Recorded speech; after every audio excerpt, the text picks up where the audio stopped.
Since our last sitting, members will be aware of the passing of Pope Francis on Easter Monday. In the time that has followed, we recognise that many in our community have been in mourning. This has been seen in the tributes that have been paid to Pope Francis by Catholics and those of other faiths and none across Northern Ireland and indeed across the world. Indeed, during the Easter recess, many members have expressed their own personal reflections of Pope Francis. The Assembly has never previously been sitting when a Pope has died in office. However, it is right and important that this Assembly should formally have the opportunity to express condolences, to reflect the sorrow and thanksgiving which has been expressed in the community. Therefore, following contact between the Speaker's office and the party whips, I wrote to members last week to inform them that our scheduled business would be delayed to enable this sitting to begin with condolences. I want to thank officials and indeed whips for their time during the Easter holidays to put these arrangements in place.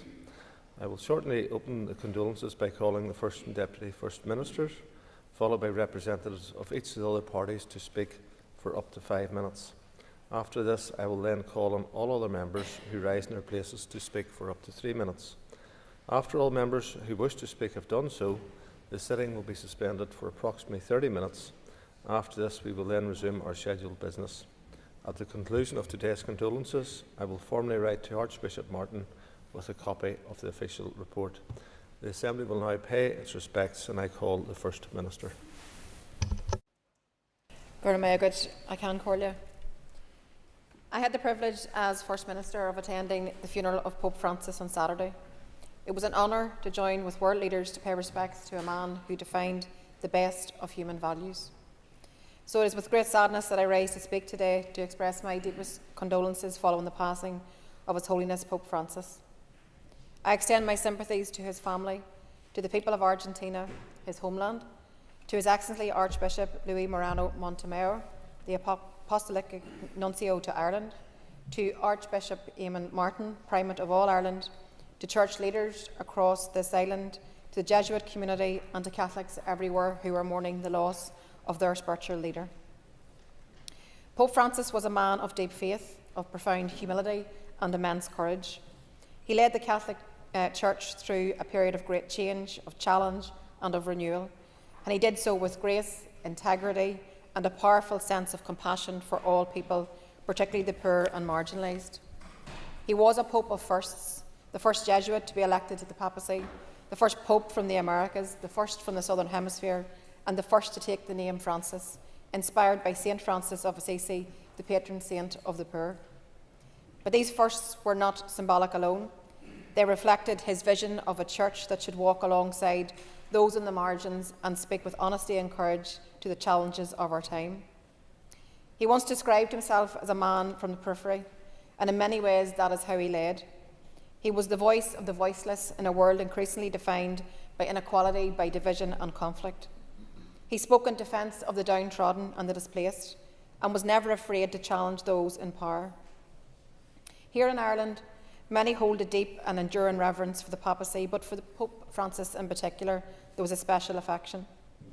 That bond was made all the more evident during his pastoral visit in Ireland in 2018 as part of the World Meeting of Families.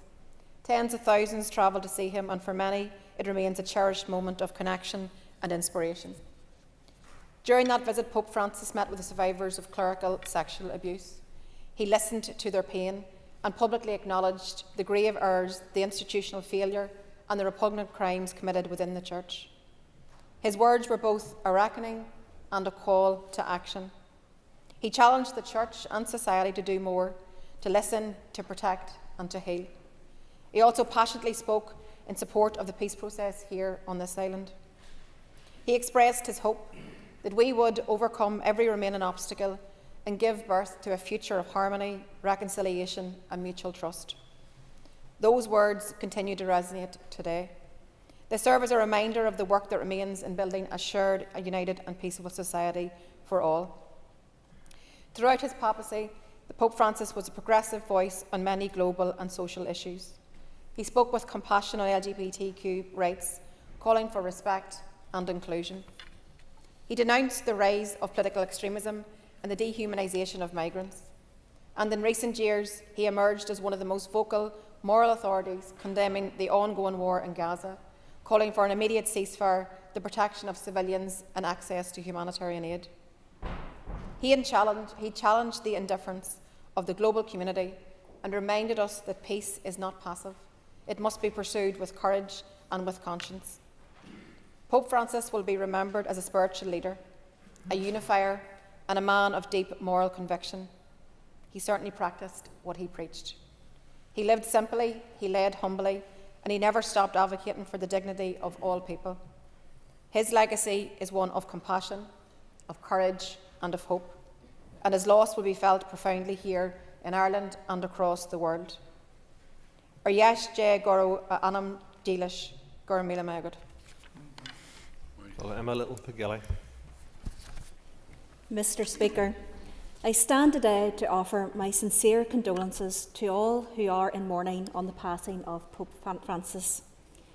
His journey was a remarkable one, from humble beginnings as a caretaker to the priesthood and then to serve as Pope, breaking precedent to be the first Pope to come from Latin America. The many comments and messages over the last number of days demonstrates the profound respect and admiration with which Pope Francis was held, not only by people here in Northern Ireland, but across the rest of the United Kingdom, Ireland, and indeed across the globe.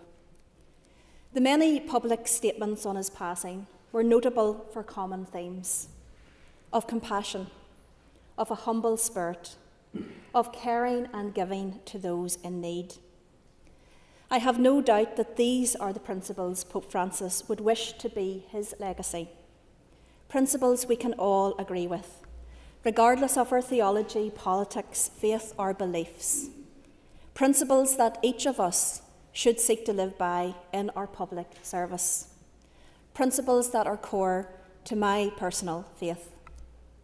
I know the loss of Pope Francis will continue to be felt deeply by the church he led and felt most by the many congregations here and across the world. May God give comfort to all who mourn. Mr. Speaker, thank you for the opportunity to take some time at the commencement of today's sitting to reflect upon and pay tribute to His Holiness Pope Francis after his recent passing. There are few world leaders who can truly be said to transcend national boundaries. However, as the temporal head of the Catholic Church, Pope Francis was such a leader.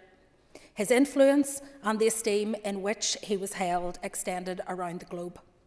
Moreover, the admiration and respect for Pope Francis extended far beyond the bounds of the Catholic Church and its members. It touched not only Christians of other denominations, but those of all faiths and none, who connected with his authenticity, his compassion, and his consistency in his beliefs, and his commitment to live a life which reflected those values. In all that he said and did, he sought to reflect the priorities, the heart and the humility of Jesus, embracing the marginalised, challenging injustice, being a voice for the voiceless, bringing comfort to the grieving and the distressed, showing generosity to the poor and compassion to the oppressed and displaced. He demonstrated those values not only by visiting marginalised communities and by advocating for the rights of the poor and the vulnerable in life, but also by ensuring that every part of his burial rite reflected that humility, from the simplicity of his coffin to its positioning at ground level during his Requiem Mass. Pope Francis' papacy broke new ground in 2013 when the then Jorge Mario Bergoglio became the first from the Americas and the Southern Hemisphere ever to serve as Pope.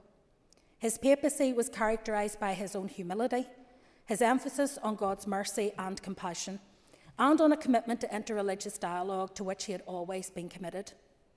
A vocal critic of economic inequality, consumerism and environmental degradation, he not only championed the poor, the vulnerable, the excluded, the migrants, the refugees, but he also emphasised the need for action on climate change and socio-economic inequality so that we could transform this world and make it fairer.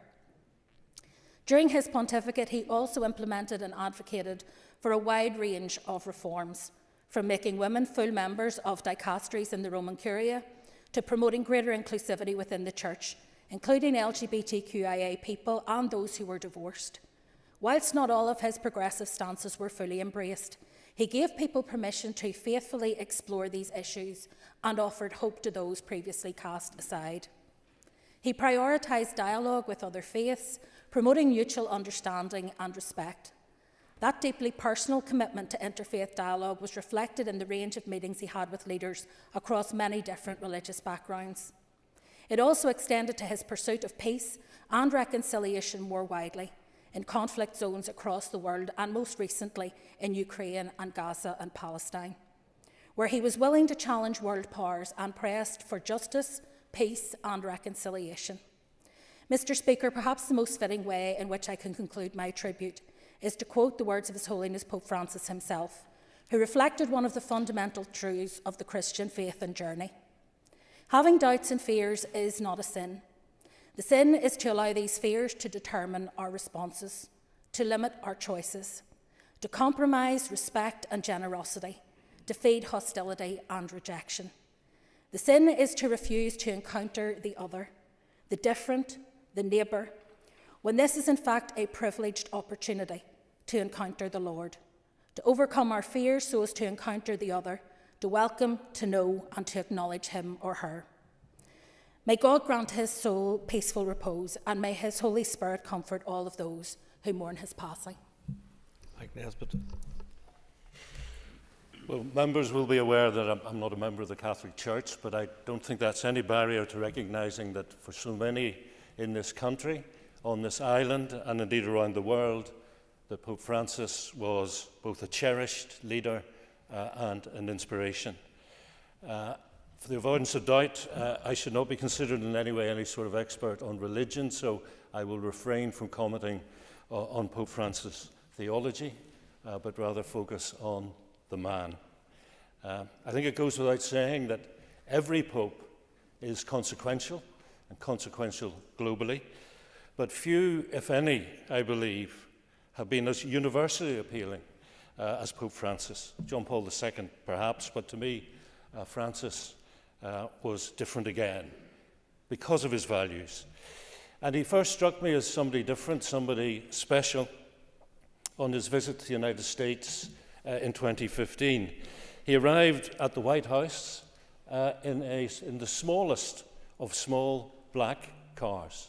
No motorcade, no trappings for an international leader. He eschewed the trappings that were so embraced by just national leaders. And at the White House he met President Obama, and Obama praised his humility, his simplicity, his gentleness, and his generosity of spirit. The President told the Pope he saw a leader whose moral authority comes not just through words, but also through deeds. And I don't know about you, Mr. Speaker, but that is a lesson for me. Pope Francis set the bar very, very high. I think it would be wrong not to touch on historical institutional abuse and clerical abuse, because I need to acknowledge Pope Francis's personal engagement on the issue. I know he met victims and survivors on his visit to this island in 2018. And I'm aware that Father Timothy Bartlett, who had a key role in planning that visit, spoke last week about a flight from the shrine at Knock to the Mass at Phoenix Park, and Pope Francis asking for some paper to write down his notes. I can do no better than quoting Father Bartlett. He said, "It was a penitential act that was the most profound, eloquent, and developed apology to those who had been hurt by abuse in the Church." And he went on to say, "I'm absolutely satisfied historians will look back at that and regard it as one of the most profound apologies ever given on this issue." And equally, I noted the words of Mags McGuckian, that tireless and fearless campaigner with Savia, who clearly focused more on the institution of the Church than on the individual. It's been said many times in the last week or so that Pope Francis was a disruptor, and I believe his life, his funeral and his burial as Pope is a clear demonstration of that. And as we await to see what follows, I wish the conclave wisdom when they meet. Matthew O'Toole. Thank you, Mr. Speaker, and thank you for facilitating today's session.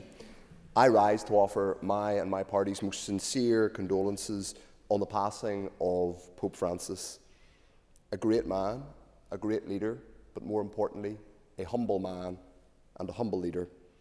A man who was deeply loved and will be missed across Ireland and the world, first and foremost by members of the Catholic Church, but, as is evident today, by members of other faiths and indeed those of no faith.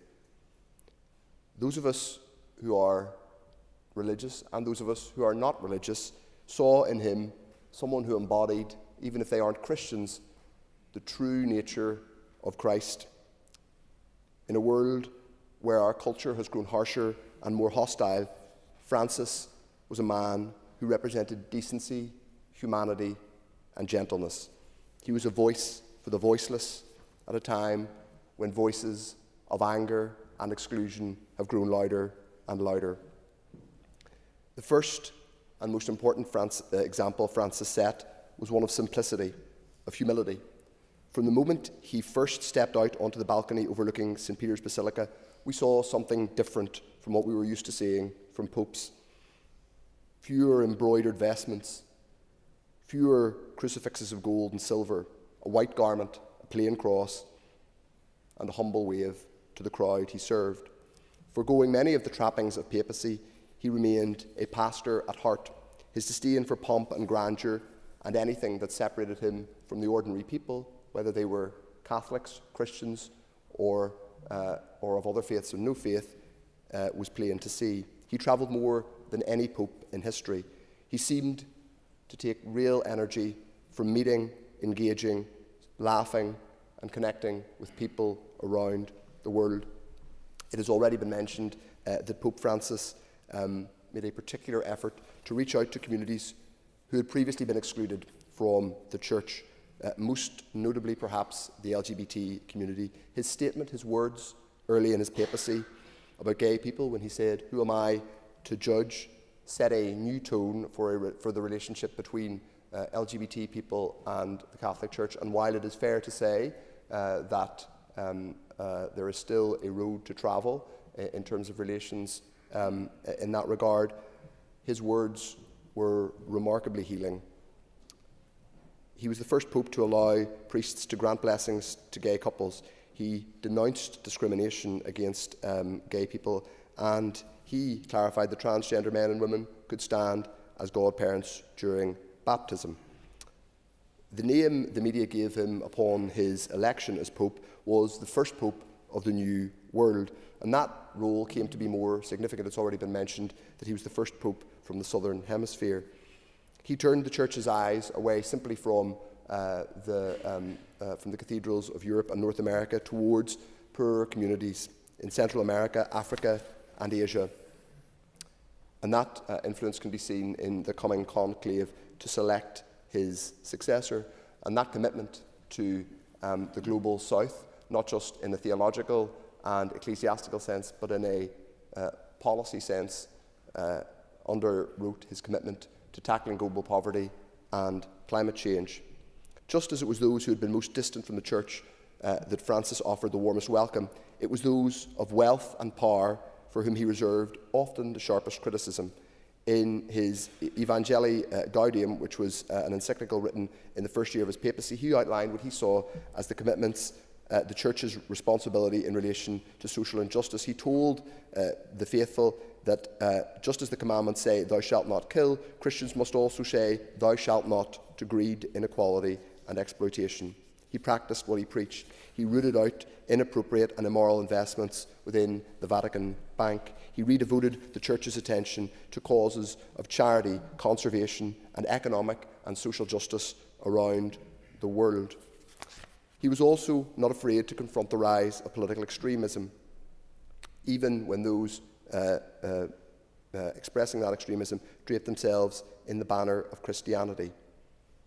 Francis was himself from an immigrant background, an Italian family who had emigrated to Argentina, but he denounced the hypocrisy of those who claimed to be Christian but turn away those fleeing war and persecution. In his final years, Francis devoted himself more and more to the cause of peace, and it has been said already well that Francis spoke movingly about peace in Ireland. In his final days, as his health was failing, and even as visiting dignitaries were able to get only a few minutes, Pope Francis had a video call with children in Gaza to offer what must have been hope and comfort to those facing the most extreme suffering. His legacy is one of humility, service, and the most profound service to Catholics, people of all faiths and no faiths around the world. May his soul rest in peace. Claire Sugden. Thank you, Mr. Speaker. Today, like many across Northern Ireland, Ireland and the world, we mark the passing of Pope Francis with sadness and respect. Throughout his life, Pope Francis showed that real leadership is not found in dominance or division, but in humility, service, and resolute care for those often forgotten. His concern for the poor, the displaced, and the vulnerable reached beyond politics or political boundaries. He reminded us that whatever our background, that compassion, dignity and truth must always come first. In Northern Ireland, where fear and division have shaped so much of our history, his life offered a different path, one rooted in our shared humanity, not in one that separates us. That message could be not more important today. Too often now we see fear exploited and mistruth spread. Too often we see concern for the vulnerable spoken about loudly, yet the real suffering of women, children, and the marginalised ignored when it is less convenient to face. Fear is a real and powerful emotion, and I would never dismiss it. But when fear is fuelled, when it is turned into suspicion and hatred, when those already struggling are blamed for hardship that they did not cause, we must call it out for what it is. Pope Francis showed that true care for the vulnerable is measured not in warm words, but in action, in standing with those who are silenced, in welcoming those who are cast out, and in choosing compassion over comfort. His passing also leaves serious challenges for the Catholic Church and its future. The wounds of past abuses remain raw. Trust, once broken, can only be restored through truth, accountability, and a deep, lasting commitment to change. That work is essential and urgent. But today, first and foremost, it is time to honour a man who showed what faith in action looks like: quiet, courageous, humble, and deeply human. He was not my religious leader, but his great example of humanity is one that I gladly follow. May Pope Francis rest in peace, and may we, in our communities, our politics, and our daily lives, have the courage to choose kindness over cruelty, truth over easy comfort, and hope over fear. Anya Murphy. Collier, and I rise today to express my deepest condolences at the passing of Pope Francis, a man who led the Catholic Church with extraordinary humility, compassion and courage. From the moment he was elected in March 2013, Pope Francis made it clear that he would be a voice for the most marginalised and vulnerable in society. Throughout his papacy, he showed us what it means to walk alongside those who suffer.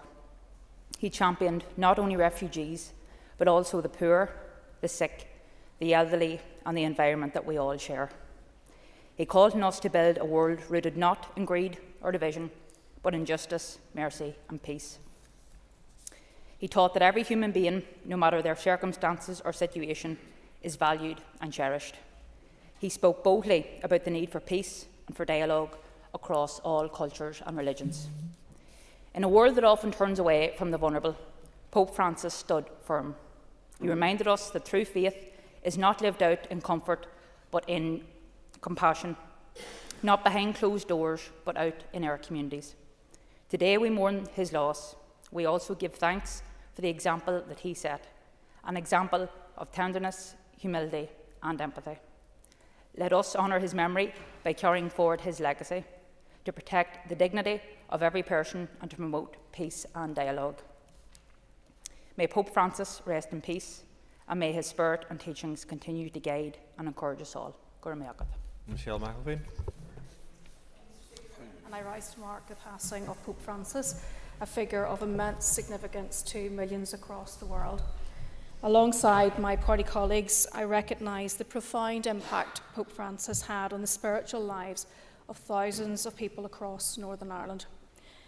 At a moment such as this, we are reminded of the importance of respecting the sincere beliefs of our neighbours, even where deep theological differences remain. On behalf of the Democratic Unionist Party, I extend my condolences to all those mourning today, particularly our Roman Catholic neighbours and colleagues. Thank you. Shawn Brown. Thank you, Mr. Speaker. It is with great sadness that I rise today to mark the passing of Pope Francis, a leader whose compassion and courage changed lives, including my own and my own family's. For many years, I felt very distant from the Church. I struggled with its failings and questioned whether it still had a place in my life. But through the example set by Pope Francis, his humility, his focus on social justice, on love and of mercy, I found my way back to my faith over the last decade during his papacy. And now I attend Mass weekly with my young family, and that has become a source of great comfort and grounding for us. It's something that I once thought would never be part of our lives again, and for that I will be forever grateful. That is not to say that the Church is perfect or that I believe it to be so, far from it. There are still deep issues of heart within its structures that I and many others struggle with, and questions that remain unanswered for so many people. But Pope Francis never shied away from acknowledging those hard truths. His leadership taught us that real faith requires honesty, humility, and a willingness to listen and to change. Throughout his papacy, Pope Francis called us to face not just the internal challenges of the Church, but the wider suffering in our world. He named the pandemic of poverty for what it is, a moral emergency, and he urged all of us, people of faith and people of none, to place the most vulnerable at the heart of our actions, something I think we all could live with. Perhaps what touched me most was most personally was his unwavering message of inclusion. His leadership opened the door wider for those who had felt pushed to the margins, for those who had felt like they were excluded, and for all those longing for a church that was built on compassion rather than judgment. And as we mourn his passing, I hope the Church will continue on the path that Pope Francis so fearlessly set, one grounded in humanity, in justice and in love. And if it does, the seeds he planted in so many hearts will continue to grow for generations to come. Robbie Butler.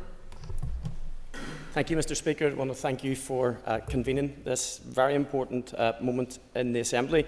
I don't think there's too many in Northern Ireland or across the world who will not remember Pope Francis with some deep gratitude. I'll always be thankful for his visit to Dublin in 2018 and the chance that I had to attend what was called the World Meeting of Families in Dublin in 2018. It's a memory that will stay with me, and this is not to be irreverent, but given the complexity of the island that we're from, I'm just going to go back to something that happened in that meeting, and it was an extraordinary event. Leo Varadkar, the Taoiseach at the time, and the Pope walked from one end of Dublin Castle to the other to take their seats at the front of a filled and packed hall. And from and I am a person of faith. I've been a person of faith for many, many years, and I was interested at how the event would go. But there was, and this is the truth, there was an incredible beam of light came through a window right on to Pope Francis. And given the theological background that I came from, it was one that challenged me in a way that made me smile, because I think one of the things that Pope Francis demonstrated is it's not about religion, it's about faith. And we have wrestled with that for too many years in this country. And whether you agree with the theology or not, the example that Pope Francis set is unquestionably one that is good. He was a different Pope. That was obvious from he started. But why was he different? He chose to live simply, by swapping the grand apostolic palace for a modest guest house, by driving small cars, as Mike Nesbitt had alluded to earlier, and even carrying his own bags. And it was clear he wasn't about show, he was about service. His heart, as people have already outlined today, was always with those on the edges. He made it his mission to reach out to the poor, the migrants, and the forgotten. He visited slums, prisons, and refugee camps. His vision of a church for the poor moved the focus away from strict rules and towards one of true faith, which is one of mercy. And of course there was his warmth, whether he was kissing babies. And one image that really sits with me, and I saw it at the weekend, I hadn't seen it before, but a young lady, a young girl with Down syndrome, made her way up to the altar. And instead of someone shooing her away, he took her hand and he gave his message holding that little girl's hand. He was one for taking selfies, and he always spoke from the heart. One might think he would have made a great MLA. But he made the church feel closer to the people, and on this island, particularly as has been mentioned for those whose lives were irrevocably changed by what the church didn't do to protect them. He certainly sought about making that change. He rightly earned the title the People's Pope. And if he had left a message before he died, I believed it would have been not to mourn his death, but to learn from his example of humility and humanity. So our thoughts and my thoughts are with those who will miss him, his family, his colleagues, and those in particular in the Catholic Church. Thank you, Mr. Speaker. Colin McGrath. And like others in the House, I welcome the opportunity to pay tribute to Pope Francis today. There is a saying that when a man becomes Pope, he dies to himself. He takes on a new name, one that will in many ways define what his papacy will stand for. Yet this Pope didn't disappear into the role. He brought more of himself into that, perhaps more so than any other Pope in modern history. He lived humbly. He ate with the poor. He visited prisoners, and he embraced all as a friend and as an equal. Wherever he went, he carried a message of mercy, kindness, and compassion. And when he assumed the papacy in 2013, he carried that message to the world, challenging everyone from the loftiest leader to the simplest shepherd to see in every face their brother or sister. Pope Francis changed the style of the Catholic Church, but perhaps even more profoundly, he changed its tone. He met with countless victims and survivors of clerical sex abuse. He acknowledged the Church's failures. He apologised without condition and moved decisively away from a culture of silence. In 12 years as Pope, through his witness and his words, Pope Francis helped bring many people back to the Church, not by changing doctrine, but by opening new doors to dialogue, to presence, and to understanding. His was a papacy of mercy, and perhaps there is something in there that we can all learn from. The Catholic Church is in mourning, and we await the convening of the conclave. But there is hope and prayer in the hearts of many Catholics that whoever is chosen to succeed Pope Francis will carry forward his mission to make the Church the home for saints and sinners alike, a humbler, more accepting, and more open one.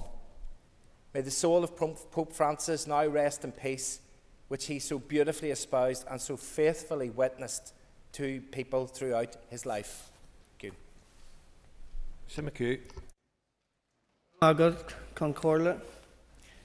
On Easter Sunday morning, I watched Orby at Orby on television when it is customary that a papal address is given to the world to celebrate Easter and the resurrection. Whilst Pope Francis, because of his failing health, delegated the papal address to Archbishop Diego Ravelli, he himself blessed the thousands in St. Peter's Square and to the tens of thousands worldwide who watched on television. Not only did Pope Francis wish a happy Easter to all present, but he also insisted on being taken amongst the people, where he was taken through the crowds, waving and blessing all in attendance. Pope Francis was a pope of the people to his very last breath. Whilst it was obvious the Pope's declining health, it still came as a shock to many on Easter Monday when the Pope's death was announced. The people's Pope, in his 12-year tenure, is renowned for his humility, his devotion to his faith, his effort to open doors within the Church to those previously ignored or shunned, and his efforts to reach out to the marginalised, the dispossessed, and the poor. Pope Francis was a pope of peace, and he had taken his message, the Christian message, to many corners of the world, where he met many political leaders, leaders of other faiths, and those of no faith. It is ironic that on the occasion of his funeral, a productive meeting between the President of America and Zelensky, the leader of Ukraine, took place in the pursuit of a ceasefire in the war between Russia and Ukraine. An end to this war was very dear to Pope Francis's heart, as was his desire for for an end to the ongoing war in Gaza. Pope Francis showed his concern for immigrants, an issue which has worldwide implications, and he criticised those countries who shunned migrants. The Pope said, "People cross borders looking for better life. Is this not what we all want for our children? Are we not all the same people?" In 2018, when Pope Francis visited Ireland, I attended with my wife in the Phoenix Park the papal Mass, where I heard the Pope's words of encouragement when he asked us not to be indifferent to the less fortunate, something he exemplified throughout his tenure as Pope. Even to the day of his funeral, when he ensured a special place was reserved for the marginalised and the homeless amongst all the world leaders and dignitaries in attendance. As we say in Irish, "Ní bheith a leis a rishon," we won't see his likes again, but we do hope that whoever is appointed as the next Pope will follow in the same direction that Pope Francis has led his church. Yes, Jay, grow a annam ursel. Michelle Guy. Thank you, Mr. Speaker, and thank you for the time that you have given today to allow members the opportunity to pay tribute to the late Pope. It is much appreciated. The first thing I want to do is, on behalf of myself and my colleague David Honeyford, is to express our sincere condolences to anybody in Lagan Valley or across Northern Ireland who is feeling the impact of this loss and is grieving for the Pope. You have been sincerely in our thoughts, and I hope the way Pope Francis's papacy has been remembered and honoured across the world, and indeed inside this chamber today, will be a comfort to you.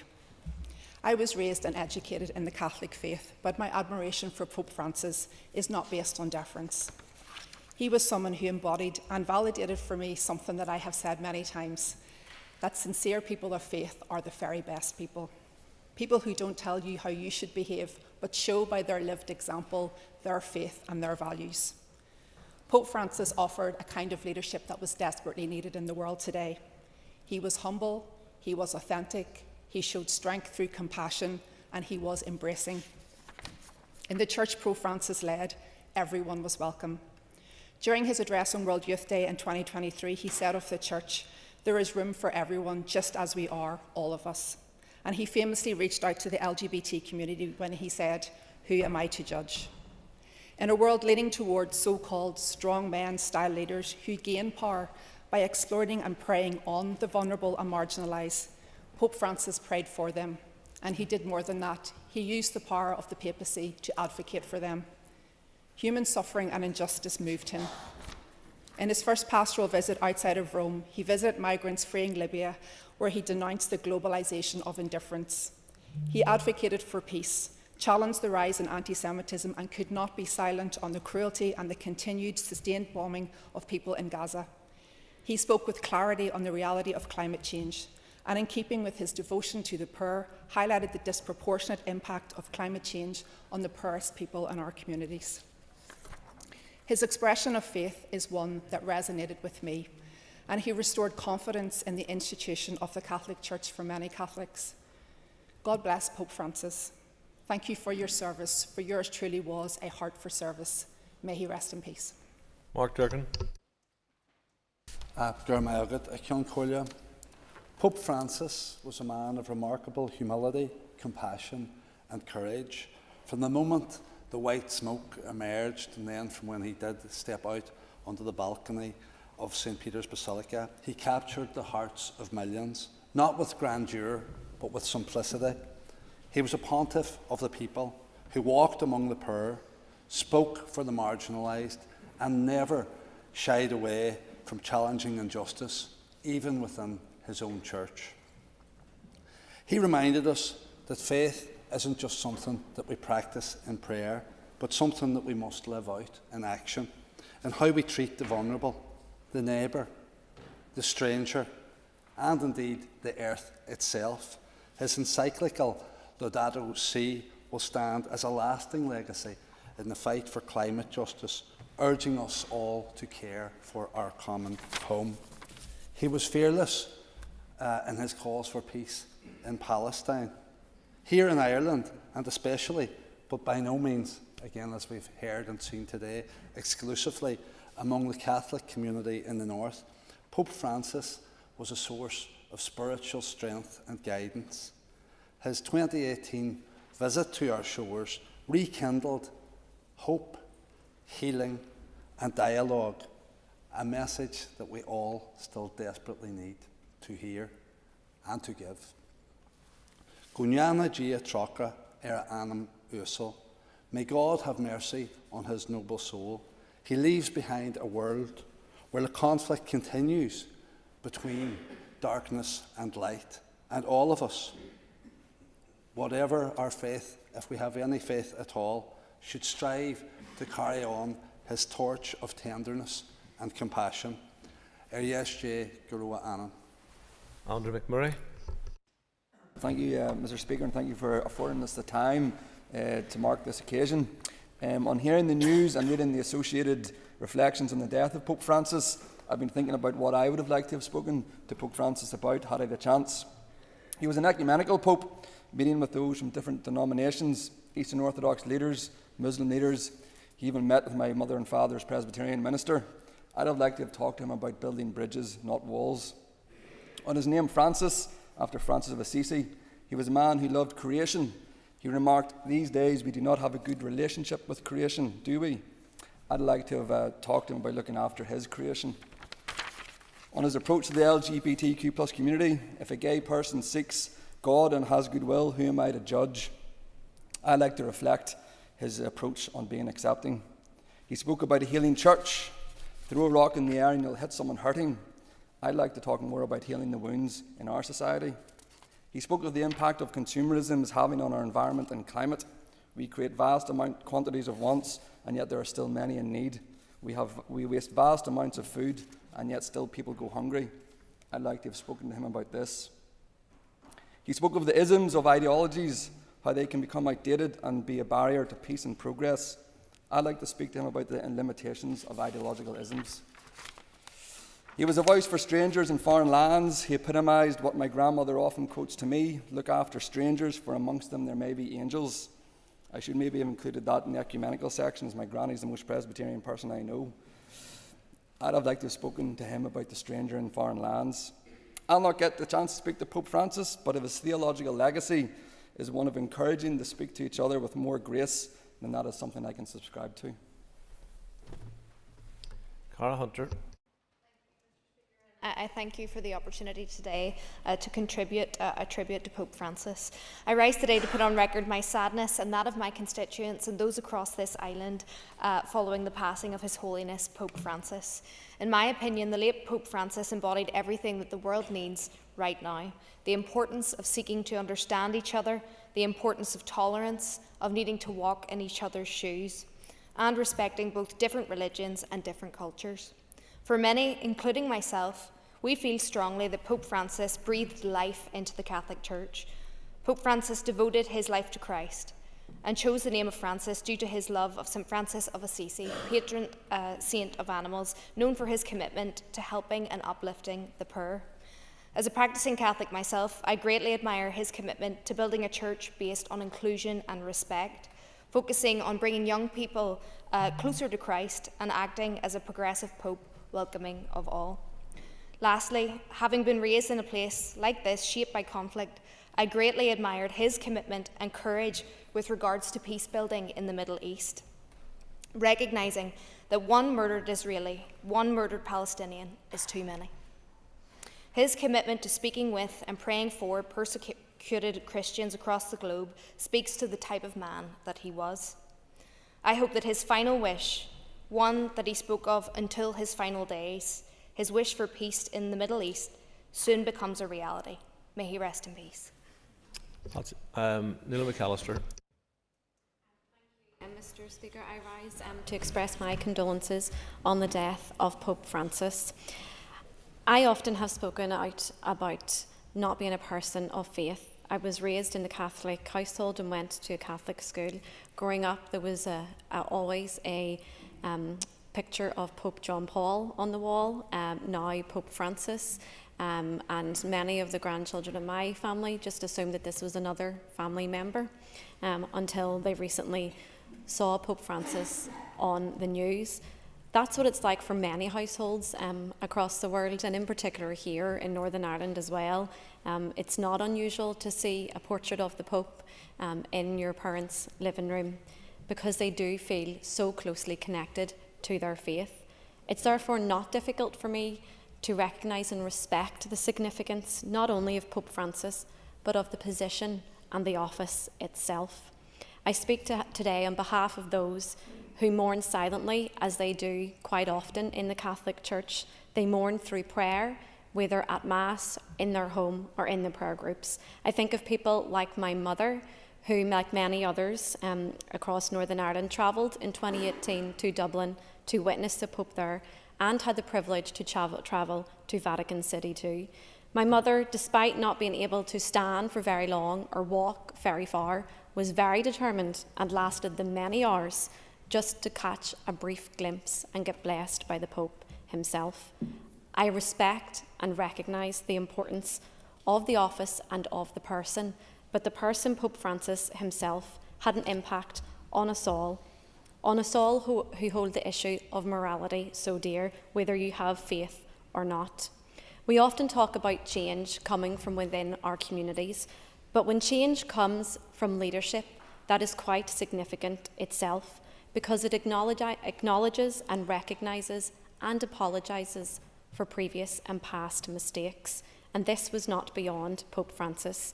My only desire and hope from a person from outside the Catholic Church is that in the next papacy, the conclave can select someone who carries on his legacy. Thank you. Patsy Midlone. Thank you indeed, Mr. Speaker, for giving us this opportunity and time to pay our respects to late Pope Francis. In the passing of the Holy Father, Ireland bows its head, not only in mourning, but in deep gratitude for a life poured out in service. He was a man of towering faith, but his greatness lay not in power, rather in the tireless labour of love, in his defence of the dignity of every soul. He spoke to a world aching for truth, and indeed in the storm of change he stood steady, a voice for the unborn, the poor, the forgotten. In lands torn by violence and greed, he became a pilgrim of peace. And indeed, I think especially of Gaza and Ukraine, and perhaps too, even in death, a vehicle for that reconciliation at his funeral when Presidents Trump and Zelensky met. He too spoke on economic injustice, environmental injustice, racism, migration, Indigenous rights. And indeed he said, war is a defeat for humanity. Ireland itself, no stranger to sorrow, saw in him a mirror of her own struggles, a man who knew suffering yet never despaired, who met hardship not with anger, but with the deep wells of mercy. He called us, young and old, to rise up, to live not for ourselves alone, but for a kingdom not built by hands. He championed the sacredness of life, the power of forgiveness, and the need for justice rooted in love. For his steadfast voice, for his compassion without borders, for his faith that lit candles in our darkest nights, Ireland gives thanks. He has finished the race, he has kept the faith. May his work bear fruit in every heart he so lovingly tendered. Gunyanagia Trokara Era Anam. May God have mercy on his soul. Justin McNulty. I want to express my sadness and my sympathies on the passing of Pope Francis. Condolences with all those who are mourning his loss. Today we gather to honour the life and extraordinary legacy of Pope Francis, a man who demonstrated the quiet power of humility and compassion. He reminded us, through both word and deed, that a society is judged not by the wealth or eminence of its most powerful, but by the dignity afforded to its most vulnerable, downtrodden and bereft. Francis demonstrated courageous leadership on the biggest issues of our time, protecting our environment, speaking out against poverty and inequality, offering support to refugees and asylum seekers, showing genuine compassion to the LGBT community, and condemning Israeli violence and destruction against the Palestinian people. As a world leader, he acknowledged and defended the dignity of every human being. And in doing so, he brought his church back to the people. So many words have been offered, both here and elsewhere, to acknowledge and celebrate the legacy of the late Pope Francis. But ultimately, the real tribute to Francis will not come from online posts or speeches in chambers like this.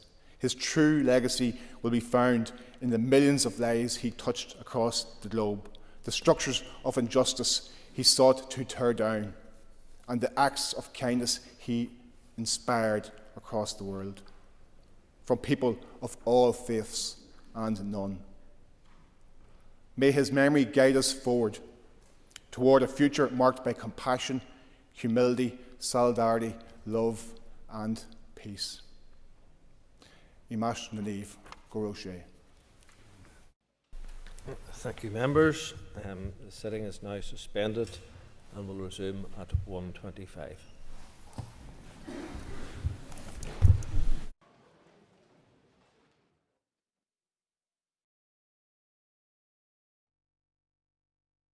Assembly. Stephen Dunn has been given leave to make a statement on Rory McIlroy's career Grand Slam, which fulfills the criteria set out in Standing Order 24. If other members wish to be called, they should do so by rising their places and continuing to do so. All members called will have up to 3 minutes to speak on the subject. I remind members that interventions are not permitted, and I will not take any points of order until this business is finished. To call Stephen Dunn. Thank you, Mr. Speaker, and I'm delighted to propose this matter of the day this afternoon to celebrate one of Northern Ireland's greatest ever sporting stars, Mr. Rory McIlroy from Hollywood. Rory has now achieved the incredible feat of completing golf's Grand Slam of major championship success, the very pinnacle of the sport of golf. Just over 2 weeks ago, when he putted his final shot at the Masters in Augusta to win that illustrious green jacket, Rory became only the 6th person ever in history to complete golf's Grand Slam of major trophies, having secured victories in the Masters, the US Open, the Open Championship and the PGA Championship.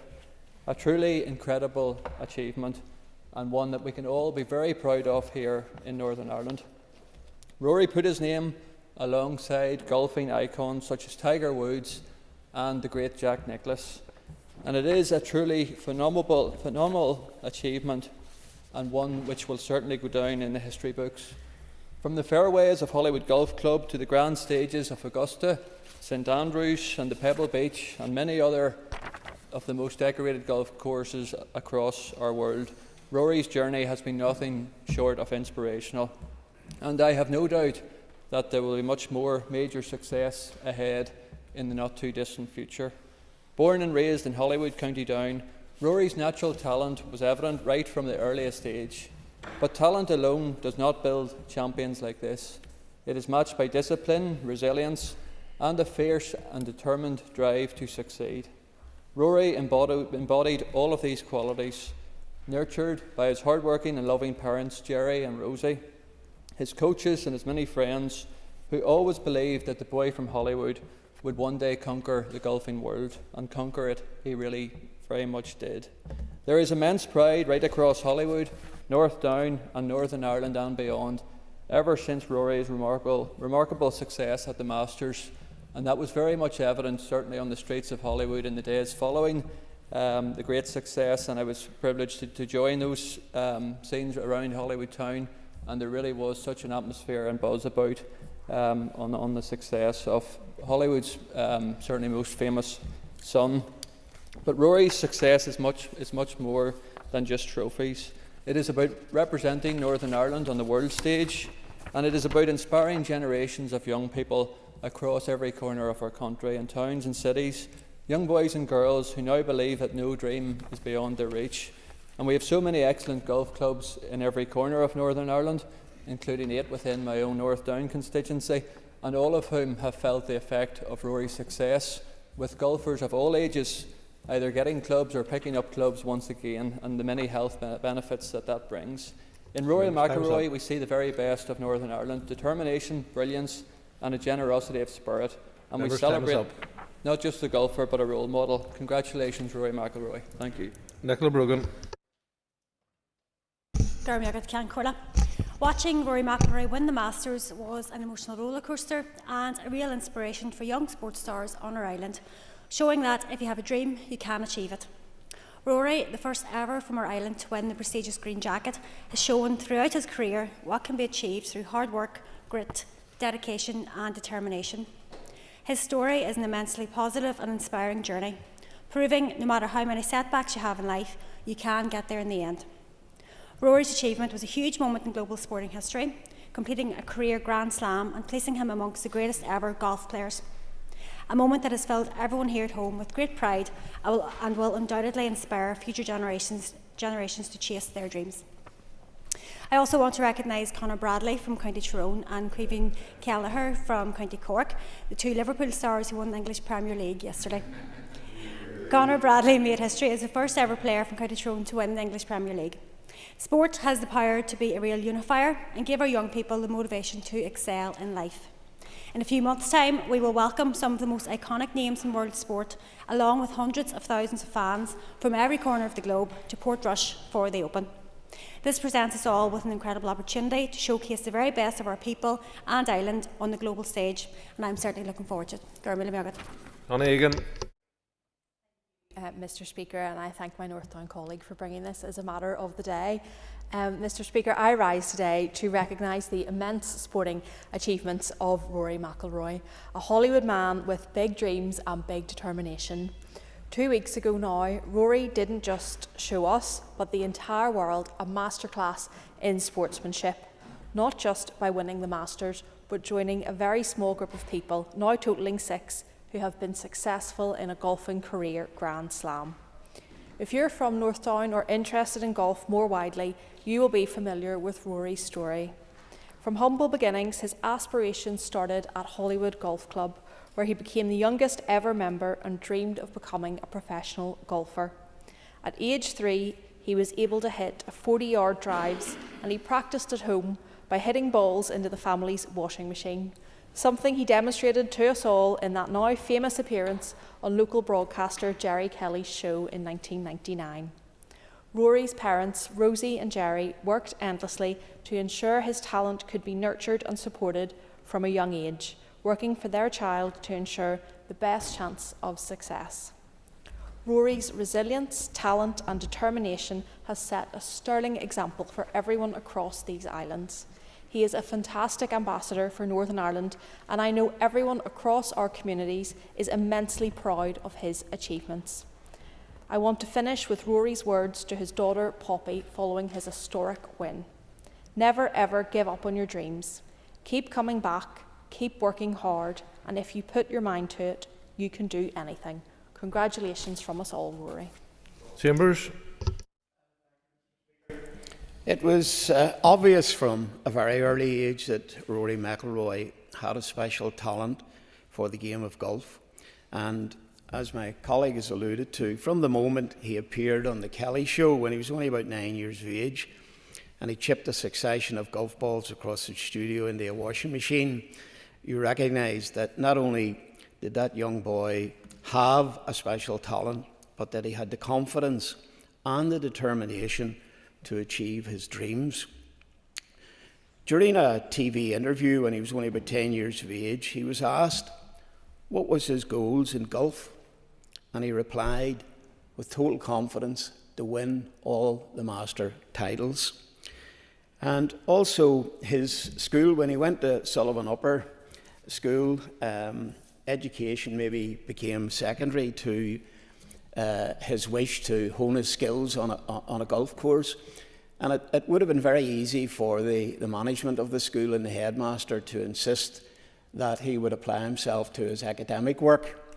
But the headmaster, as has been reported, found a creative way to be able to relieve him of some of that academic work and allow him the latitude to get out onto the golf course and to improve his skills. In 2011, when he won his first major, the US Open, Northdown Borough Council, of which I was a member then, were keen to recognise this massive achievement by this young resident of Hollywood. And there was 2 or 3 reports brought forward. It was called for a permanent memorial in Hollywood. There was calls for the signage to be changed in the town, and there was also a civic reception granted to him. But he was busy at that time. He was in big demand. He was all over the world. There wasn't a day when he wasn't playing golf somewhere in the world. And a lot of those things had to be put on ice. And indeed, the civic reception invitation still stands to this day. But at the time when they were talking in the council about a permanent memorial, I remember saying, I think we're a bit premature here. This young man's going to win an awful lot more things in the future, so maybe we should just hold fire on thinking about what sort of a permanent memorial we're going to erect in Hollywood, be that a statue or a plaque on a wall or whatever. But as others have said, Rory is a superb sports person, a superb ambassador for Northern Ireland, a superb ambassador for his sport, and his advice to follow your dreams to all the young people is really good advice. And as I told the council back in 2011, don't be too quick to put up a memorial, because this young man is going to achieve an awful lot more in his lifetime. And I would say that it's just as keen to say it today as it was then.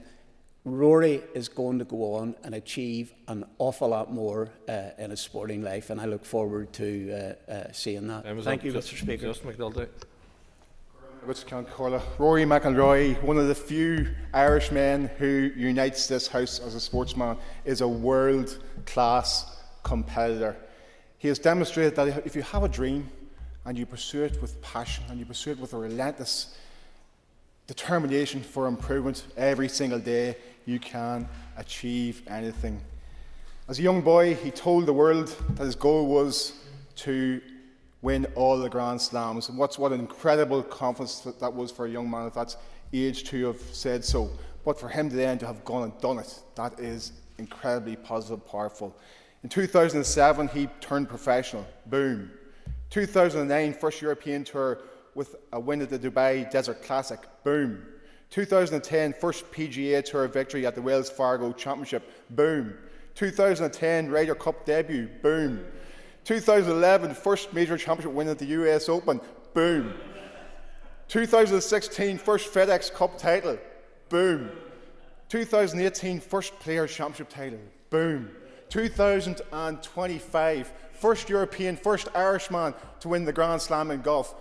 Boom. Incredible for him to have had such achievements, and for a man just from a few miles from here, that is just wonderfully positive and powerful. A huge contributor also to charity, which is worth recognising. And now that the shackles are off, we're all so excited to see where he goes from here, and it's just so exciting for Rory McIlroy, for his family, for the North, for Ireland, and for Europe. Well done, Rory. I'm a little Pingilly. Mr. Speaker, it's an absolute honour to get the opportunity to stand here in this place and to extend my huge congratulations to Rory on this magnificent victory. Indeed, completing the career Grand Slam is an incredible thing. It is a remarkable thing, and I'm glad that we have had the opportunity to come here today to do this and to say a huge well done to Rory. Also, I recognise those from North Down who are claiming Rory, rightfully so, but of course I think it is important to say that not just those from North Down, but indeed the entire of Northern Ireland is incredibly proud of Rory and what he has achieved. And as he said himself, his is a testimony of resilience, of getting back up even in the tough times and coming back in order to do this incredible thing. Rory is such an ambassador for this place. When I was over in DC just at St Patrick's Day, a number of people mentioned Rory and mentioned golf, and that is an incredible thing for Northern Ireland to have, to differentiate us in a very crowded market where we're trying to get noticed for that inward investment, to promote our tourism and everything that is wonderful about this place. Golf is a really good way to do that. I very recently was a member of Hollywood Golf Club. I don't have any time anymore, so alas, I have given that up. But the Hollywood Golf Club is a fantastic golf club. My husband still is a member there, and I know, and I want to put on record both the brilliance of that club, but also how proud everyone in the golf club is of Rory. And indeed, they know more than anyone the incredible hard work that his parents put in to support Rory at a very young age, that supported him to achieve. But of course, what he has achieved is very much down to his hard work. And what an incredible setup to the Open, which is coming to Northern Ireland this summer. And no better way to promote the wonderful golf operations here, our golf courses, our offering on the tourism, and to set us up for hopefully a fantastic Open up in Portrush this summer.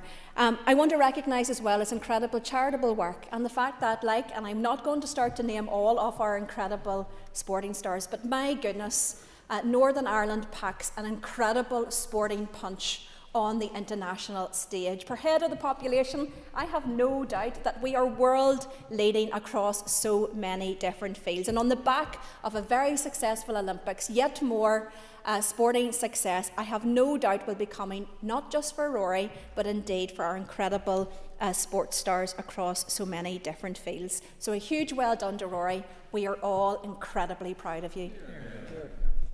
I call Matthew O'Toole.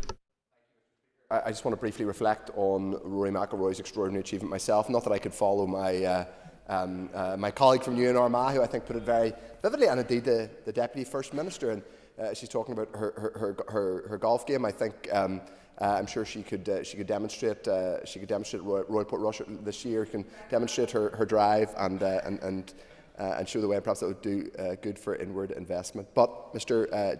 Speaker, Rory McIlroy's achievement is actually an extraordinary and historic one. I think it's important to pause and reflect on the scale of winning the career Grand Slam. Those of us who follow golf, and I'm one of those people who in the past has tried to play golf, usually with limited success, but it's a sport that I've endeavoured to succeed at, like lots of people, but it's extraordinarily difficult to play it at any level, let alone achieve what Rory McIlroy has done. The career Grand Slam is something that only a handful of other people have achieved before. Only one other person from outside the United States, that's Gary Player, has ever won the career Grand Slam. Rory McIlroy isn't just the first Irishman or the first person from these islands, he's the first European to win the career Grand Slam. It is genuinely an astonishing achievement. He's done it by the age of 35. And what's really important, and I think so memorable and frankly inspiring about Rory's achievement, is that he did it after coming back from repeated knocks. We all know Rory very early in his professional career won a whole series of majors. He won the US Open, the British Open, and USPGA championships in quick succession. He's then had more than a decade of not winning majors, which is something that lots of golf fans, particularly golf fans from this part of the world, have been frustrated about. That, in the way that golf affects the average punter playing at Hollywood Golf Club, Downpatrick Golf Club, Beaver Park, Ormo, wherever it is, wherever the golf club is, golf has a particular ability to get inside your head, whether you are world number one or someone who's playing in the monthly medal at your local club. It requires reserves of resilience and to get through and to do what you need to do on the golf course. Rory McIlroy came back from repeated setbacks. He came back from some fairly traumatic setbacks in terms of what happened in 2011 at Augusta. He showed real resilience, courage, determination and focus, and he achieved this extraordinary thing. The first Irishman to win the green jacket, the first European to win the career Grand Slam. He's an extraordinary ambassador for this place, Northern Ireland, the whole island of Ireland. We all owe him a debt of gratitude. We're all so proud of him, and we all look forward to, hopefully, him lifting the claret jug this July at Royal Portrush. I shouldn't have said that because I've probably scuppered his chances now, but we're absolutely delighted and hugely proud of Rory McIlroy. Peter Martin. Thank you very much, Mr. Speaker, and we're here today to obviously congratulate Rory on his recent win, but also, as the Leader of Opposition just pointed out, one of only 6 people to ever achieve a modern career Grand Slam, and that is indeed an incredible achievement. I am going to take ownership of him, as DFM just mentioned. He is from my constituency, but I suppose I might make some personal comments, and they haven't been made yet. I mean, golf is an incredibly tough sport, and it's an incredibly unforgiving sport. I am a golfer myself, and I've played since I was very small. My grandfather taught me golf. My grandfather was a Brethren preacher. My mother tells a story how in her entire life with her father, she never heard John say a naughty word. except on Clandyboy Golf Course. And it's a really, really tough sport. And Rory has done exceptionally well, and also is a real inspiration for young golfers from Northern Ireland. And I wanted to just touch on the fact that how we're congratulating him on this career Grand Slam, but how he conducts himself off the fairway is an absolute credit to him and to his parents. And if Rory ever watches this and he's ever in Hollywood, I'm certainly up for a game. I am available. We have other courses in North Down, and we should, because Hollywood's been talked about a lot. Clandyboy, Bangor and Donaghadee are all available.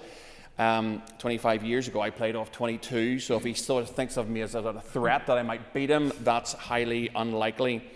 But Mr. Speaker, just in conclusion, I would want to remark that what Rory has achieved for this country, for golf, the inspiration that he is to young people, young golfers, is absolutely astounding.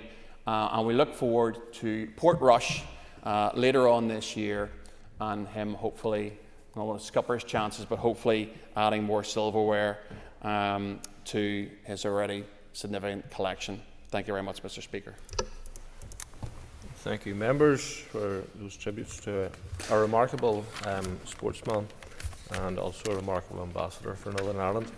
Jonathan Buckley has been given leave to make a statement on UK Supreme Court ruling on the legal definition of a woman, which fulfils the criteria set out in Standing Order 24. Normal rules apply. I call Jonathan Buckley. Thank you, Speaker. On the 16th of April, the UK Supreme Court made a unanimous landmark ruling that, being that under the Equality Act, the legal definition of a woman is based on biological sex. It represented a moment of truth, a moment of clarity, and a moment of common sense. Speaker, how ridiculous have things become that it took the UK Supreme Court to rule on the definition of a woman, something that the vast majority of people already knew the answer to. It is sad, but yet true to say that common sense on gender realities had been kidnapped and then hijacked by a small yet extreme ideological minority, aided and abetted by parties like the Alliance and indeed Sinn Féin and the SDLP, who pressurised businesses, civil administrations and the wider public into accepting a version of reality, their version, that denied all common sense. Women who dared to speak out about their concerns were branded bigots, hounded out of their jobs and silenced in the public discourse. For years, women have fought for legal protections based on the material reality of their sex, only to be insulted in this House by members in complete denial of reality. Recently, I asked the First Minister, Michelle O'Neill, did she agree that biological men should not be in women's safe spaces, in particular women's changing rooms and women's sport? She could not answer. The Alliance Party offered full-throated support, and together they degrade women, and what for? To promote a warped and dangerous ideology that allowed men to invade women's changing rooms? A warped and dangerous ideology that allowed men to steal women's sports titles? And a warped and dangerous ideology that pushed the NHS to prescribe dangerous gender drugs to vulnerable young girls. Is this your vision of progressive politics? The fight for justice by ordinary, everyday women was not fictional. It was rooted in the lived experiences of women who demanded to be seen, to be heard and safeguarded. Members, let this be a turning point, a moment when the nation reaffirms its commitment to truth, clarity and common sense. It is not bigotry to recognise difference, and it is certainly not cruelty to recognise accuracy. Colin Cullen. This issue, which is subject to the matters today, in my opinion, needs to be approached with compassion and understanding and dignity. We are all aware of the British Supreme Court ruling on the 16th of April, which applies to England, Scotland and Wales. And Sinn Féin is committed to an inclusive society which is based on equal rights, equal opportunities for all our citizens in all our diversities. It is important that we have effective equality protections that work to protect everyone in our society as we carefully examine the detail of the British Supreme Court ruling in that context. It's really important that in the first instance to await guidance from the Equality Commission in their consideration if there are any implications here from the British Supreme Court ruling. I would like to appeal to all members who are speaking on this issue, should be in this chamber, on the media or outside, to remember that we're talking about human beings. We're talking about our brothers, our sisters, our cherished family members, our cherished friends, and regardless how they define themselves, they deserve the same love, equality, respect and compassion that we claim to strive for every citizen. That should be the watchword, regardless how people define themselves or who they love. Gor Mealgam. Nuala McAllister. Thank you, Mr. Speaker. I want to say first that we do not want people to be afraid for their future. We do not want people to wake up and be concerned about how this will impact their lives. However, it's already happening.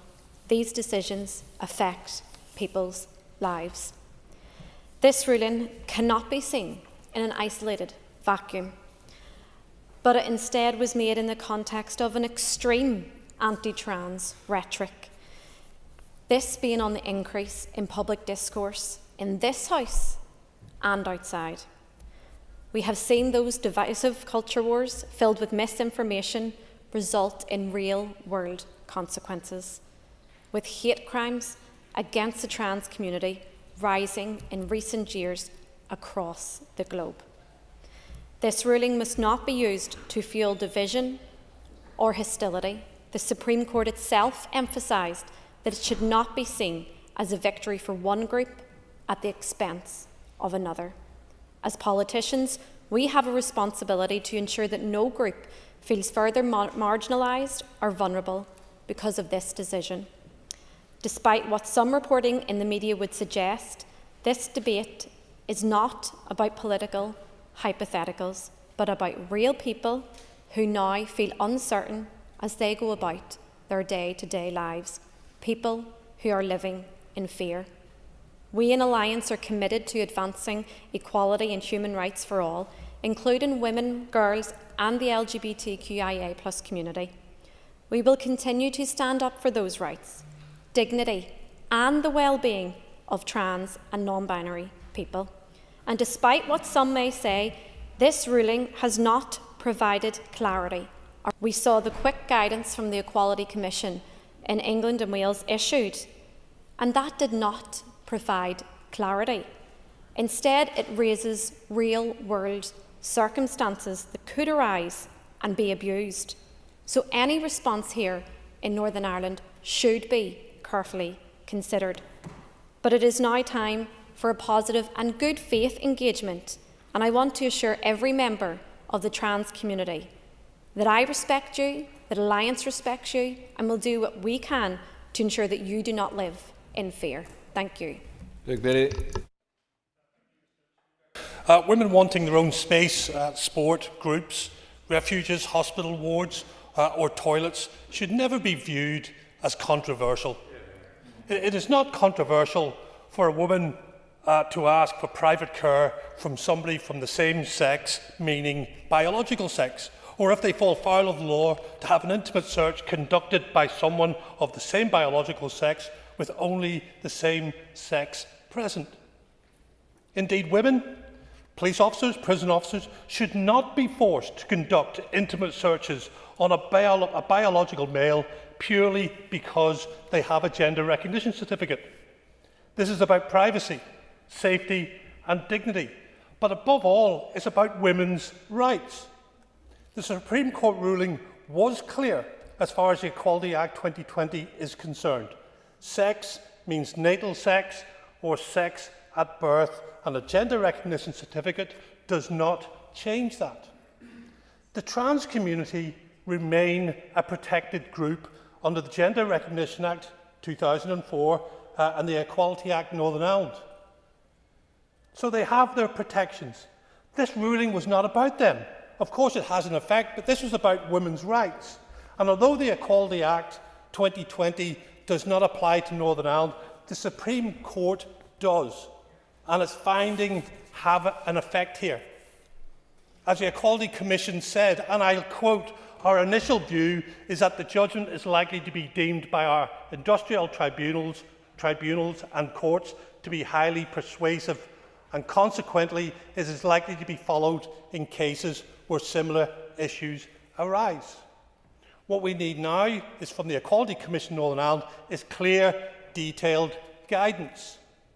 The Equality and Human Rights Commission interim guidance included, and I will quote, because I got lambasted for using these terms at a previous debate. So this is a quote: "Trans women, biological males, should not be permitted to use women's facilities, and trans men, biological women, should not be permitted to use the men's facilities, as this would mean they are no longer single-sex facilities." It goes on to say the same guidance for schools. It then goes on to say a woman-only or lesbian-only association should not admit trans women, biological men, and a men's-only or gay men-only association should not admit trans men, biological women. We're in a difficult place now, and what we need, Mr Speaker, is for the Equality Commission to speak to our executive and for ministers to lay out what we're going to do going forward. It's cool heads, but at the end of the day, this is about women's rights. Let's focus on women's rights. Matthew O'Toole. Mr Speaker, clearly the Supreme Court judgment has come after much controversy and debate on this subject, which has become tragically toxic, toxically divided, and has placed in toxic and I think false opposition the rights of women, the hard-fought rights of women, and indeed the continued fight for women's safety from violence, which is a subject we have debated in this chamber. It has placed those rights against the rights of trans people to be acknowledged as human beings with basic dignity, worthy of basic dignity, courtesy, respect and accommodation. Those two rights do not have to be in competition or in opposition with one another. Let me say first of all that I acknowledge this court judgment has happened and that there will have to be consequences on the other side of the Irish Sea, and public bodies here will be scrutinising and examining that judgment. I say that first of all. But I also say this: that judgment does not render invisible or meaningless the lives and experiences of trans people. Trans people are real people. A member opposite is shaking his head. It is really important. Frankly, this constant opposite, this idea of dehumanising and demeaning trans people as if they don't exist, as if their experience is somehow to be dismissed and to be trivialised, is, I'm afraid, something we need to move on from. I've always said, my party has always said, these subjects need to be talked about sensitively. Where there are specific and legitimate questions, whether that's in terms of single-sex spaces or whether it's in terms of sports, we can have a serious debate about those. But what I won't debate is the existence of trans people and their right to basic respect and dignity. And some of what we've heard today from the opposition benches has, I'm afraid, again drifted into stigmatising and humiliating those people. And it's somewhat ironic to hear Mr Buckley and others in his party stand up and portray themselves as great feminists and fighters for the rights of women. Women in this society who had to fight for a long time in order to secure access to basic rights and bodily autonomy. Court judgments specifically. Okay, but what I do want to say, Mr Speaker, is to people out there who are anxious, and there are trans people who will be anxious about what this judgment means for them, I acknowledge that this is a difficult time. You have rights which will be protected. I and others in my party will continue to acknowledge you as human beings deserving of basic courtesy, rights and respect. And that, I think, has to be at the forefront of everything we do. Where there are issues and questions about single-sex spaces, biological sex, by the way, is not something anyone's ever denied. Trans people in their lives have to confront the reality of biological sex because that's how they transition. So that's an absurd canard thrown up by members opposite. I hope in future we can debate these issues in a more level-headed, humane and serious way than we have today. Thank you, Mr. Speaker.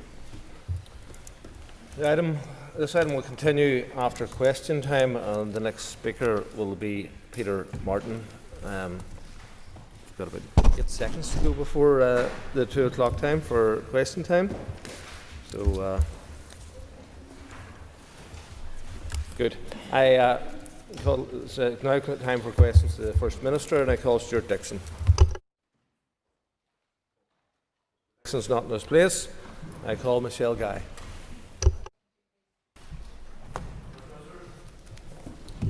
The online environment is becoming increasingly unsafe for women and for girls. Online abuse normalises harmful behaviour and can have long-lasting impacts. The Advance Against Women and Girls strategic framework recognises the need to address online harm. We're continuing to work with partners to address all forms of violence, abuse and harm experienced online.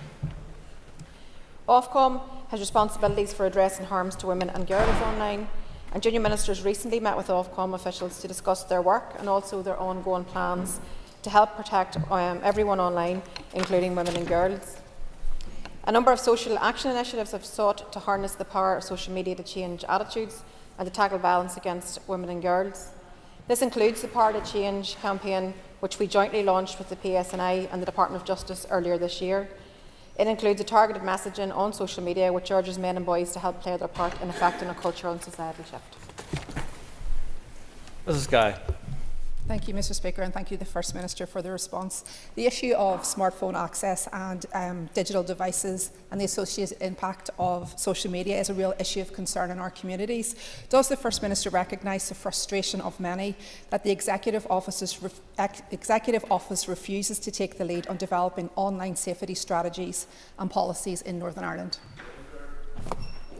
I think that I think that we all need to work together. I think that this is a societal problem that we have to address together, and the member might be aware that Ofcom are currently consulting on draft guidance which sets out 9 areas where tech firms should do more to impose online safety. So I think that is the right way in which we need to engage this issue.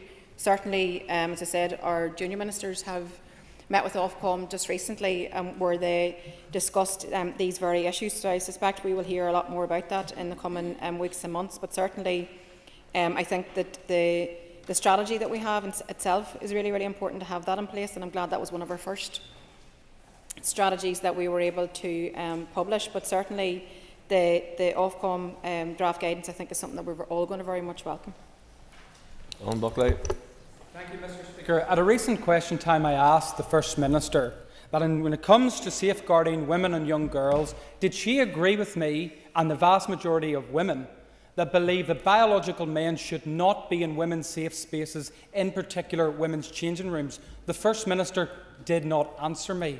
So in light of the Supreme Court ruling which said that in terms of sex and gender, it's biological sex that defines a woman, can I ask the First Minister, do you still not answer the question? Is it yes or is it no? And what is your view on the Supreme Court ruling?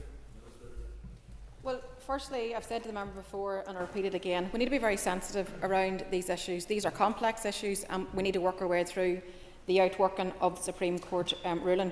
We're all aware of the headline. You yourself have just spoken about it here in this chamber.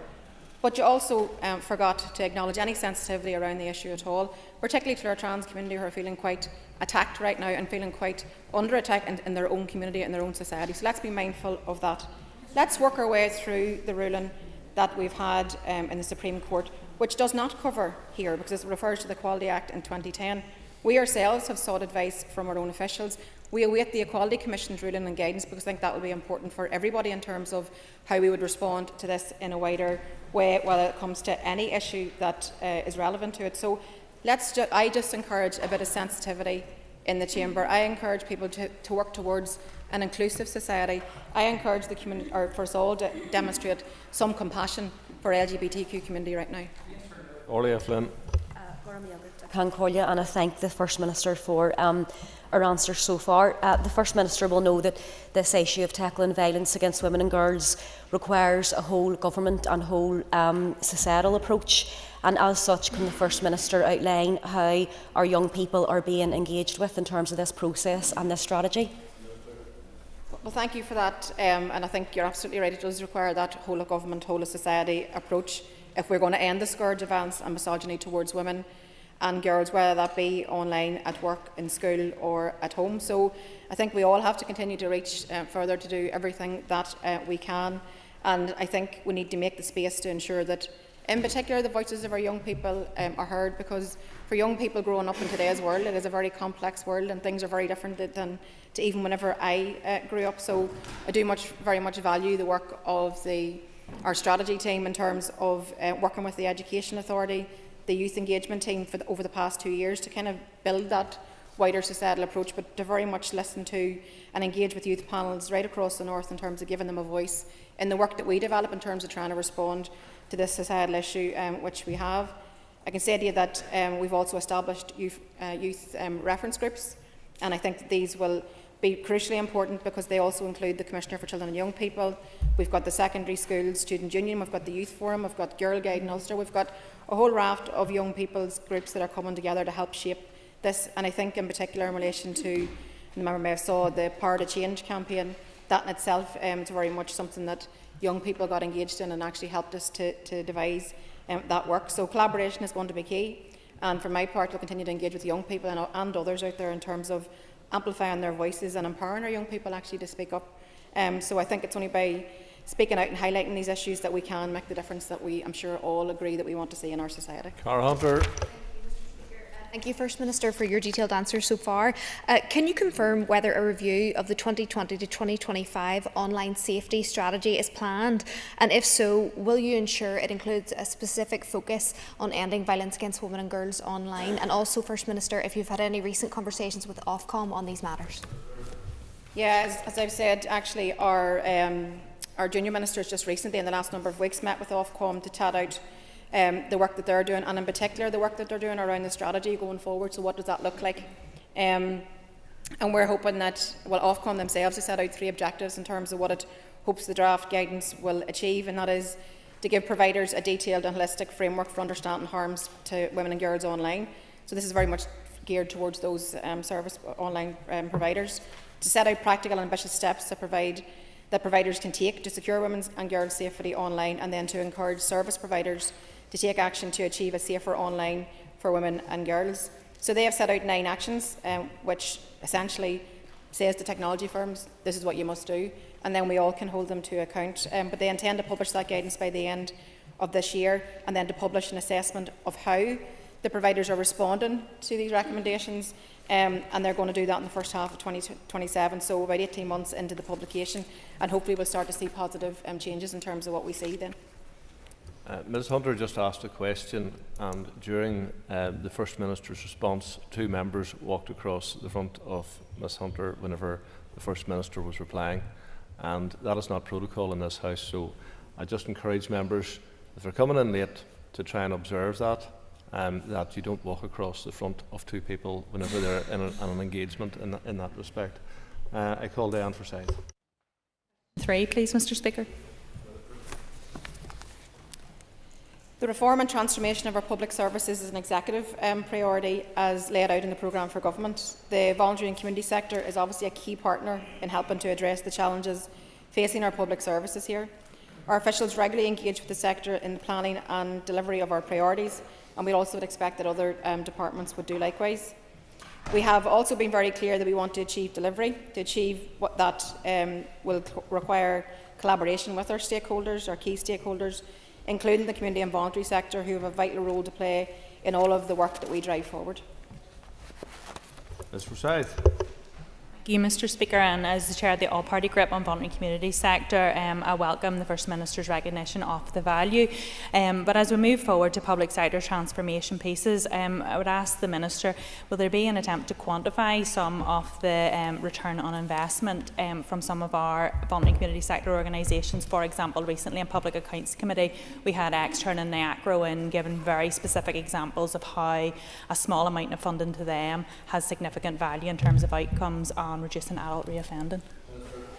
I have no specific conversations in relation to that measurement piece, but I do think it makes good sense. I think that as we move forward to establish our delivery, having established our delivery unit, and we move to transform public services, then we have to open our eyes to the things that work very well in society. And quite often, from my experience, and sounds like it from your own also, the community and voluntary sector do provide services that if it was brought back into within the control of departments, it would cost an awful lot more. So I think if we can find ways to ensure that we, I suppose, properly capture what they do for what we invest, and then perhaps ramp that up where it works best. So certainly I can take that away, and we can discuss that as part of our delivery unit work as we advance that even further. And I thank the First Minister for her responses so far. Can I ask the First Minister to detail her thoughts on the benefits of community and voluntary sector partnering with government in delivering services that support and that build communities?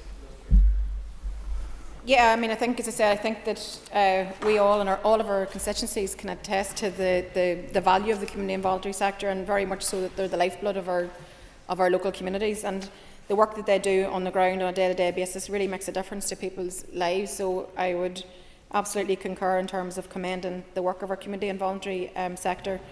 I see it every day in my own constituency. I see what's being done at a very local level, whether that be the GAA, the local sporting organisations, whether that be the local community groups, local residents associations. So many charities out there, senior citizens groups, those that work with our migrant and newcomer communities. There's just so much to be appreciative of in our society, and I think all of that helps to build a better and wholesome society for us all. So I think in looking forward, particularly given the challenging fiscal climate that we face, we need to continue to learn from what works well, actually, and replicate it and do more of it, and actually work in tandem, as I said, with our community and voluntary sector into how we can better design public services, and that's a conversation which I'm certainly up for having. Paula Bradshaw. First Minister, for your answers so far on this issue. I very much agree with the sentiments that you have raised in responding to this question today. I suppose one of the issues that we all hear from the community and voluntary sector is the issue around sustainability and funding pressures, and I'm wondering what role you can play as First Minister in terms of ensuring their continued delivery into the future. Thank you. Minister. Yeah, I suppose what I can say is that we will continue to work with them, and I think that's vital. We have to have that open communication, because they can help us so much in terms of what we want to achieve, particularly when it comes to the transformation agenda, doing things better. So I certainly will continue to work with NICFA as their representative organisation, but also with many others. You only have to take a look at what is delivered across a whole raft of services by the community and voluntary sector, whether that be Sure Start, a great example, I think, of community and voluntary sector working with the department, the work in the health improvement area. Even within our own department, we have brought forward a pilot programme which actually is about collaboration, test and learn pilots, which are exploring how we can better place collaborative working between government departments and the community and voluntary sector. And if that's something, that model that we test and works, then it's something that I would like us to pick up and run with. So I think there's an openness on our part to engage and to continue to listen to those that are providing services on the ground, because ultimately at the end of the day I think they're best placed to give us advice as to how things are working or not. Thank you, Mr. Speaker. First Minister, you mentioned the Reform and Transformation Unit. We haven't heard that much about the detail of its working. Has it been set up, and when will the House have a detailed update on its work? Sure. So it's not just one area of work. We've identified a whole range of areas of work. So I can tell you that we have our Public Sector Transformation Board. So that's already established. It's a non-statutory and independent body whose primary role is going to be to advise and make recommendations on how to utilise funding which has been ring-fenced for transformation. We've got our sustainability plan, which has been agreed by the Executive. We have just recently the as part of the reform package, Minister O'Dowd had announced the 129 million for 6 transformation projects, and we're hoping to make more announcements on that actually very, very soon. We have established the delivery unit then also within our own department. So you can see there's a whole raft of a transformation package and reform package that will, which I think will make our dividends over the weeks and months ahead. And then in addition to that, the work around AI, how that can be used and harnessed more, is another area in which we are focused on as well. Kelly. Question 4, please. First Minister. With your permission, Mr. Speaker, Junior Minister Riley will answer this question. We know the significant and positive impact the current Urban Villages programme has had in communities working through successful delivery of the remaining capital projects, which will increase access to shared space facilities and continue to promote integration across the 5 urban village areas and beyond. We have set out the strategic direction for urban villages, which includes completing the current Urban Villages plan and securing the sustainability of capital projects by supporting these community organisations taking forward large capital projects. Mr. Kelly. Thank you, and my thanks to the Junior Minister for her answer. And just to welcome the Holy Cross Boys School Council and their teachers here up in the public gallery at the moment, before moving on. In terms of looking forward, can the Minister detail the criteria to be part of Phase 2 of the Urban Villages programme? Yes, and I thank the member for that question, and can I also echo his very welcome to the school above. So yes, as we come to the end of Phase 1 of the Urban Villages initiative, it is worth reflecting that this project has supported a range of community-led, cross-cutting and capital projects that have made a real difference to improving good relations. Along with Junior Minister Cameron, we have visited many of these projects, and I know that the member has been supportive of this work in his constituency of North Belfast. It's also worth noting that to date the Urban Villages has delivered approximately 50 million of capital and 15 million revenue investment to date, with over 58 capital projects that are now completed and over 417,000 users, 1,800 programmes, activities and training courses delivered, and 923 construction and administrative jobs have been created. In terms of looking to the future, we're planning for a future Urban Villages programme, which includes joined-up delivery between departments that will enhance the linkages Urban Villages has made in supporting ministerial priorities. We've also established a working group to take forward the development of Phase 2 of Urban Villages, which includes establishing the criteria for the future programme. And as I've said, once the criteria has been agreed, we will of course come and update members on that. Downloads. Mr. Speaker, question number 5, please. Minister. With your permission, I will answer question 5 and 13 together. The announcements made by the US administration on the 2nd of April set significant tariffs on goods entering the US market from over 60 countries, including 20% tariffs on EU goods and 10% on UK goods. While President Trump has since announced a 90-day pause, 4 countries hit by higher US tariffs, the measures have sent shockwaves through the international economy, creating concern and a lot of uncertainty for businesses and for governments worldwide. We've focused on building a globally competitive and outwardly focused economy. The US is an important trading partner for us. In 2024 alone, we exported 1.7 billion of goods to the US and imported 0.75 billion imported 0.7 billion. Any actions that create barriers to trade with this significant market are obviously always going to be unwelcome. So we've been working closely with our Economy Minister to understand what those announcements mean here for businesses. But as international trade is a reserved issue, we continue to engage at both the political level and official level to ensure that our economy and businesses here are protected as far as is possible, and we continue to engage with the Irish Government also. Mrs. Dodds. Mr. Speaker, and thank you, First Minister, for your answer. However, it was a very general answer. Could I ask specifically, should President Trump reimpose those tariffs? Northern Ireland will obviously be hugely disadvantaged being in the single market for goods and having to apply the EU Customs Code, and therefore liable to pay duty on US goods coming into Northern Ireland. What specific measures have you suggested to the UK Government that they might employ in order to protect Northern Ireland? The question was a more general question, but let's be very clear. Tariffs will serve none of us well. I think tariffs are bad for business. Tariffs create uncertainty. Tariffs can lead to so much uncertainty that we end up with a hike in inflation. So this is not a good scenario for anybody to be in. So what's important right now is diplomacy. What's important right now is conversation. What's important right now are identifying what our priorities are here locally, and we have done so working with the Economy Minister, and we continue to engage with the British Government, with the Government in Dublin also, and we have done so over the course of the last number of weeks. Unfortunately for us at this moment in time, international trade is still a reserved issue, so therefore we need to continue to engage with Jonathan Reynolds, the Minister for State for Business and Trade, and work out a strategy as far as possible. But to be very clear to yourself, the Economy Minister has advised that she has set out 5 key asks in terms of our own circumstance here, because we have a particular circumstance that needs to be recognised. And we've made that point that whenever it comes to these discussions, because we're going to go back to this after this 90-day pause comes to an end, whenever they get back around the conversations or in the lead up to that period, that we have asked that they keep our unique circumstances in mind. So that is to the fore of all the conversations that are had, and we've made that case to both the British Government and the Irish Government, and that's in relation to any negotiation around what might happen next. It's also in relation to any countermeasure that may be brought forward. We've also asked, or Kiva has also asked, for the Government to act in concert and to minimise any divergence between Britain and the EU. She's asked to provide a properly resourced advice service for our local businesses, because there's so much uncertainty and people are anxious. They need to understand how the tariffs affect them.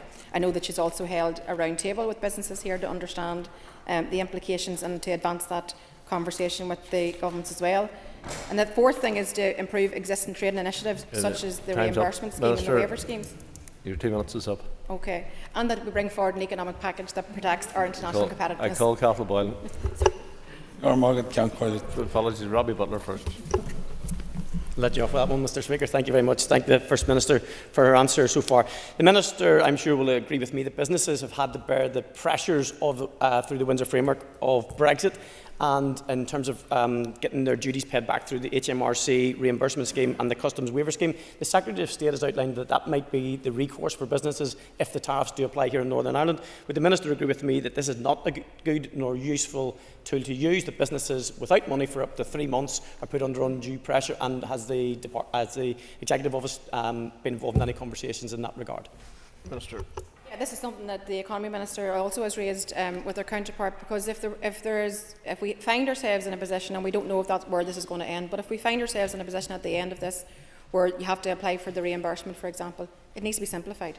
They need to make it easy, and businesses can't wait for 3 months to get that money back. So we need to find a way, and that's what we have encouraged in all of our conversations, that if we get to that juncture, that it needs to be a simplified process where businesses can actually trade without barriers, or at least with limited barriers in terms of what they do. So the point that you make is something that we are very recognised and have taken on board. Mr. Boylan. Thank you, Mr. Speaker, and I thank the Minister for her answer so far. But does the Minister know that Brexit has had a huge negative impact socially and economically here? In terms of lessons learned, can the First Minister detail what work is ongoing as a response to the US tariffs to protect the regional and all-Ireland economy?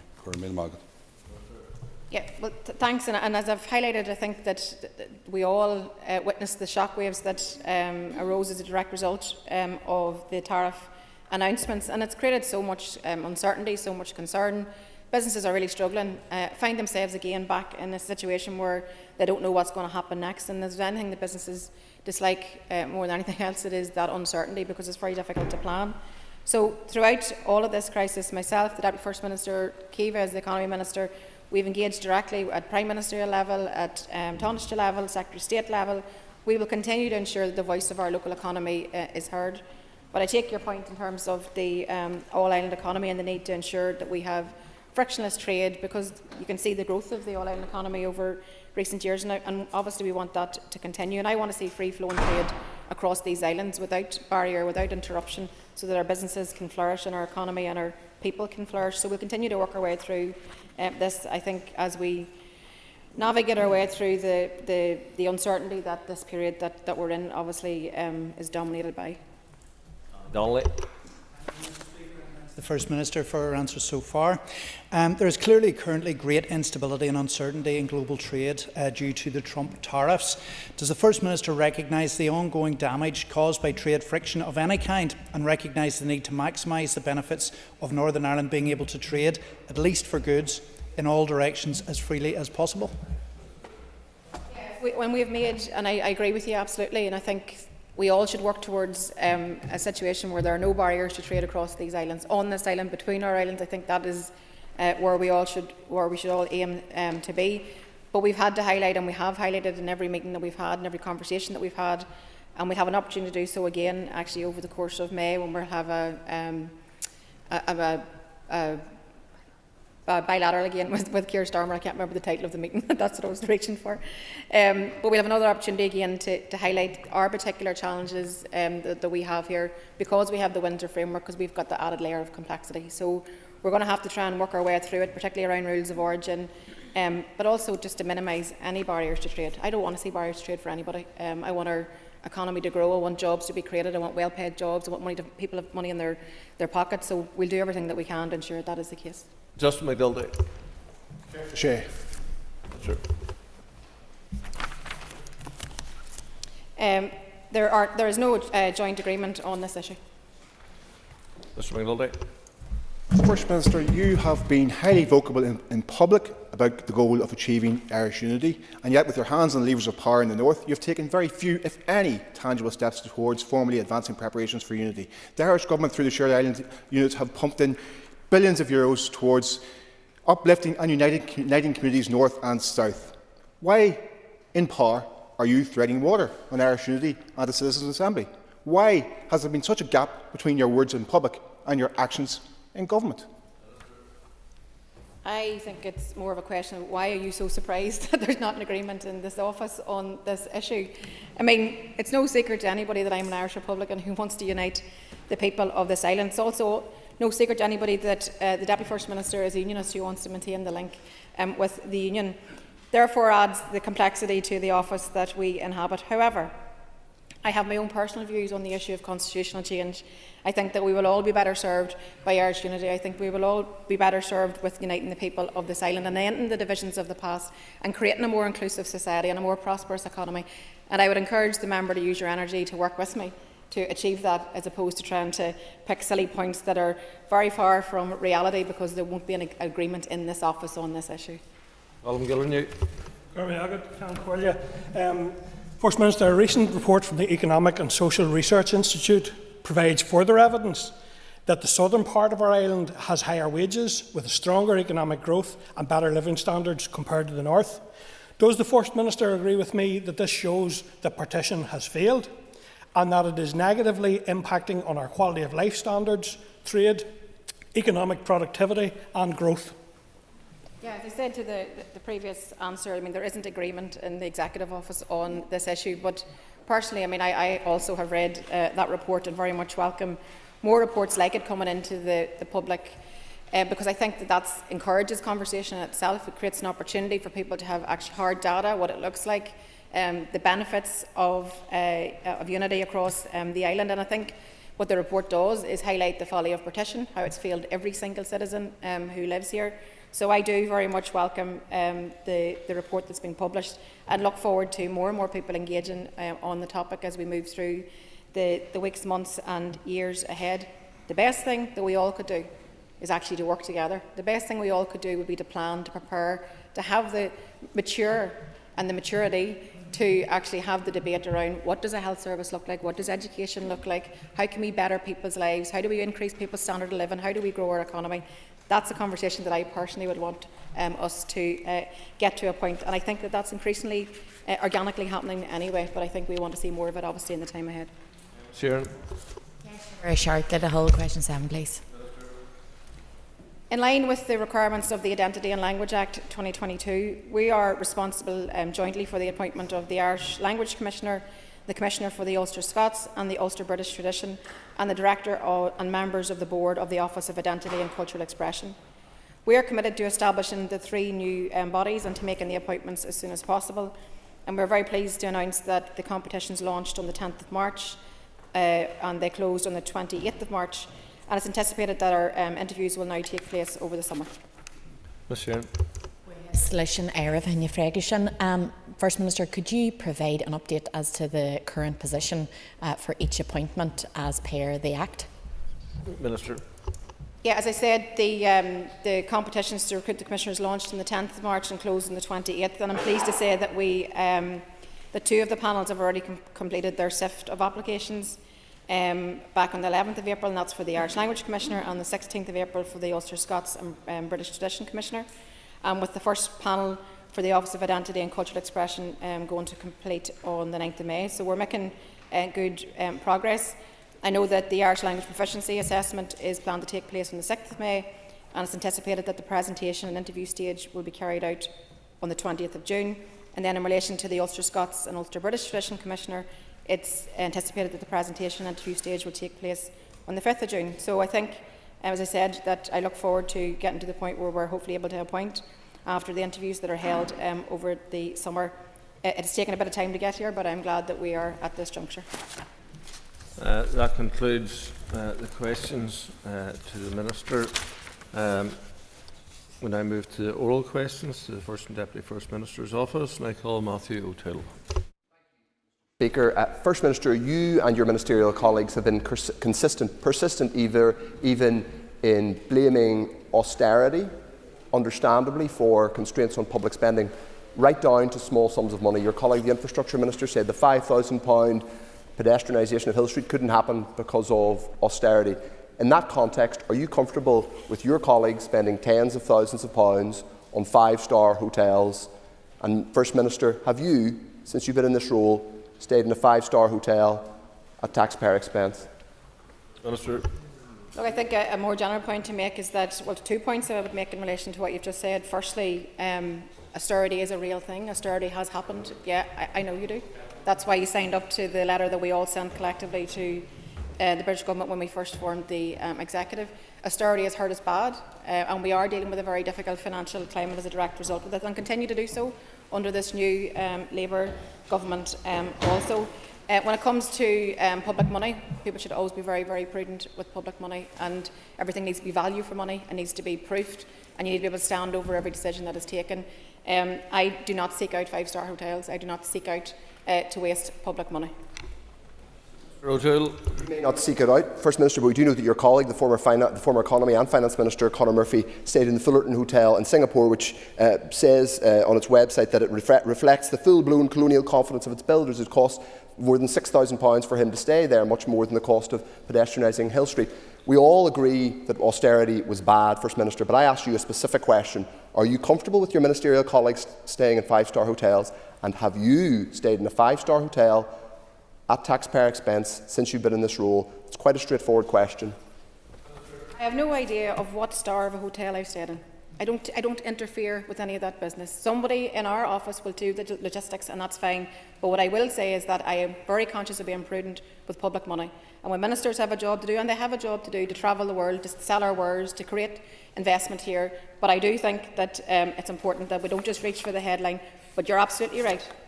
Value for money should be top of the agenda. That's certainly a principle that I adhere to on any of the travel that I make. And I only travel with an objective, which is to better this place, to better people's lives, to increase opportunities for investment, to create jobs, and ensure that we drum up business to tell people that we're very much open for business. And I think that that's important, but I absolutely can concur. Value for money all day long. Owen Tennyson. Thank you, Mr. Speaker. First Minister, you'll be aware that on Easter Monday we saw disgraceful scenes whereby those linked to dissident republicanism groomed young people into violent attacks on the PSNI. Can I ask you to join me in condemning that behaviour?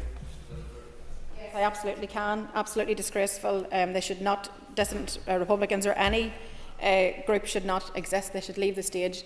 We're here because we're trying to build a shared society, an inclusive society. I know that's the work that we're all committed to. And I think the scenes that we witnessed in Derry were an absolute disgrace. Mr. Tennyson. I thank the First Minister for that answer. First Minister, given what we have seen over the last week and the role of dissident Republicans in that activity, do you stand by your support for the UK and Irish government's interlocutor who we're appointing to engage with those very organisations? Minister. I have not pledged support for anybody's interlocutor. I have acknowledged that they are moving to that juncture. What I've been very clear in saying that these groups should not exist. They should not be given financial reward to leave the stage. They should just cease to exist. People shouldn't be engaging them on that basis. But the Irish Government and the British Government will have to stand over any interlocutor they appoint. I certainly won't have any hand in part in it. Donny Donnelly. Mr. Speaker, and thanks to the First Minister for her answer so far. I'd just like to ask the First Minister for an update on how work to tackle paramilitarism intersects with the work to promote good relations. Minister. I think they're two of the same thing, I think, for sure, because I think that the conversation we just had around the fact that paramilitaries actually still exist isn't acceptable, and everybody should use their office, their elected office, to call it out for what it is and actually tell them to, excuse me, to desist. I think that if we're going to build a more inclusive society, then we have to continue to work at that. And I'm struck, just given the day that's in it, the commentary that we referred to earlier of Pope Francis, in terms of the fact that, remarking that we have achieved so much in 25 years, but we still have a journey to go, and the process, or peace, is an ongoing process. I'm committed to doing that through our good relations work, through our ending violence against women and girls, through ending and tackling paramilitarism. All these things are interlinked, and to look at them in silos would do a disservice to our community. Mr. Donnelly. Minister, for that answer. First Minister, we have seen another recent example in Lisburn, as well as examples in the last few years, outside new housing developments in places as far afield as Antrim and Dungannon, of flags and symbols being intentionally used to intimidate local residents. What steps are being taken to end such intimidation and enable people to live free of territory marking in this way? Yeah, can I concur with you in terms of calling those people out that are responsible for intimidating communities and actually trying to claim space within communities and by erecting flags and symbols and emblem, and I think that isn't acceptable, and I can certainly say to you that I am determined to build a better future for everybody here, and that includes tackling some of these issues that have not been tackled to date. I know there's a difference in terms of perhaps approach in terms of what has been done before with the FICT report, but we now have an opportunity with it being looked at in the round with the other areas of work to actually maybe advance this and do something about it in terms of what comes next. So I look forward to engaging with you actually on this topic as we move forward. Declan Kearney. Ceann Comhairle agus buí has leis an chéad ara a socht de ragri ha hagi seo. First Minister, earlier this month in Philadelphia, Ír Taoiseach, former Taoiseach Leo Varadkar, made a speech in which he reiterated his very strong view that it is now time to move from Irish unity as an aspiration to Irish unity as a political and policy objective for an Irish government, and he called on us all to look to Irish unity as the defining challenge of our generation. What are your views on that intervention? Mr.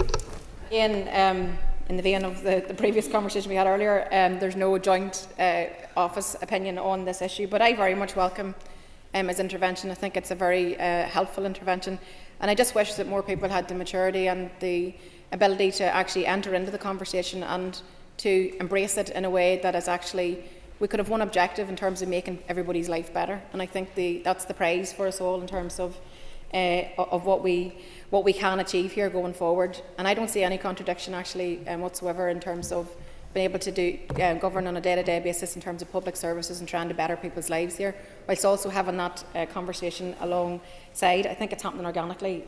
So I think for me it's about much more than sticking the north onto the south. For me it's about unity of people, and for me it's about building that better future for everybody. Mr. Kearney.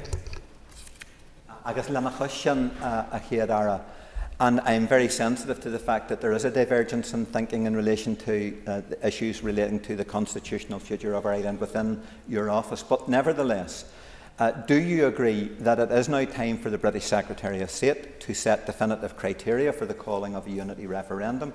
And do you agree that this British government should commence a conversation with the Irish government in relation to setting out the transition for Irish reunification?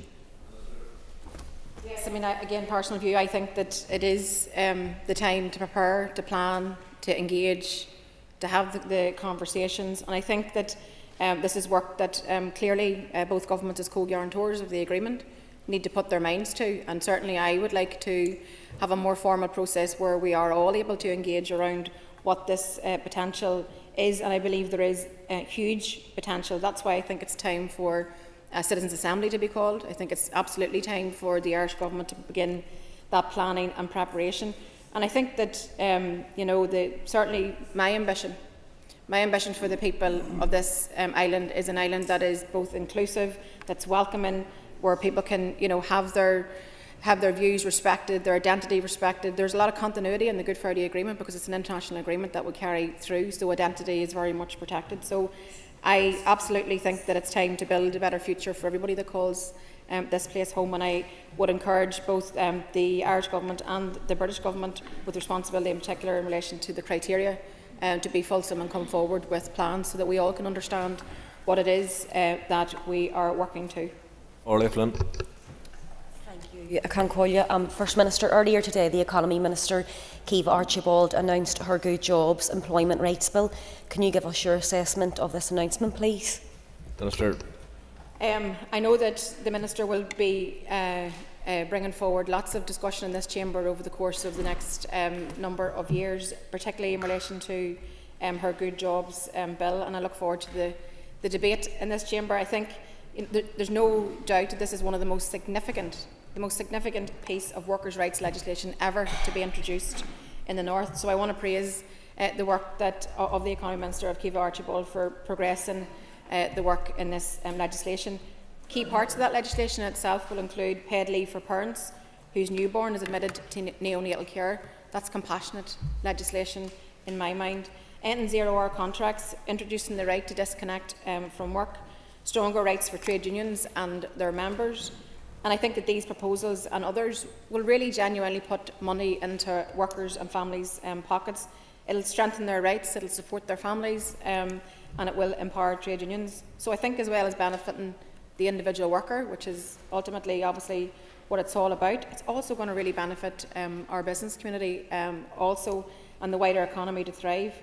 This to me is in essence what it's all about. It's about politics making a difference in people's lives, and today I think Kiva Archibald, the Economy Minister's statement that she'll make, is certainly one that will be a huge positive step in demonstrating our commitment to delivering for workers, families and communities.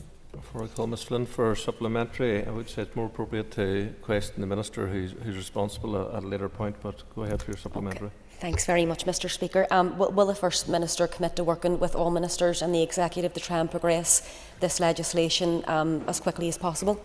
Minister. Yes, I mean, I want to see this legislation progressed as quickly as possible, and as I said, I look forward to the debate in this Assembly, but it's game-changing possibility.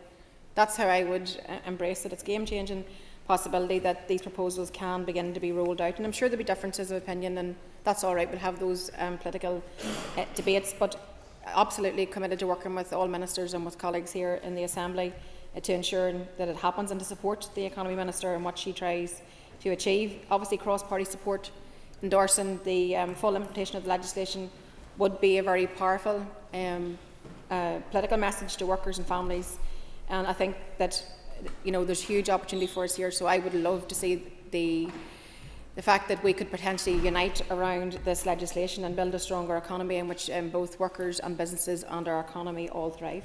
Aoife Finnegan. First Minister, earlier this month the Court of Appeal ruled that the British Government's refusal to hold a public inquiry into the killing of Shawn Brown, who was abducted and shot dead by loyalists in 1997, is unlawful. Does she agree with me that there should be no more delays in establishing a public inquiry into Shawn Brown's murder? First Minister. Thank you for that. And I've been at Bridie's side and will continue to be at the family's side, and I think that she herself is such a strong woman who's held herself with grace and with courage and with dignity, and stood outside the court early this month, and she made that direct plea to the British Government to not have her to travel to London. So I think that no matter how you look at it, the Lord Chief Justice Keegan has been clear. The decision to refuse a public inquiry cannot stand, and it's unlawful, and it's in breach of Article 2 obligations. So the British Government need to get on and grant the public inquiry 5 times the legal system has said that this needs to happen. The Brown family have waited for far too long. It is time for them to have truth and justice and accountability, and they should not have to, and particularly Bridie, at her age, should not have to endure the indignity and the insult of further delays and appeals to the legal process, because the British Government are burying their head in the sand and ignoring the reality of the fact that the courts have said that the family are entitled to have to ensure that they have the public inquiry. Ms. Finnegan. What is the First Minister's view on recent engagements between the Irish and British Government on the issue of legacy? First Minister. Well, I think the recent meeting that there was of the British-Irish Intergovernmental Conference over the course of last week, I welcome the fact that legacy was on the agenda. It's very much for the two governments to work together on this area. And I think the fact that there was their joint commitment to establishing legacy institutions which are fully human rights compliant and within the parameters of the Stormont House Agreement 2014 is something that I welcome. But as we know that the legacy framework was endorsed back in 2014, the Stormont House Agreement, that is where we have the basis on which to move forward. So I want to work with both governments. I want to resolve outstanding issues. I want to ensure that all families out there get access to truth and justice. And I think that what's crucially important is that whatever is brought forward over the course of the weeks ahead, it has to command the confidence of families, because that's what this is about. It's about families, it's about loved ones, it's about grief, it's about healing, it's about truth and justice. And the only way that we'll be able to move forward in a way that commands their confidence is if we actually have Article 2 compliant frameworks, and that we have something that will actually command their confidence. Members take their ease and we move to the next line of question, which is to the Minister for Infrastructure.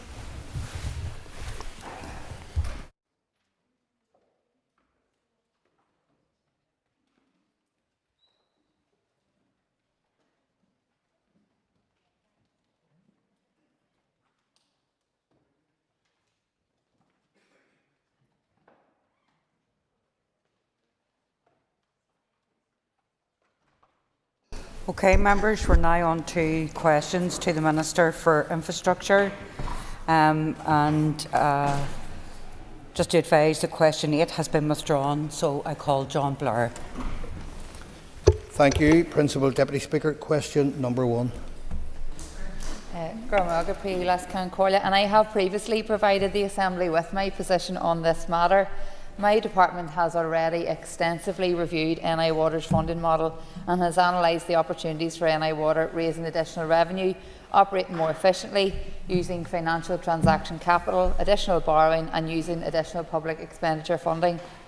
My department has also reviewed alternative water utility company structures across Britain and Ireland for best practice, including mutualisation, which I know is one such model which seems to have some support here. Indeed, my predecessor reviewed this work again in 2022 and 2024 for the purpose of evaluating if any conditions had changed which might merit further opportunities. Given that nothing has changed in terms of the policy of how NI Water receives most of its revenue, that is through domestic subsidy, and the continuing government sponsorship and accountability for NI Water, then there are very few additional options to be explored. Any proposal to review NI Water's funding arrangements must satisfy 3 key tests, namely, will a new structure help to secure long-term investment? Can the model service the debt necessary to upgrade the infrastructure at the scale required?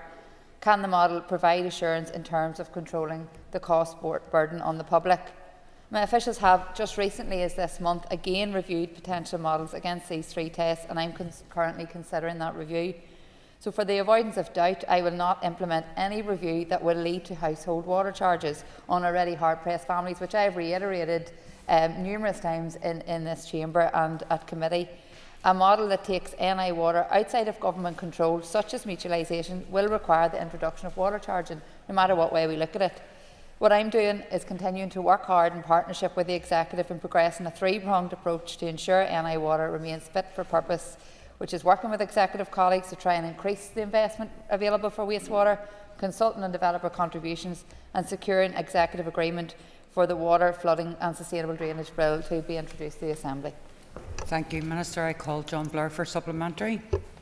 President Deputy Speaker, I thank the Minister for that answer, and could I ask further to that against the context of human waste on our roads and in Belfast Lough, the Lough Neagh situation, in addition to that, the stalled Living with Water Belfast programme and forensic accounts being called in, how we manage our water isn't in a good place. Does the Minister accept that a review should be undertaken urgently? Governance arrangements should be included in the remit of that review, and that a future review should be made publicly available. Minister. Well, as I have said, I'm currently considering a review that officials have taken. We have done numerous reviews to date, looking at all the options available. No one has brought forward any alternative other than those that will lead to water charges, which I am not prepared to implement. If others want to do that, then make that clear. But the point being is the funding model that we have is the best one to make sure that we avoid those water charges, but we don't have enough investment, and that's why we need to continually work together as part of the executive, but also looking at what else we can be doing to ensure that we can continue with the models there, but sure it's funded properly, as well as looking at alternative methods for our wastewater. I call Deborah Erskine. Thank you, and I thank the Minister for far. Last month in March, the Minister announced a forensic accountant to look at the funding and NI Water's finance for 24-25. It was reported that it would take about 6 weeks for that forensic accountant to do their work. And I note from the terms of reference that it states there will be a presentation to management on the 2nd of June. So can the Minister confirm the accountant is in place and carrying out the work, how much this will cost to the department, and when the committee and the Assembly will have sight of that report? Minister, there are 3 questions. It's your discretion to answer. So I suppose just to say that yes, the accountant is in place. That work has commenced, and as it stands, is running on time. I will consider that when it comes back to me, and at that stage we will share with the Assembly, with the committee in due course. I call Cal Boylan. Agus go buchas leis an éire a socht Fragger. Could I thank you, Principal Deputy Speaker, and also the Minister for answers so far. But does the Minister agree that the experience of privatisation and mutualisation in England and Wales have been a disaster? Cormail Margaret. Well, I mean, we have seen what mutualisation can do, and as the member has alluded to, what has happened in Wales. And we have seen that it doesn't necessarily deliver the immediate benefits which others may perceive. We've seen significant issues remaining in the wastewater system, and these companies are burdened by excessive debt and are having to then be bailed out by government. So for me, that is a red flag, and we have to ensure that any system we have in place is fit for purpose and continues to deliver for the people it serves. Call Matthew O'Toole. Thank you, Mr. Deputy Speaker. Minister, you are pursuing what I'm afraid is a straw man argument. You're saying you don't want water charges, rather than explaining what you will do about water infrastructure here in the north. I don't want water charges, my party doesn't want water charges, but Lough Neagh is turning into an open-air cesspool. We cannot build affordable houses in this place, and business is being held back from developing. All of those things will continue and get worse if we don't have some form of solution. You appear to not have one. So can you tell us, if you're ruling everything off the table, how can we invest in our water infrastructure? Minister. Well, I think I have made it clear what I am doing. I've actually pointed out the 3 things that we're doing specifically. That's working with executive colleagues, that's bringing forward legislation, and that is the developer contributions consultation, which is out at the minute. There's 3 things that are very clear, but I'm glad the SDLP have now made it clear that they don't want water charges. They also haven't provided an alternative, but I look forward to hearing that. I call John Stewart.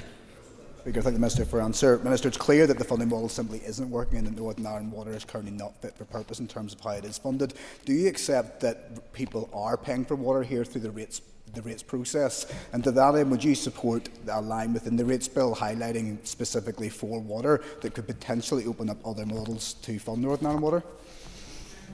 Well, our rates bills go towards all our public services, so that is the case.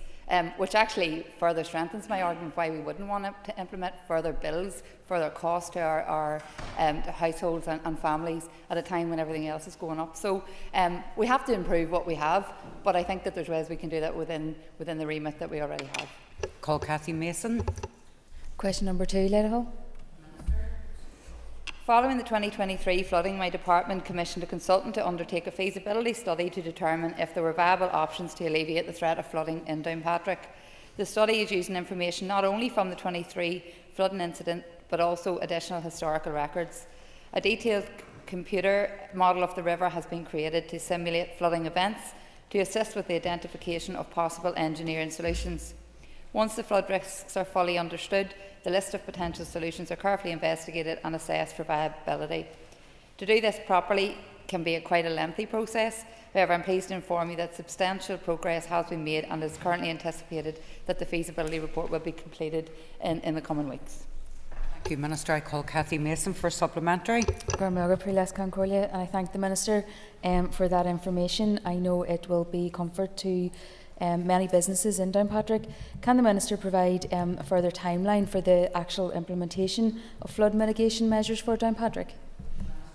So the published review of the South East flooding in autumn 23 detailed 22 recommendations for which the Department and other multi-agency partners will be responsible for delivering. These recommendations include developing flood forecasting capability and further enhancements to communications, resilience and surface water management. Although my department is not the lead agency for the delivery of all the recommendations from the review, we will take the lead in the coordination and oversight of the implementation of all recommendations through the establishment of a flooding review recommendations group. Regular meetings continue with members of the group and a focus on the development of an agreed action plan to outline responsibilities and associated timescales, with the anticipation that all recommendations will be addressed within 24 months. Thank you, Minister. I call Colin McGrath. Deputy Speaker, it recently came to light that only half of the money allocated to help businesses in places such as Downpatrick after the floods, help that was desperately needed, was actually allocated to businesses, but instead it was allocated to government departments such as your own. Does the Minister think that this was fair on those beleaguered businesses of Downpatrick and other places, that finance that was allocated for them was used instead for departmental spend? Well, as part of my own constituency, it's impacted by what the member has outlined. I can only speak about my department and what we were allocated, and we were provided with 10.5 million of additional funding for the response and remedial actions required following the major flooding incidents that he's alluded to. And this was made up of 1.9 million resource and 8.6 million capital, and those were fully spent. But it allowed that additional costs associated with flooding could be met, including repair and remediation work, replacing damaged equipment, staff and other costs which were essential to deal directly with the response and lost revenue. So I think from our perspective, every penny of that was spent and spent in a way that was effective. We probably could have done with more if that was the case, as all departments probably could have. But that's where we're at with it. Call Andrew McMurray. Thank you, Minister, for the answers so far. On the flooding and the feasibility, will the Minister commit the resources to expedite that these are put in place to prevent any further flooding? So I have been doing regular engagement with officials, particularly around from DFI Rivers, because there has been a huge amount of work gone into, as I've outlined there. There's 22 recommendations, and we need to make sure that we're well prepared, as these incidents will be coming more frequently, as we are all aware, particularly in relation to the climate emergency that we are seeing day and daily. So this is a key priority for the department. I have to say, officials don't often get the credit they deserve, but the work that has gone into ensuring that we move at pace and that we're actually better prepared to deal with what is coming further down the line is something that I have been extremely impressed with since coming into post. So absolutely, I think this is a huge priority for all of us. Thank you, Minister. I call Maurice Bradley. Thank you, Deputy Speaker. Number 3.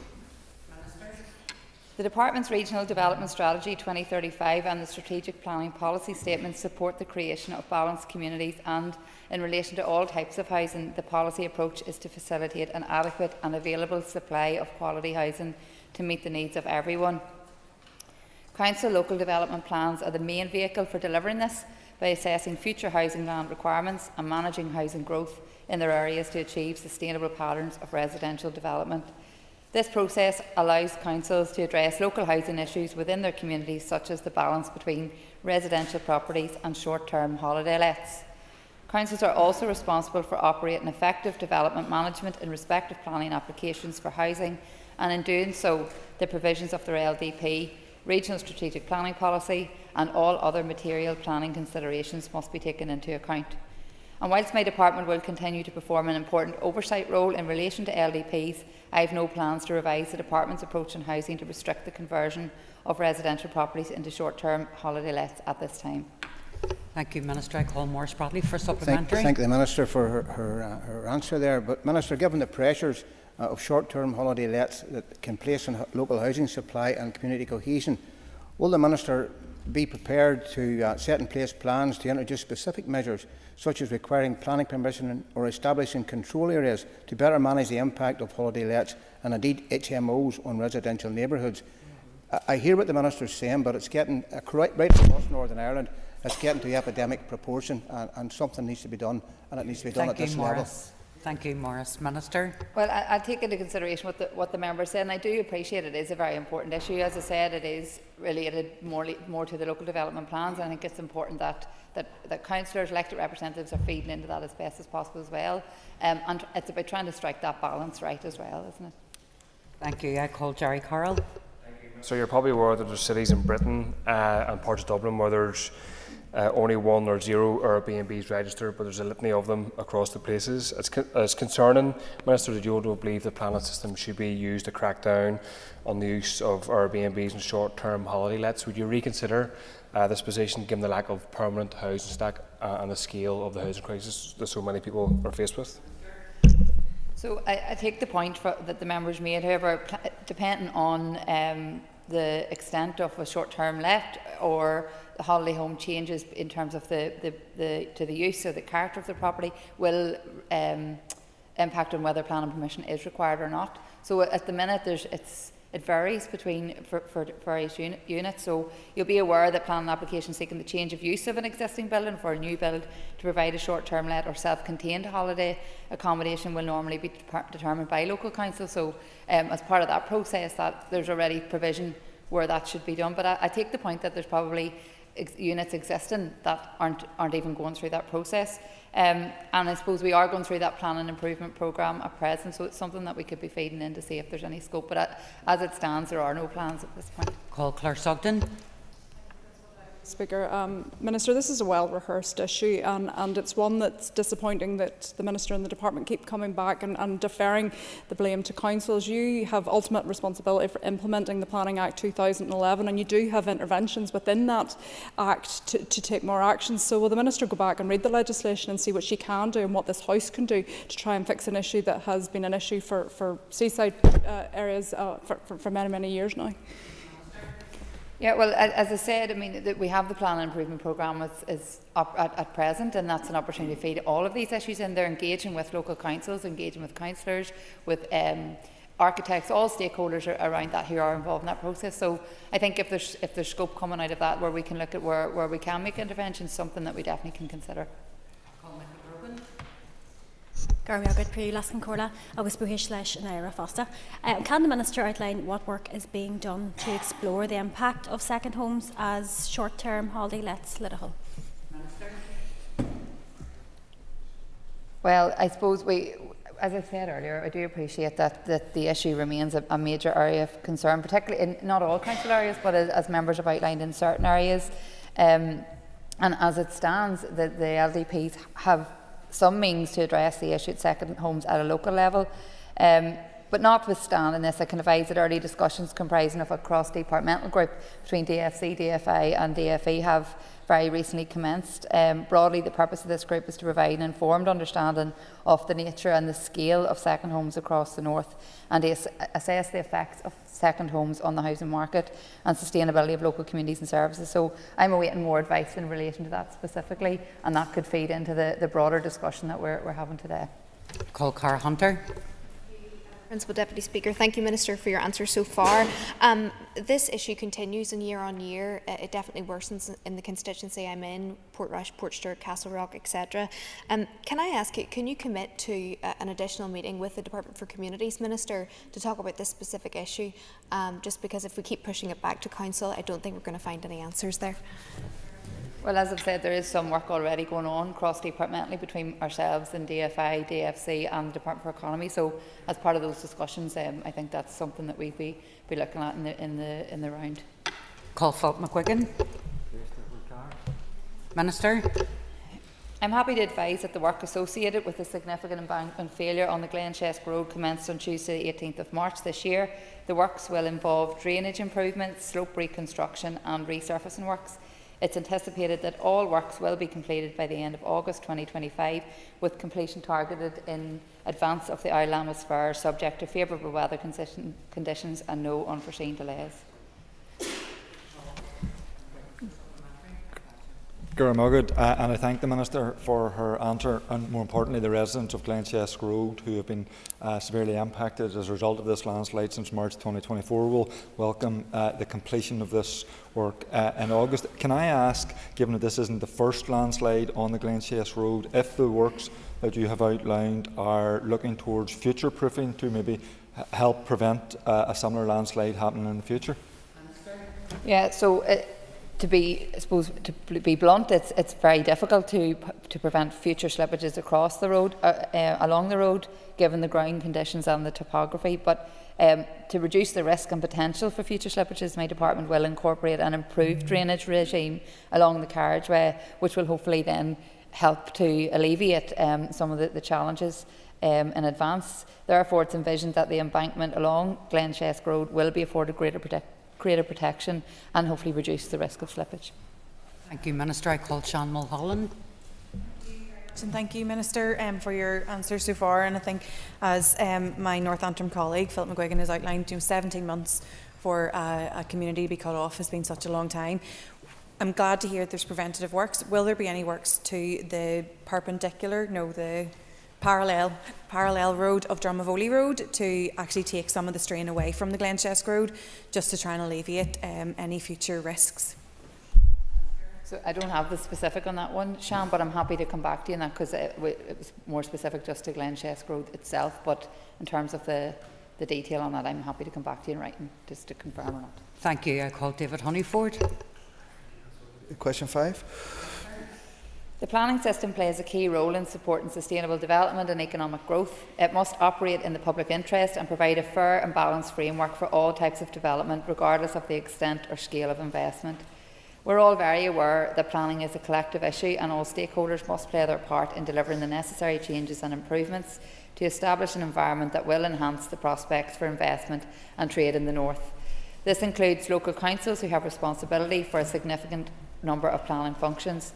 And whilst I have no plans to revise planning legislation specifically to reflect trading advantages, you will be aware of the ongoing work by my department to bring forward the planning improvement programme, which I have mentioned earlier. And this is intended to improve the efficiency of the planning system by bringing about improvements in application processing times, the quality of applications and the delivery of the local development plans. I believe this is the right approach to ensuring that the planning system works better for everyone and remains focused on delivering balanced, sustainable outcomes. And this in turn will provide impetus in achieving a positive environment for potential investment in the North and enhance the prospects of developing trade. Thank you, Principal Speaker, and thank you, Minister, for your response. PRM in my constituency have seen significant growth in their business through dual market access. They've just completed a plan application that will help them realise that. That took 3 years. Now, that's a company embedded in my community. Anybody else is not waiting around 3 years for a plan application, and this is not the problem. Yeah, this is not a problem of planning, this is the system. I'm asking the Minister, would she prioritise this issue, because this is holding back our economy and our growth. So, going back to my previous answer, that is exactly one of the reasons why we have. It was actually my predecessor, John O'Dowd, who initiated the work on the Planning Improvement Programme. It's absolutely critical. It's critical for everything that we talk about here across government, whether it's housing, it's the economy, education, health. So I agree with you, and I mean, and coming from a constituency that has been crucially impacted by long planning times, and we have been able to identify common issues right across the 11 council areas, be it staffing and resource issues, and how we can better streamline that process so that people aren't sitting 3 years waiting on an application. But I think that's been a really extensive piece of work, and I think that we will see really good outcomes. So I hope the member will be reassured to know that that actually is a really key element of the work that's taken place. Thank you. I call Melissa McHugh. I've got Priolask Corla agus Buhas Lesson Ira for Hanya the Frago Judicial. Minister, just in the same vein as well, too, and there's a problem that exists throughout the north of Ireland. Can you outline what steps you're taking to improve planning statutory consultees response times? So I thank the member for this question, because it is one that, both as an elected representative for a constituency, we all hear about some of the delays, and I have introduced a number of measures to improve that planning consultation process, which include the publication of quarterly and annual reports on statutory consultation performance to enhance and encourage improvement, statutory requirements for validation checklists to make the planning application process more efficient and more effective, the delivery of specific bespoke training to statutory consultee staff on environmental impact assessment, the production of a protocol for statutory consultees to support them as well as local government, and the Planning Statutory Consultee Forum, which is a cross-governmental group which will continue to meet regularly to constructively address issues impacting on the effectiveness of the consultation process. And I think when you're speaking to applicants and businesses and people who are within that process, this can be a real area of frustration if they're maybe waiting on one consultee response. So I hope that all of these measures will help to see that speed up and streamline it. Thank you, Minister. I call Justin McNulty. Yes, to say.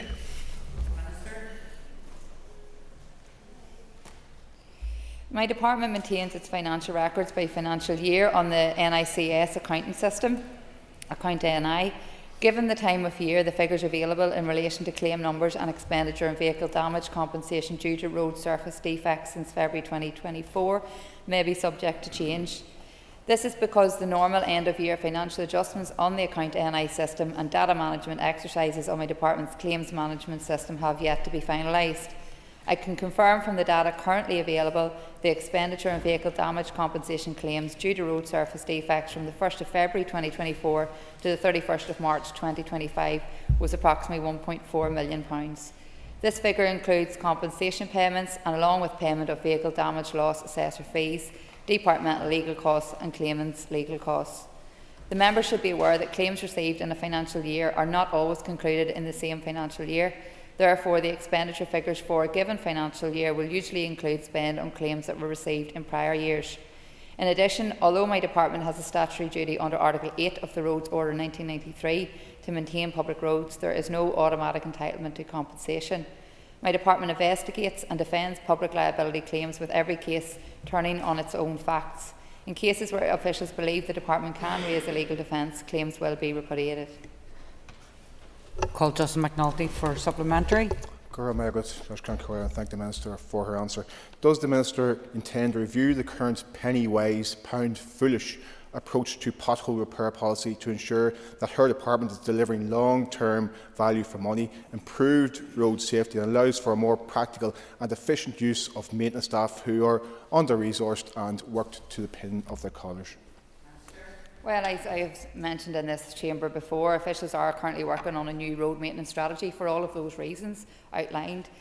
We have staffing shortages right across the department, but also lack of investment in the Department for Infrastructure, as his former colleague and previous Infrastructure Minister will agree with in terms of her time in office. And this is something that we have been dealing with for many, many years.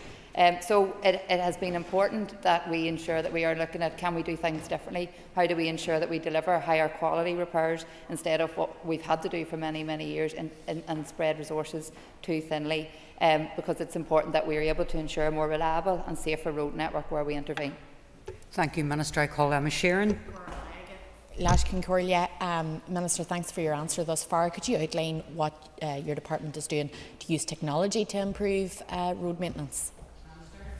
Yeah, so as part of the new strategy that we are currently working on, and I'll be considering it in detail in the coming weeks, we, as I've said, want to focus on higher quality repairs that will be more sustainable, and that will involve the use of modern technology to direct our investments where they are needed most, ensuring smarter maintenance decisions, but also future-proofing our roads to meet the changing needs of society, which will include active travel, reducing the carbon footprint of our operations, and ensuring that the network is resilient after adverse weather events. Thank you, Minister. I call Stephen Dunn. Thank you, Principal Deputy Speaker. In 2019-20, your department paid out over $35,000 for vehicle damage claims within our own Ards and North Down section office area. In 23-24, this number rose to an eye-watering $122,000. Will the Minister take action and ensure that the Ards and North Down area receives a fair funding allocation for proper roads maintenance going forward?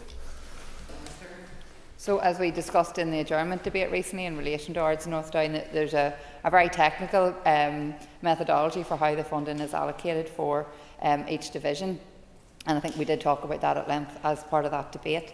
But as I've said in the previous answers, there's no doubt that we don't have enough to deliver what's needed to do all the work that's required across our road network, which is why we're trying to do as much as we can with what budget there is available, and trying to be smarter with that budget available, so that all road users, whether you're a motorist, whether you're a cyclist or a pedestrian, have access to good quality and safe roads. So that work, as I said, is ongoing as part of the strategy that's being developed, and I hope to see that being implemented fairly soon.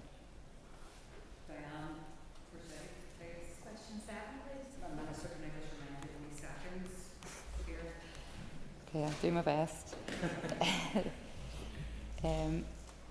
So my department, as you know, has been operating under significant underfunding for many years, and regrettably structural maintenance funding, which is used to deliver resurfacing projects, has not kept pace with what is needed to keep roads in a reasonable condition, as we have discussed at length here today. Having said this, the department has completed 2 resurfacing schemes on the A2 Newcastle Road in Kilkeel during 2024-25, with over 3 kilometres of the roads resurfaced, and any further resurfacing improvements will be taken forward based on the priority need and subject to the level of structural maintenance funding in future years. Officials will continue to review and assess the A2 through regular inspections, and will also take forward the repair of defects in line with the current department's limited service policy.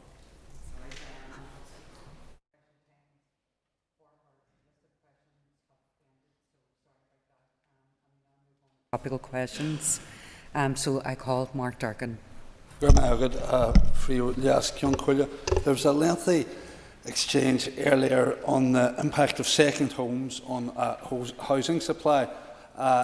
Is the Minister aware of a similar situation, I suppose, that exists in my own constituency, where pressures have been created with the overdue and very welcome expansion of the university, which has created almost a kind of gold rush for HMOs, which is causing anxiety, putting pressure on neighbourhoods around the community, on planning and on housing supply.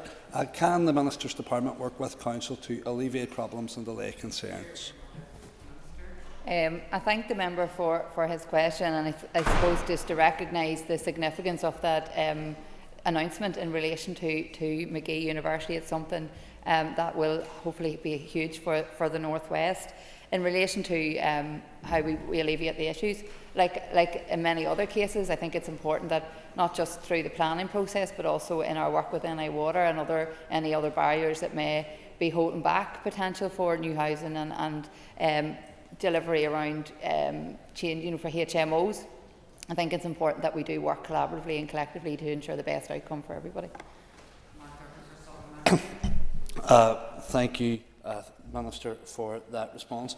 It's my understanding that the publication of the plan strategy as part of the LDP is imminent. Work will then begin on a local policies plan, which will look at thresholds or limits on the number of HMOs in specific areas or streets.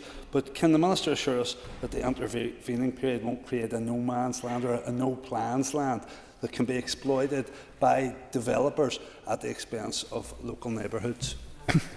Well, I think for any piece of work like that, it's important that we get it right and that we don't leave gaps that can maybe potentially be exploited, but that the benefits are seen for the people that they're actually directed to. So I think we have to look at all those potentials as part of that process. I would be, I suppose, we're concerned about expediting any process, but at the same time taking the right amount of time to ensure that it's done properly. So I welcome any input or any contributions from the member or others in the area with any of those concerns, so that they could be addressed early on in that process. Thank you, Principal Deputy Speaker. Could I ask the Minister for an update on any progress in improvements to the A1? So, in relation to the A1, as my predecessor had previously announced, I've recently met with Newbridge Integrated College, who've done a huge amount of work in terms of a campaign for the A1, and I've met with other roads campaigners as well, namely Monica Heaney and others who I know have been instrumental in ensuring that this moves at pace. So as it stands, it's open to the consultation process, and they're working through the design of that. So I think we're due to start work in 2026, but I can get you more specific dates for that because I have them. I just don't have them in front of me here, Dan. But it's the intention is to start work next year. Okay, and I do appreciate that, and I would appreciate a more detailed follow-up answer in relation to this. Minister, do you understand that this is an issue of great importance to my constituents? Lives have been lost in this road and will continue to be put in danger as long as these small openings remain and crossings are not closed and improvements made. Absolutely. I mean, this is something that affects my constituency. I use that road every single day, as I'm sure the member does also. And I think knowing some of the families that have been impacted and have lost loved ones on that road is something that we need to ensure. Like the A5, too many lives have been lost along that stretch of road. So I'm giving my commitment that I want this to move at the fastest pace possible and make sure it's done in a timely manner. And something that struck me from speaking to those children who were primary school was that, first year, they said about, do you know how scary it is to cross that road when going to school, and using that every day. And from a child's perspective, I think that's something that will always stick with me in my mind, because as adults we're very aware, as motorists we're very aware, but as a child to be as cognizant of it as they are is something that I think is something I take with me all the time. So I want to ensure that we see that expedited as quickly as possible. Thank you very much, Principal Deputy Speaker. Thank you, Minister. Minister, can I ask you to give us an update on the recent consultation with regards to permitting some taxis into bus lanes in Belfast City Centre? So I don't have the update with me, Stuart, but what I can do is come back to you on that, because I know that we have also launched the review of the Taxi Act, and there's lots of work around taxis as well happening. So I'm happy to come back to you in relation to where that's at specifically, and hopefully be able to provide the most up-to-date detail on that. Stuart Dixon for a supplementary. Thank you, Principal Deputy Speaker. Thank you, Minister, and do appreciate you coming back. At this stage, can you indicate to the House any of the initial findings that you might have on whether there's support either for or against the continuation of taxis in certain bus lanes? I think predominantly, anecdotally, I suppose, more than anything, because it's not something I have been briefed in detail yet since coming into post, but anecdotally we've heard the positives around it. We saw that it did actually help in terms of the traffic congestion, and I've been hearing that from various discussions since coming into post in February. So I think that's something that's important to look at moving forward, but also hearing it from all sides to see what the balanced approach will be moving forward. Wigan. Minister, can I ask what measures you are bringing forward regarding road safety? So road safety is a key priority for the department, and as we've talked about, the number of road deaths that we are seeing is increasing, unfortunately, year on year. And my officials are already progressing work to introduce a single lower drink driving offence, which is applicable to all drivers. We're also taking forward a consultation on options for enabling primary legislation to address drug driving, and we will be consulting on further proposed change to the legislation regulating the use of mobile phones while driving. I've also asked them to look urgently at all of the options that may be available to improve safety for school children, and I also want to explore wider road safety measures such as speed limit reductions, including 20-mile-per-hour zones in residential areas and outside schools. I've also asked officials to reinforce the messaging to help keep all road users safe, especially the vulnerable, because I think it's important that we as motorists, that we are conscious of the damage that we can do as an individual while out on the road. And I think things around mobile phones and alcohol and drugs and things like that are things that many people maybe think, well, it won't happen to me, but unfortunately it does, and it impacts many other people's lives. So we have to make sure that messaging is around that and change that culture and change that behaviour. Philip McGuigan for supplementary. Thank you, and I thank the Minister and I thank her for bringing those positive initiatives. Certainly as a motorist and also as a cyclist, I can verify just sometimes how scary our roads can be. Can I just ask as an add-on the Minister if she will ensure that there's adequate funding secured in your budget to bring these measures forward? So, as I said, road safety is a huge priority for me, and the Road Safety Strategy to 2030 reflects our continuing commitment to work in partnership to reduce the number of deaths and serious injuries on our roads. In 2024-25, my department spent 0.5 million on road safety advertising to encourage safer behaviour on our roads, as I've talked about, an increase of 0.3 million, or some 60% from the previous year. In relation to this year's budget, as I've not taken any decisions on this, and it is subject to consideration of the responses to my department's Equality Impact Consultation, which closes on the 5th of June 2025. So on the other side of that, then I will be taking decisions in relation to the budgetary allocation. Thank the Minister for her answers so far. I want to ask the Minister for an update on the pedestrianisation of Hill Street in North Belfast. Minister. I thank the member for raising this question, and I think it's attracted quite a lot of media attention in recent weeks, and a lot of that attention has actually been based on information that wasn't factual. So just to make it very clear, the reason that there has been delays in relation to that scheme was not due to the cost, as particularly the members now go on, the member for South Belfast has alluded to earlier on in question time. It's actually due to staffing shortages, as staff were taken elsewhere to Grand Central Station and dealing with the traffic congestion issues in Belfast. However, an informal consultation, as the member may be aware, was undertaken in March 2024 with 9 representations being received. A review of the representations indicated that whilst businesses were content with the concept of pedestrianisation, they were seeking longer vehicular access times for deliveries. Concerns were also raised how access would be maintained for people with disabilities. So I've agreed that officials will commence engagement with stakeholders in the coming weeks in advance of progressing the development of an experimental scheme and associated legislation, and officials will provide updates to stakeholders throughout the process. So we've asked for that to move apace. Call Neil McAllister for supplementary. I thank the Minister for her answer, but it was her party's previous infrastructure minister who had said that austerity was one of the reasons as to why the pedestrianisation had not gone forward. Belfast City Council have recently just announced that Culture Night will be back in Belfast, and the Cathedral Quarter is a hub for that. That's just one example of the benefits of pedestrianising parts of our city centre. Can the Minister outline when this will actually come to fruition, the experimental pilot that you referred to? That we have to ensure that we're engaging with all the stakeholders who will be impacted, and that's the local businesses and who are operating in that area as well as others. So I think for us to ensure that we get that right, it's important that that process concludes. But as I say, that will be commencing in the next few weeks, and hopefully, all being well, unless there are any unforeseen issues, we hope to be able to move forward with that at pace. Call Patrick Delargy. And I thank the Minister for her answer so far.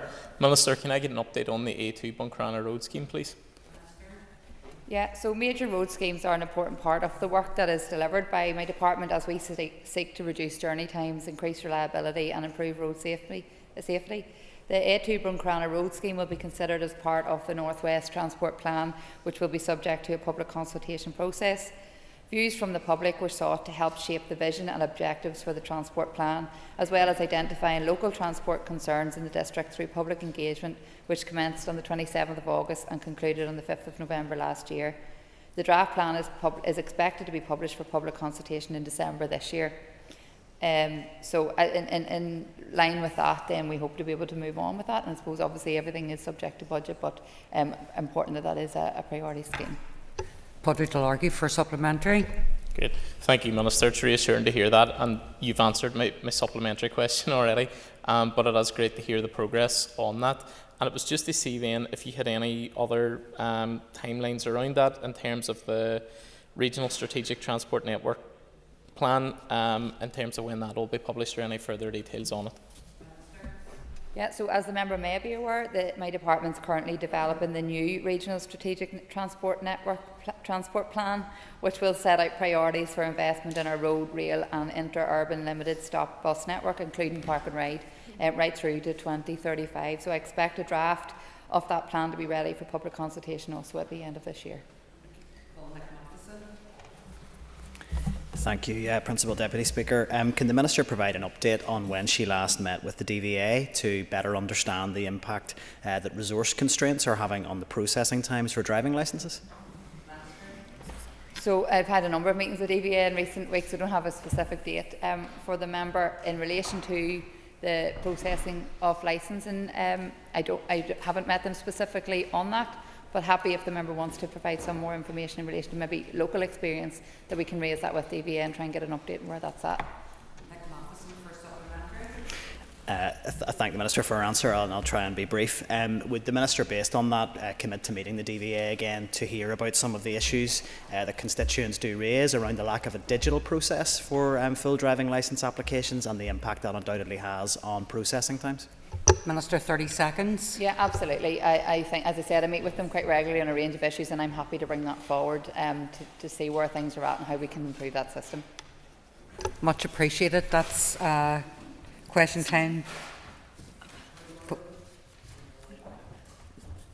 Point of order, Stuart? Yeah, just to apologise to the Speaker for missing the first question to the First Minister this afternoon, and apologies to the First Minister as well. Thank you. To mortal sin, Stuart. Thank you. And could you also ask members at the back to try and raise their voices? It's very hard to hear up here. And for members also at the back to stop talking when members are on their feet. Thank you. Members could take their ease.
Apologies, members. We had the Hungarian ambassador in there, and we have quite a lot of ambassadorial visits to this place, which is to the good. We now move back to the matter of the day, and I call Peter Martin. Thank you very much, Mr. Speaker. First, I would just want to turn to some comments that the Leader of the Opposition made just as we finished off the debate before the last items, and he did use the phrase this was dehumanising in some way to trans individuals, and I would take issue with that. In fact, all I've heard, certainly from this side, is that single-sex spaces need protected, that biological males should not be using female toilets, Those aren't controversial things, those aren't controversial statements. In fact, the Supreme Court referenced some of those on the way through. It's also clear, and listening to some of the other individuals that have spoken so far, that somehow trans rights have evaporated. This is simply not the case, and these are straw man arguments. In fact, trans individuals are still protected under a whole range of equality legislation, including the Equality Act. And also to further make clear that, in my view, discrimination is wrong and always will be wrong. But getting back to what we're discussing this afternoon, it's already been referenced that the Supreme Court identified that the terms man, woman and sex in the Equality Act do refer to biological sex, not certified or asserted. And this is a victory for women's rights and for just basic biological facts. Today, I want to pay tribute to some people who have brought us this far in this particular area, and the bravery and sacrifices some women have made. 4 Women Scotland, in particular, who took this case and took on a government to get this case won, and they were supported by a whole range of other organisations such as Sex Matters, and the Women's Rights Network. And very recently, my party met with the Women's Rights Network Northern Ireland, where we made clear our continued commitment to stand up for women's rights in Northern Ireland. And members, many of these campaigners have lost jobs, who have fought for this. They have lost friends and family. They have been vilified as bigots. They have been subject to torrents of abuse, including most recently someone calling for witch burning to come back because they wanted to burn J.K. Rowling. And she is not alone. Women like Rosie Duffield, Sharon Davis, Helen Joyce, Susan Smith and Kathleen Stock. And their struggle for justice in this area has been vindicated, as has been noted by the High Court, the Supreme Court ruling. And, Mr. Speaker, just, in closing, and I would say that following this Supreme Court ruling, I would wonder whether members of Sinn Féin Alliance and the SDLP will have gleaned the additional insight and wisdom into answering the tough question that they have so far grappled with and struggled with, but the answer has eluded them, and that is, what is a woman, Mr. Speaker? Thank you. Paula Bradshaw.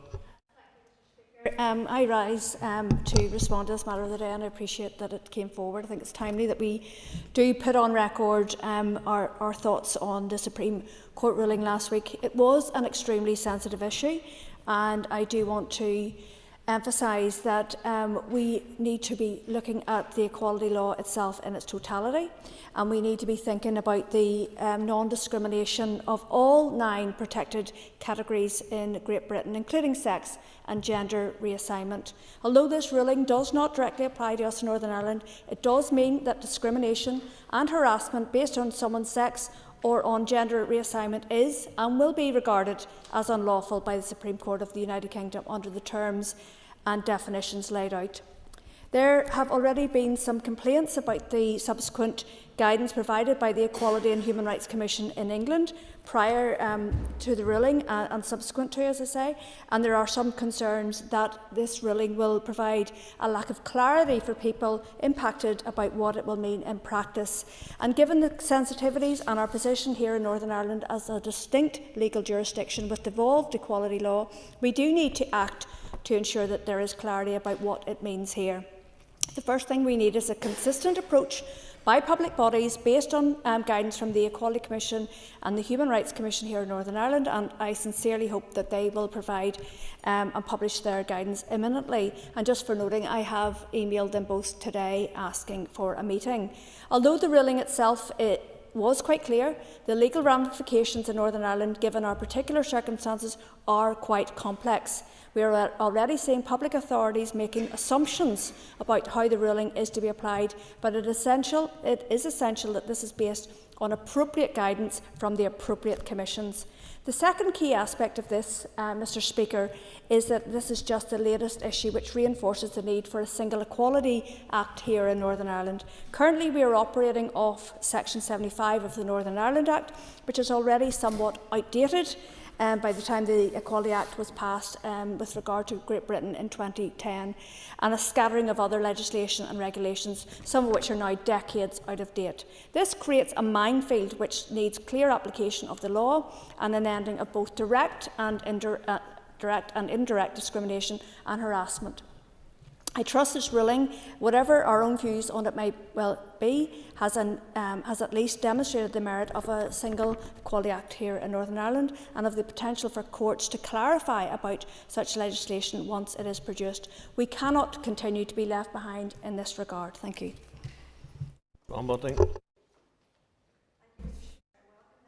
Just my colleague has said, is a victory not just for women in the UK but for common sense. Nevertheless, I express my regret that this was the length to which women in this country had to go to ensure their spaces are protected and their very existence recognised and defined and protected from biological men. It seems to me that of late and until now, after hundreds of years of fighting for rights and equality, the most fundamental of rights for women and girls was being eroded and erased under the guise of so-called progress, even in terms of language. Never mind definition. Women are not merely people who menstruate or people who chest feed. Let me be clear. Women did not view any of this as progress or an advancement for them. At every turn, as these changes were made for biological males, it was at the expense of biological women and their rights and needs. It is women who have suffered and watched as their rights have been eroded and their safety compromised. Some in this House have been seeking to dilute women and their rights by making them invisible, erasing their very definition as per biology, and indeed regardless of their basic respect, safety and privacy. Yet those same members, without a hint of irony or self-awareness, will come to this House and wax lyrical on their supposed prioritisation of the safety of women and girls from violence, abuse, predatory behaviour and intimidation, and yet see no problem in permitting biological males with full male genitalia into women's safe and private spaces and into their sport, which presents enormous physical risk. There are those who argue there is no difference, no distinction in sport performance. However, if that were the case, why then is sport segregated at all? Nonsense has prevailed for too long at the expense of half of our population.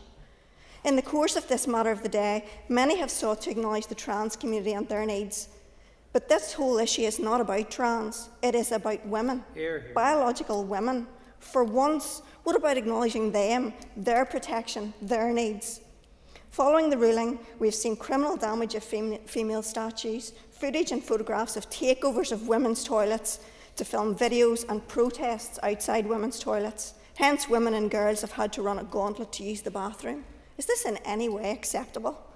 I look forward to hearing from each minister about the implications of this ruling and actions across each of their departments, given the court's indications around the judgment's likely highly persuasive and consequential precedent for local courts. Women in Northern Ireland deserve the same legal definitions, equality and protections as every other woman in the UK and will accept nothing less. I would reiterate, as I have said in this chamber many times, there is no place for biological males in women's safe and single-sex spaces, including changing rooms, shower rooms, toilets, sports and even prison cells. Hear, hear. All through. Based on record, my thanks for my colleague Johnny Buckley, who brought this matter of the day to this House. I think it's a very timely and very important that this House has a measure of what the Supreme Court ruling was about. It was about the Equality Act 2010, and that the terms women and sex refer strictly to biological sex. The issue at hand, though, is about a number of things. The truth, women's rights in a number of areas, including single-sex spaces and their privacy and safety, and women competing in sports with a fair chance and an equal playing field, and also in safety.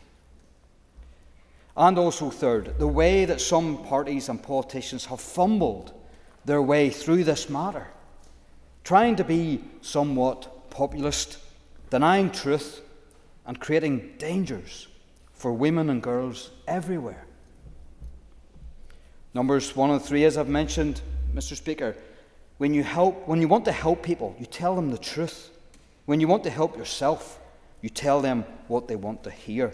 And that has been the maxim of many parties in this House, namely the Alliance Party, the SDLP and Sinn Féin. Their populist stance has put women in danger. Their populist stance has put women and girls who already feel so vulnerable in this day and age at risk. There is absolutely no doubt about it. When women have fought so hard for so many decades to maintain rights and to achieve rights, that it was very clear that when we talk about the trans movement, it was the diminishing of women's rights that was taking place. And of course, there should be a place for trans people to have privacy and have safety. But it should not be at the expense of women's safety and women's privacy and their private spaces and their toilets and their changing areas. How have we come to this place? How have we been practicing this madness? I'm glad, for one, for the Supreme Court ruling, because it has clarified things, but I did not need that ruling to know the truth and to know what is a woman. I hope now the parties opposite, all those parties that have grappled with this, who have fumbled their way through this, now have a clear definition of what a woman is. And hopefully they will practice that in their politics for everyone's safety, including trans, but more so women. Thank you, Mr. Speaker. Claire Sugden. Thank you, Mr. Speaker. I broadly welcome the clarity that the UK Supreme Court ruling has provided, not because it excludes, but because it gives certainty where there has long been uncertainty, particularly in law, policy and public service delivery, where it is of interest to us as policymakers. Some have criticised the fact that the issue went before the courts at all. I disagree. In our democracy, the legislature makes the law, the government implements it, but it is the judiciary and ultimately the Supreme Court that interprets it. That is not an accident. That is a deliberate, vital part and structure of our democracy. The courts ensure that the law is applied fairly, consistently and in line with rights and protections that Parliament has set out. Especially when society changes and new complexities arise, it is not only appropriate but essential that the courts fulfil this role. This judgment speaks to the legal definition of sex, a biological characteristic that is distinct from gender, which is about personal identity. Both matter, both deserve recognition and respect, but there are times, especially in areas like medicine, safeguarding, data collection, single-sex spaces, when sex and gender need to be considered separately to ensure protections work as intended, and why we segregated on the basis of sex in the first place.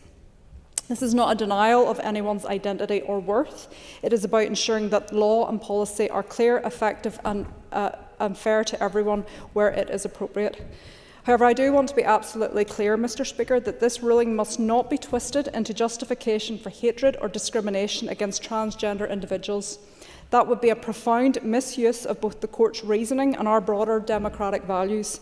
Trans people are a valued part of our society. They deserve dignity, safety and legal protection, just like anyone else. Predators are something else. The law exists to safeguard rights, not to erode them. And in a world that is changing, sometimes rapidly, the role of the courts in interpreting and clarifying the law is not just helpful, but it's essential to a just and stable society. And we must use that clarity not to divide, but to strengthen our commitment to fairness, respect and humanity for all. Thank you. Diane Forsyth.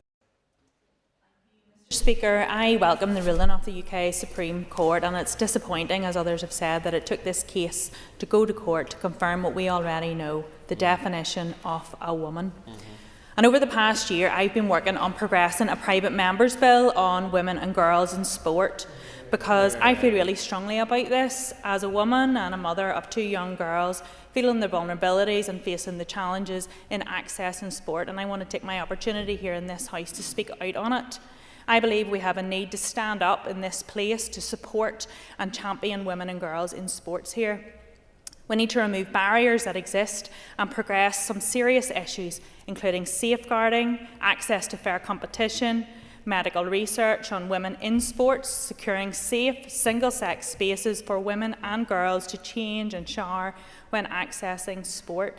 And a key part of progressing this bill for me has been raising awareness of existing laws that are in place in Northern Ireland that protect the integrity of female sports, and sporting bodies should be confident in their application of these, even before this judgment today. The ruling of the UK Supreme Court is a victory for common sense, as others have said, and it's an important reminder of women's rights right across the United Kingdom, and I look forward to using it to strengthen the principles within my bill as it progresses.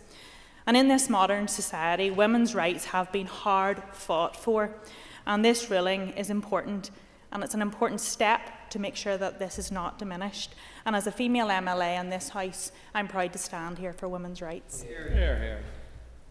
Time has gone for further statements, so a point of order, Ms McIlroy. I'd like to seek clarification on the appropriateness of public commentary by members of this Assembly concerning matters under active police investigation. Specifically, I referred to social media posts by the Alliance MLA for East Antrim, Mr Danny Donnelly, regarding the inflammatory statements which were made during performances by the rap group Kneecap, which are currently being assessed by counter-terrorism police for potential incitement to violence. Given the serious nature of the allegations and the ongoing investigation, is it appropriate for members to publicly characterise such content as art and make excuses for the group? Surely this could be perceived as dismissive or even prejudicial. I request guidance on maintaining the integrity of this Assembly's discourse and ensuring that members' public statements do not inadvertently undermine legal processes or public confidence in our commitment to upholding the rule of law. And can I further ask the Speaker if you have been notified that Mr Donnelly wishes to make a statement to this House to apologise for his comments? No such notification has been received. First of all, the Speaker's rule doesn't extend to social media, so I can't make a ruling on what members put on social media. Quite thankfully, actually, I don't have to make those rulings. I'd never be finished. But we don't rule on social media issues. However, where a member is seen to have acted inappropriately, that is something for the Standards Commissioner, and therefore, if members wish to put complaints about members' conduct outside of this chamber, then that is the appropriate mechanism to deal with that, and I will leave it there at this stage. Now move to member statements, which is running about 4 hours behind normal. Call Danny Berger. I am calling on all members of this chamber to send a strong message here today that we call out and condemn those behind sectarian intimidation and threats. In recent weeks, we have seen sectarian hate directed at a pregnant woman in the Suffolk Drive area of West Belfast, towards residents of Altona Drive area of Lisburn, and the Apprentice Boy Parade in Lisburn over the Easter period. Acts such as vandalism, graffiti and threatening letters sent to residents have left young families terrified in their own homes and homeless. The erection of flags by masked men outside of people's homes has also added to the intimidation in what is a clear attempt to deter Catholic families from living in certain areas. That is completely unacceptable and absolutely disgraceful. There should be no no-go areas in any society. This needs called out at every level, and on every occasion it rears its ugly head, including, as we have also witnessed at the recent Apprentice Boys Parade. All sectarianism is wrong. All attempts to intimidate are wrong. And if they are not confronted, they create a toxic atmosphere where the poisonous and unacceptable behaviour is allowed to fester. So I urge all members in this chamber, particularly those who were present at the parade in Lisburn, to be absolutely clear and unequivocal, and to join me in saying we demand better for the people we represent, and we demand an end to such blatant sectarian hate whenever and wherever it occurs. Paul Fruit. Speaker, and I rise to raise the very serious matter that has been aired in public discourse and the media over the last weekend, over the last number of hours, and that is the alleged commentary that has come to light from the rap group Kneecap. The very serious allegation that at one of their concerts, members of the band shouted, "Kill your local MP," and the only good Tory is a dead Tory. is absolutely mind-blowing and shameful. And I welcome the news that it is being investigated by counter-terrorism police in the Internet Referral Unit. There is absolutely nothing wrong with popular music bands or groups fighting for campaigns through lyrics or being anti-establishment. What is not acceptable is when they would incite violence on anyone and, by extension, break the law. I will remind this House that in my lifetime there have been 6 MPs murdered, 4 by Republican terrorists and 2 others in the last 10 years. They include Conservative Party members, Labour and Ulster Unionists.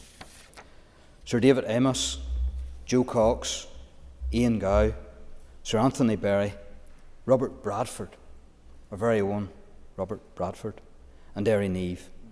And there are, of course, more throughout history, not least Sir Henry Wilson, whose portrait adorns these quarters.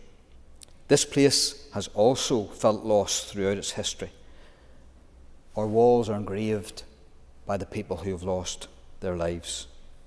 So it is incredibly important that when a line is crossed that it is totally unacceptable and could be unlawful, that a thorough investigation should be conducted. Incitement to murder, particularly people or a particular person, is incredibly worrying and needs to be condemned by all right-thinking people, including everyone in this House. Thank you. Nick Matheson. Thank you, Mr. Speaker. Today I would like to take the opportunity to highlight Global Intergenerational Week, a campaign that runs every year and aims to inspire us to embrace intergenerational practice and learn more about the benefits of connecting people of all ages. This year it runs from the 24th of April to the 30th of April, and there will be no doubt events taking place across many of the constituencies here. Linking Generations Northern Ireland is a local charity based in my constituency who do fantastic work in connecting generations and communities across Northern Ireland. Vicky, the charity's director, who I know many members will have engaged with, is incredibly passionate about the work that she does and recently gave an excellent presentation at one of the Education Committee's informal stakeholder briefings. And it really covered in particular the multiple linkages that intergenerational practice has across the Northern Ireland curriculum. The charity offers CPD accredited training in intergenerational practice and has a range of resources that can be used with primary, secondary and FE students. They can also provide training to care homes on developing intergenerational approaches alongside bespoke training sessions and workshops that are tailored to meet the needs of each specific audience. And there's a really great example of their work locally and really why I think we should be taking the time to acknowledge Global Intergenerational Week is when we see it working out practically on the ground. Little Stars Preschool in Killylea and Beachfield Nursing Home in Killinshee in the Strangford constituency. They regularly engage in the nursing home, engage in a range of different activities, and the feedback coming back, spanning the generations from those engagements, is that it's a really, really positive experience for young and old alike. So as Global Intergenerational Week comes to a close on Wednesday, I want to firstly pay tribute to the work of Linking Generations NI, who are running on a shoestring budget. They have extremely limited funding to deliver their work. But crucially, I want to call on all departments, but particularly on the Executive Office, to seriously engage with the value of intergenerational work, to facilitate collaboration across the Executive to come together to ensure that this work is funded adequately, appropriately and sustainably. Organisations like Linking Generations cannot exist on goodwill alone. There is an element of what they do that needs to be funded if we want it to be delivered and to confirm that we value it. This work benefits our education system, it benefits health settings and a range of key executive strategies. Last year, a motion was passed to support the progression of a loneliness strategy here in the Assembly, and that passed unanimously. And intergenerational work is absolutely vital for that. So if we're serious about that, we need to make sure that that work of intergenerational practice is properly supported across all executive departments. Mark Durgan. There is palpable outrage across Derry and beyond at the disgraceful decision to cut core funding for the Northland Centre. It's shameful that executive parties, all of us, stood here in February, speaking passionately about the impact of the addiction crisis in the North West, enveloping families and destroying communities. Yet weeks later, core funding for this addiction treatment centre was removed. Furthermore, the £1 million promised for Northlands in NDNA remains undelivered. Let me be clear, this is not just about numbers on a balance sheet. This is a lifeline for individuals battling addiction.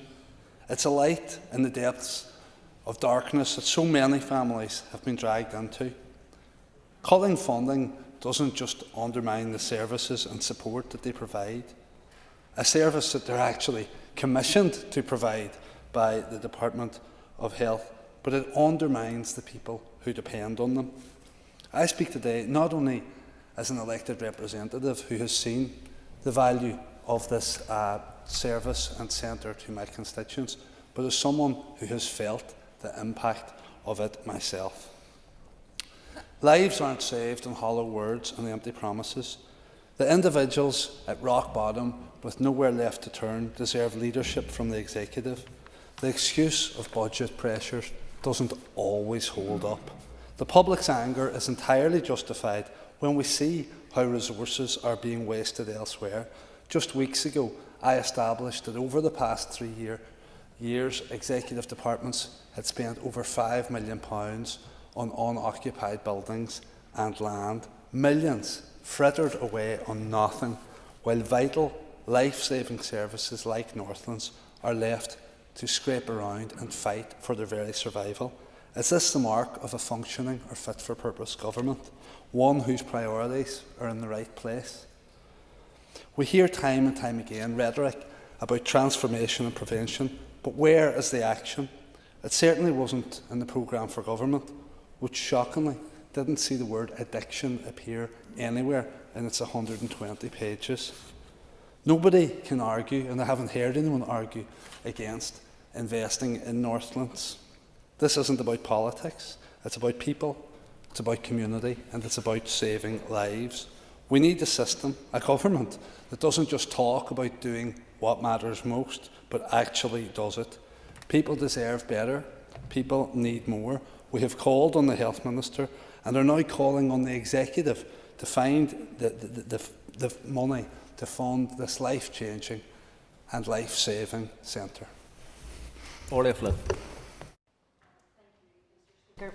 Mr Speaker, this chamber must come out with one voice and one clear message. It's time to move forward and build Casement Park. For far too long, Casement Park has stood silent, a sleeping giant in the heart of West Belfast. For more than a decade, it has laid dormant while our young people, our clubs, our communities have been left without the home that they deserve. And today we say enough is enough. This isn't just about bricks and mortar.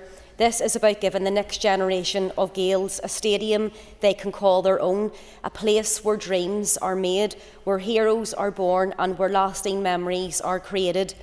A few weeks ago, just as the Assembly broke for the break over recess, thousands of people from across Belfast and beyond, young and old, turned out to a rally on the Andersonstown Road to demand progress. We've seen the passion and the energy of our communities. We've heard the powerful words of legends like Oisin McConville. This is not a can we do it, will we do it? This is just get it done. And he is right. Delaying tactics must stop. Our people deserve better. Casement Park is not a luxury, it is a necessity. It will be an economic engine for this community, bringing jobs, attracting investment, driving regeneration across West Belfast, Antrim, Ulster and beyond. It will put Belfast and Ulster Gaels back on the national sporting map where we belong.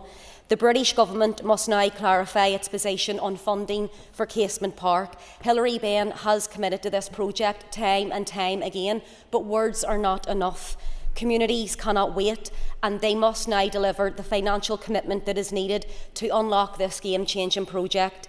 We also call on the Communities Minister to please work alongside all executive ministers to stand up for the Gaels of Antrim, of Ulster, of Ireland and champion this redevelopment. No more hiding, no more delays, and no more broken promises. Other sports have their stadiums, and rightfully so. Now is our time. Now is Casement's time. Let's move forward together, build a stadium that inspires, and let's build a home for the next generation of Gaels. Let's build Casement Park. On Chambers. Mr. Speaker, Saturday past saw yet another significant day in the history of Bangor Football Club when they were presented with the Northern Ireland Football League Championship trophy.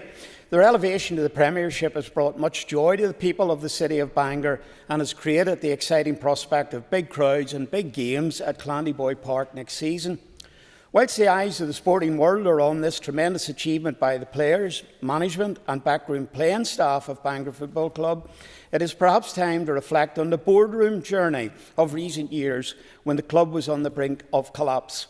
Various situations around the club having to play their football in a Ballymena League after losing their status in the upper tiers of the local game around 2016, Mr. Speaker.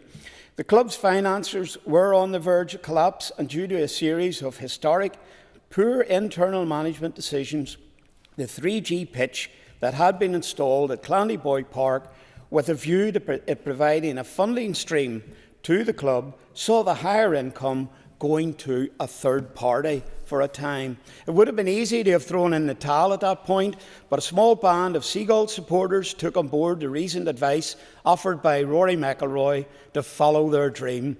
Few of them had any previous experience of running a football club, but they took on the negatives head on and received their reward last weekend. Long may the club continue to prosper under the stewardship of the current board. Thank you, Mr. Speaker. Middleton. Mr. Speaker, I rise this afternoon with sadness and concern at what has been a week of sectarianism and violence in my home constituency of Foyle. On Easter Monday, we've seen violence from Republicans nearby the Fountain Estate. Following the Easter Monday parade, petrol bombs, fireworks and masonry were thrown near an old people's home.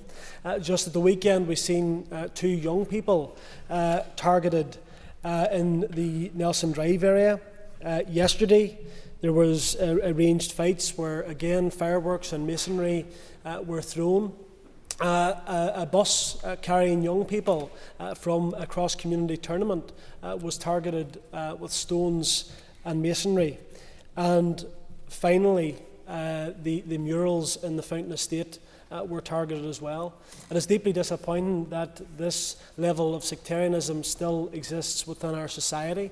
I call on those who are involved to urgently stop from what they're doing. It's unfortunate that we're seeing a rise in this type of activity, but ultimately what we're going to see is this resulting in serious injury, if not in death. So I urge those who have any information to bring this forward to the PSNI. There's an onus on all of us to show political leadership, and I welcome the condemnation from right across the board. At this minute in time, this isn't about finger pointing against one particular section of the community. Sectarianism unfortunately blights all sections of our society. There's an onus on us to highlight it, and that's why it's important, I feel, that today we call it out for what it is and urge those involved to bring it to an end, but also those with information to bring it forward to the PSNI. Thank you, Mr. Speaker. Shawn Brown. Mr. Speaker, I am not to be found wanting when it comes to standing in this chamber to advocate and speak for the arts as a powerful force for change, for the expression of solidarity, for political pressure. I've also stood in this chamber and been a vocal supporter of the Irish language. I want it to be a living, breathing vehicle for cultural expression and identity that inspires and nourishes all, particularly our younger generations. The issue that I want to bring up is nothing to do with a smear campaign. It's not about holding perfectly valid political views about human rights abuses that are going on in Gaza. It is nothing to do with the horrific scenes of collective punishment and mass starvation we have witnessed of the Palestinian people, but it has everything to do with standing on a stage shouting your support of prescribed organisations like Hezbollah. It has everything to do with yelling to an audience to kill your local MP. In the last decade, we have seen the murder of 2 sitting MPs, Joe Cox and David Amis. I have witnessed my party leader, Naomi Long, receive death threats on multiple occasions. My colleague, Stuart Dixon, had his office burnt out. My friend, Councillor Christine Bowyer, had her window smashed. Other colleagues have had bullets sent to their homes, sympathy cards on their supposed demise to their office, and as I look around the chamber today, I know that there will be others who have experienced the terror of the knock on the door from the PSNI to inform them of a threat to their life. The footage purported to be of members of Kneecap shouting to kill your local MP and professing support for Hamas and Hezbollah crosses a line from art as a tool of protest and into incitement. It takes the focus from the message of solidarity away from the atrocity and onto the messenger, as we have seen with the countless headlines and column inches that Kneecap have garnered lately. Whilst it does little to harm ticket sales, the noise detracts from where the rightful glare should be. The valid political views that they have around the conflict in Gaza is being absolutely undermined and overshadowed by these actions. And let me once more be unequivocal. Art can and should be provocative and challenging. And great art has the power to change minds and nurture new ideas. But statements that promote violence and prescribed organisations, regardless of their target or intent, are to be condemned and challenged, and I wholeheartedly do so. And I want to today, Ceann Comhairle, flag up and acknowledge the remarkable achievement of 3 of our local sports clubs in Dungannon, which will see over the next 2 weekends our soccer, rugby and hockey clubs competing for major finals. On this Saturday, Dungannon Swifts FC will take on Cliftonville in the Irish Cup final at Windsor Park. The same day and at the same time, in fact, Dungannon Rugby Club will take on Ballynahinch in the Ulster Senior Cup final at Kingspan Stadium. And the following week, on the 10th of May, the hockey team, the ladies hockey team, will be seeking to retain the Ulster Senior Cup against Randalstown here at Stormont. The achievement is all the more remarkable in that the 3 clubs all sit side by side on the circular road as you go into Dungannon. Many of you will be familiar coming in off the M1 motorway. So I would like to acknowledge the work and practice and commitment that it takes for all those clubs to get to that level of their particular sports. I want to wish the 3 respective managers, Rodney McIlroy from the Swifts, Johnny Gillespie from the Rugby Club and Norman Purdy, all the very best in those games, and to wish all of the teams, their families, their supporters and the entire community well for travelling and enjoying those games. I'm looking forward to the games. I'm looking forward to as many as possible of those trophies coming up the road. On what has been a very special few weeks for sport in North Down, I would like to congratulate Bangor Football Club on their fantastic achievement of winning the very competitive championship, securing promotion to the NIFL Premiership. This is a moment of immense pride for the club, players, manager Lee Feeney, coaching staff, directors, loyal supporters and the many volunteers who are at the heart of this great club and who have backed the Seasiders through thick and thin on this incredible journey, which culminated on successfully lifting the trophy on Saturday. That journey included playing in the Ballymena and Provincial League back in the 2018-19 season, subsequently winning 3 promotions, including the Premier Intermediate League just a few seasons ago, to winning the championship this season, a very competitive championship indeed for anybody that follows football locally, earning well-deserved promotion to the top tier of local football, something they have not achieved for the first time since 2009. And this success really is a testament to the hard work, dedication and passion shown by so many involved at Bangor Football Club, both on and off the pitch, and the many volunteers week in, week out, who are really very much the heartbeat of this club. The club continues to grow and progress, and their promotion is richly deserved after such a season. And I would like to commend the Board of Directors, particularly the Chairman, Graham Bailey, and his fellow directors, who all share a real passion, commitment and dedication to Bangor Football Club. And it very much has become a part of our local community, and it has been for many years, with a very vibrant academy, active social club and much more. And this achievement will inspire many more young people across our local area to get involved in sport. And I know many fans are eagerly looking forward to the new season kicking off in the Premiership. Once again, congratulations to Bangor Football Club, and I know the club have very exciting plans ahead, both on and off the pitch, and I want to wish them well. Thank you, Mr. Speaker. Mr. Speaker. Now, Mr. Speaker, since we returned here last February, you, because you've been in the chair for so much of that time, I, because I've been in the chamber probably more than most members, have heard repeatedly Ministers from all parties talk about the financial and fiscal constraints that the executive faces, and they do. As a constructive opposition, we have consistently acknowledged those real constraints. At times, austerity, lack of funds, has been used to justify delivering even the smallest, seemingly most straightforward, trivial projects. Mr. Brett and others have called out the preposterous situation where the Infrastructure Minister has blamed austerity for not delivering the pedestrianisation of Hill Street in the Cathedral Quarter at just a cost of a few £1,000s. So, Mr. Speaker, colour me shocked to read that ministers from the Executive have spent tens of thousands of pounds on staying in 5-star hotels.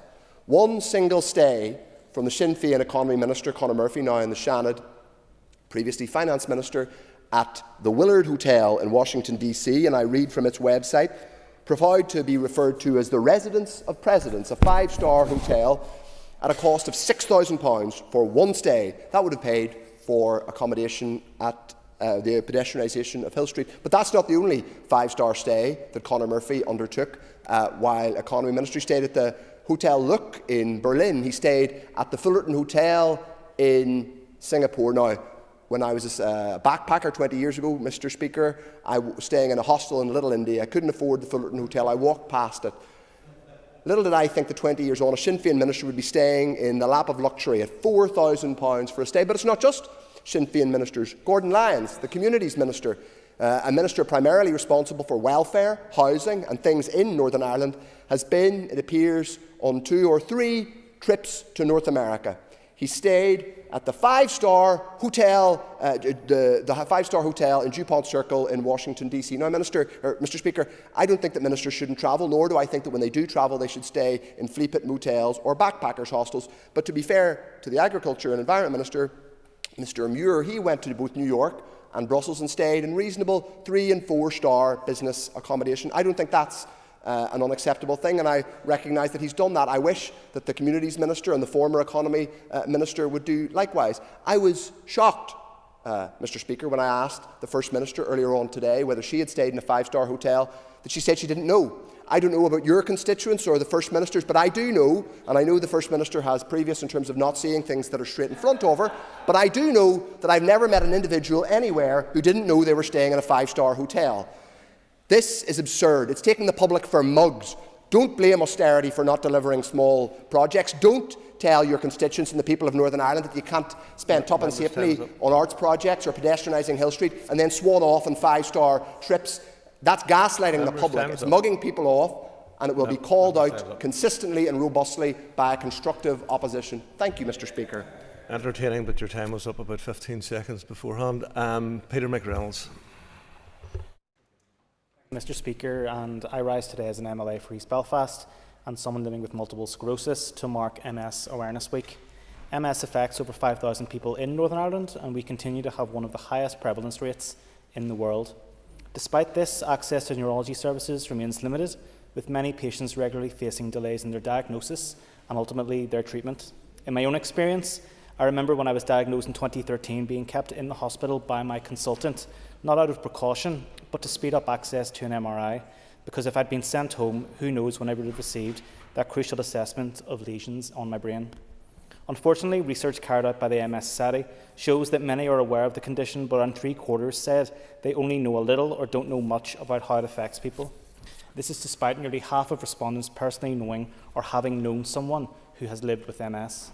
Mr. Speaker, this can add to misunderstandings and misconceptions of the condition, and it's why this year's national theme is MS Conversations, to encourage people to start conversations about their MS and to raise awareness. When I was diagnosed, I was told that once you've met someone living with MS, you've met one person living with MS, which demonstrates that as a neurological condition, it affects everyone differently. I'm thankful it doesn't limit me from carrying out my work I do for my constituents every day, or from standing in this chamber today. And the first Northern Ireland Multiple Sclerosis Research Hub will be launched at Queen's University later this evening, dedicated to tackling MS. This will increase capacity in MS research and create opportunities for those interested in building a career researching MS, training and retaining the future generations of researchers in Northern Ireland, and benefiting those diagnosed or who may be diagnosed with the condition in the future and around the world. I'd like to put on record again my thanks to the MS Society for the help they've given me since my diagnosis and the thousands of other individuals and family members over the years. And I encourage all members here today to learn about MS, increase your awareness and understanding of it, and together we can tackle the stigma associated with the condition and how it affects people in various forms in Northern Ireland. Thank you. We'll take their ease before we move to the next item.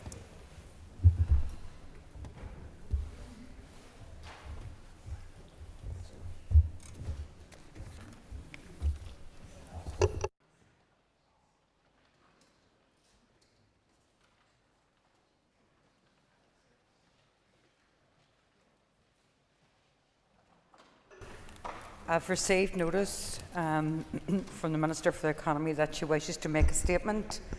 Before I call the Minister, I would like to remind members that they must be concise in asking their questions, as this is not an opportunity for debating and long introductions won't be permitted. Without further ado, Minister. And I think it's fitting that I'm making this statement today on Workers' Memorial Day. Everyone benefits from good jobs. A decent, reliable wage benefits workers and their families. The flexibility to balance a career with family life means more people can stay in work, giving employers access to a larger pool of people.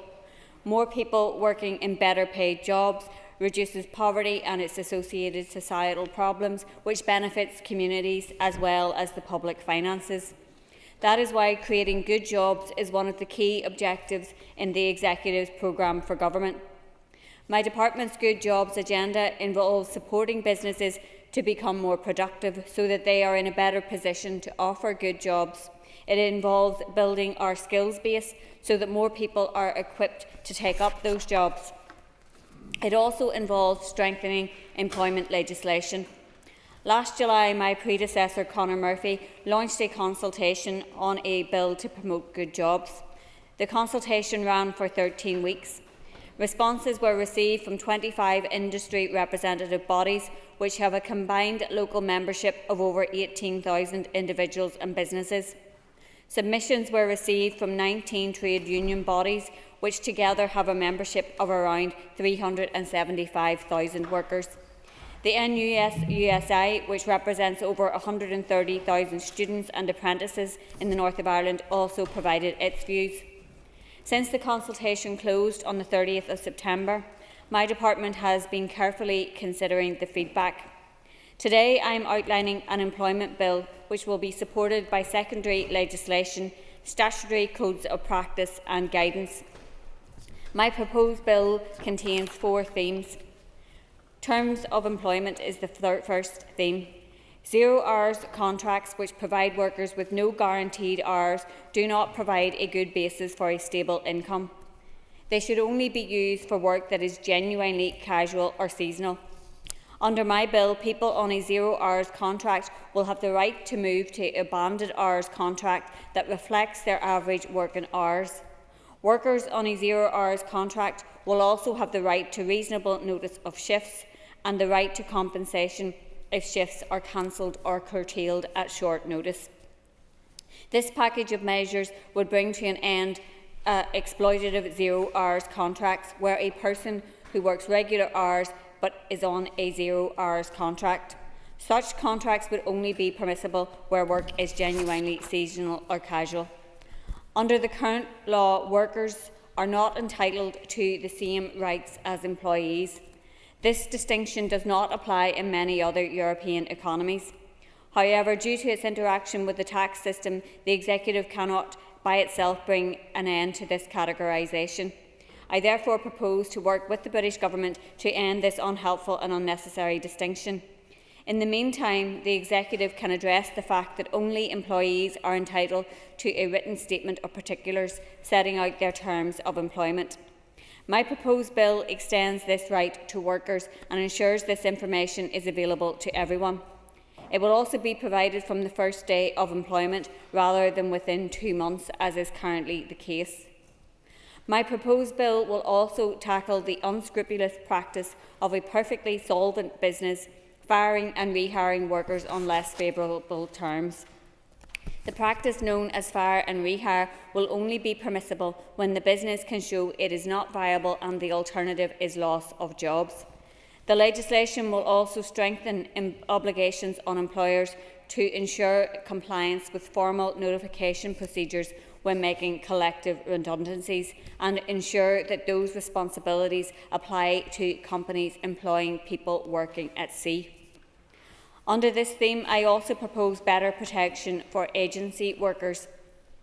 Agency workers will be provided with clearer information about the terms of their work assignment, such as the name of the company who is employing the worker, the rate of pay that the worker will receive, payment dates and intervals, and holiday entitlement.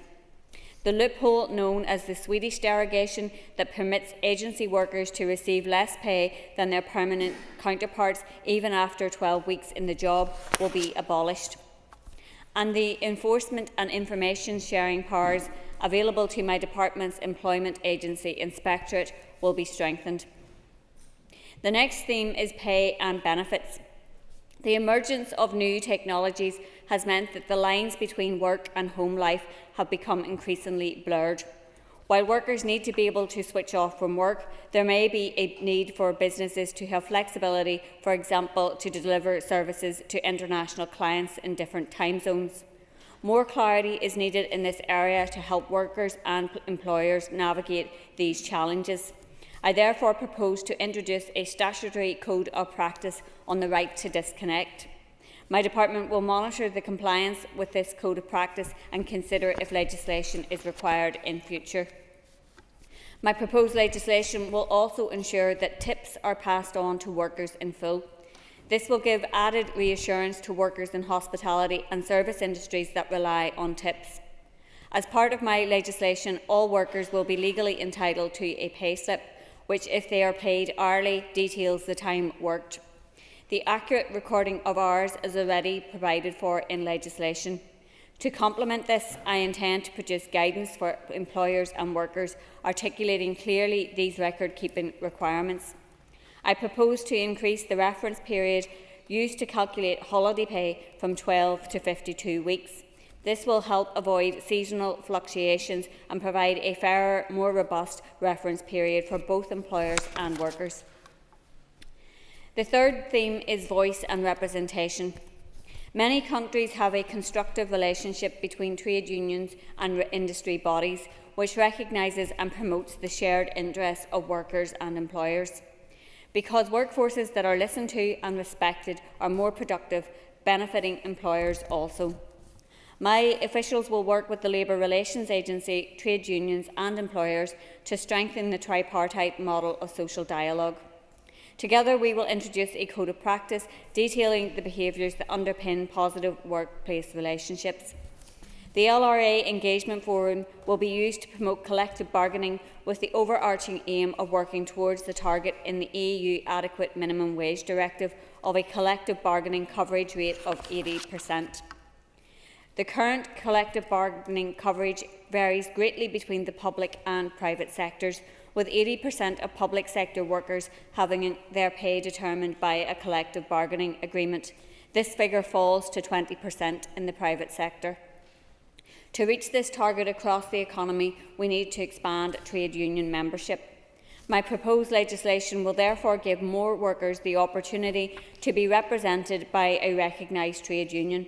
By lowering the recognition threshold from 21 employees in a business to 10 employees. Trade unions will be able to request access to a workplace in order to promote the benefits of trade unions, engage with members and negotiate with employers on issues such as terms, pay and conditions. An employer will not be permitted to unreasonably withhold access. The rules of engagement on workplace access will be stipulated in guidance. At the moment, balloting must be conducted on paper through postal votes. My proposed bill will modernise this practice by permitting trade unions to use electronic balloting. I will also consider how the existing bureaucratic requirements placed on trade unions when balloting members can be reduced. Currently, trade unions must keep detailed records of members' addresses, jobs and workplaces. Sanctions for administrative error and the provision of incorrect information are unnecessarily severe. My officials will consider, in consultation with employers and trade unions, what changes can be made to reduce these restrictions on trade unions when balloting their members. My bill also proposes to abolish the 12-week time limit on protection against dismissal for employees taking part in official industrial action. Under the Information and Consultation of Employees Regulations 2005, employees in larger businesses can request information about the business's economic situation, employment prospects and decisions likely to lead to changes in work organisation or contractual relations. At least 10% of employees and at least 15 people must request a formal information agreement for it to be valid. I intend to reduce this threshold to 2% of employees and at least 10 people. I also intend to ensure that employers of larger organisations who work in smaller offices can avail of a formal information agreement. The final theme is work-life balance. As much as possible, people should be able to balance their work with their family and private life. This will allow more people to stay in work and broaden the pool of staff available to employers.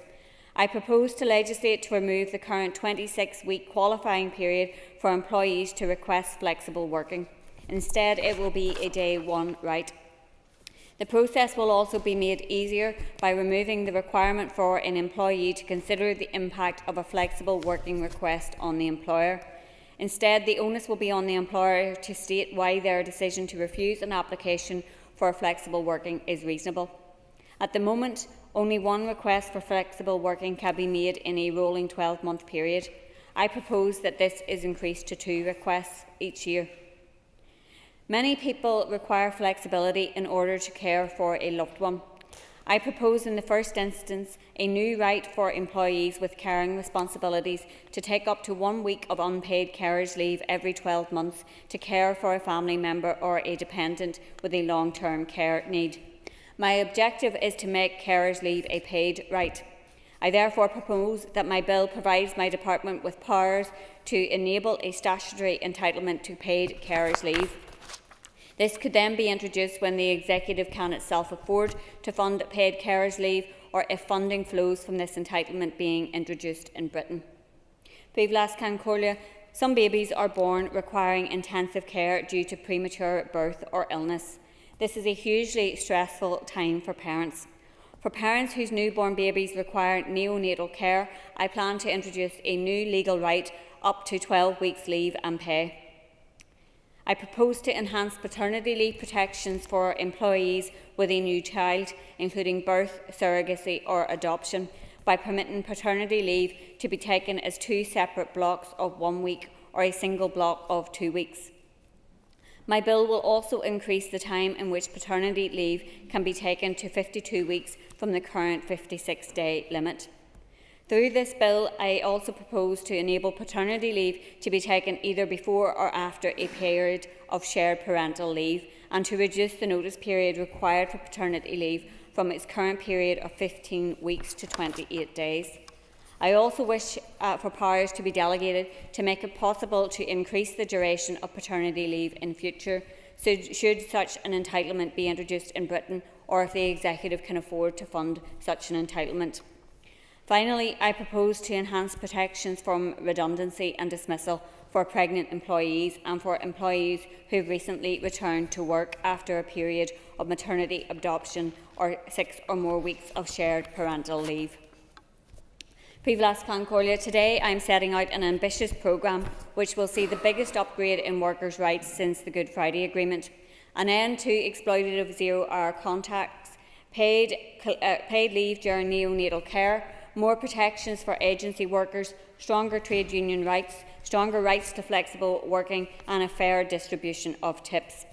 I have this morning written to Executive colleagues to seek their endorsement for my proposals. I look forward to this paper being put on the Executive's agenda so that colleagues can come to a collective view. The Executive's decisions will then be translated into a bill which can and should become law within the 2 years left in this mandate. As the fine details of proposals are refined in legislation, there will be further opportunities for engagement with the business community, with trade unions, with the committee and with the Assembly. There will then be a phased period of implementation over the next mandate to give businesses time to prepare and adapt. My department, in conjunction with the Labour Relations Agency, will also provide training and support to employers during the transition period. Privlas Cancolia, this legislation will provide a sound foundation to create good jobs. I hope that the Executive and this Assembly will support me in paving the road to prosperity. Thank you, Minister. I call Matthew O'Toole for the opposition. Thank you, Principal Deputy Speaker. Minister, we are obviously a party of the left. We believe in workers' rights. We strongly welcome many of the proposals here today. We are decades overdue an employment rights bill in this place to improve the rights of workers.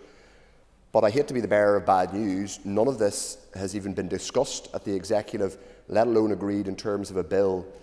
Isn't there a degree of deception, frankly, going on in terms of introducing all of these potential rights and telling workers out there that these are going to be legislated for when you, unless I'm wrong, don't even have a date for when this is going to be discussed at the Executive, let alone put into legislation, let alone introduced into this Assembly? Could you confirm that this has not been agreed at the Executive? Are you finished? I've sat down. Thank you. Minister. And I thank the member for his question. And I said in my statement I have written to executive colleagues this morning with this set of proposals. There was a consultation period of 13 weeks. There was over 190 responses to that consultation representing the views of tens of thousands of people. And I believe the proposals that I have brought forward strike a balance in being effective for both workers and employers, and I look forward to engaging with executive colleagues on these proposals, which I believe everybody can get behind and support. I call Philip Brett. Well, Deputy Speaker, and can I thank the Minister for her statement and also for her pre-brief to me as Chair of the Committee. Given that the Executive has not yet discussed this, the House is in some doubt as to if and when this bill will ever arrive. On Friday, Minister, you received a letter from the 5 largest business organisations in Northern Ireland, the CBI, the FSB, the IOD, Manufacturing NI and the Northern Ireland Chamber, outlining their concerns in relation to your proposals. You briefed them on your proposals this morning. Could you tell me which of them now endorse your proposals? And I thank the member for taking the time to engage with me this afternoon in relation to the proposals that I have brought forward. Obviously, what I have set out today and what I presented to both business representatives and trade union representatives and other stakeholders this morning is quite detailed, and I would quite rightly expect that they will take their time to consider the proposals that have been set out. I hope that they will come to the conclusion that I have recognised their views that were shared during the consultation period, and that I have come to a balanced way forward, and I look forward to continued engagement with all of those stakeholders. Thank you, Minister. I call Declan Kearney. I thank the Minister. I welcome this new statement that you have made, this progressive statement. And may I commend you on your progressive, forward-looking statement relating to this proposed bill this afternoon. Precarious work is a systemic practice within the world of work. Can you tell us this afternoon, Minister, what is your message to those workers right across the society who endure the scourge of precarious employment?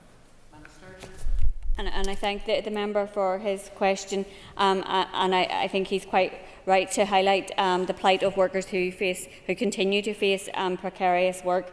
And my message to those workers would be, we have your back and we want to address those challenges that you do continue to face. I think some of the actions that we are taking in relation to this bill in terms of ending exploitative zero-hour contracts, protecting people who do choose to remain on zero-hour contracts for their own purposes, or who are in seasonal or casual work, by having a right to reasonable notice of shifts and a right to compensation where shifts are cancelled. at short notice, and the ban on exclusivity clauses in both zero and low hours contracts go some way to addressing those concerns. I think there are other measures in the bill as well in relation to tackling fire and rehire practices that will also support those workers.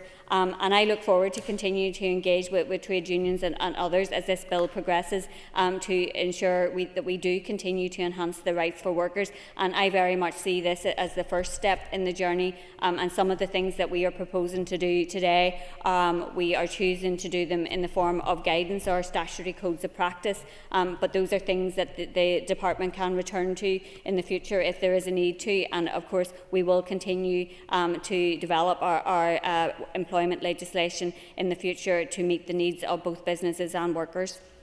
Thank you, Minister. I call David Honeyford.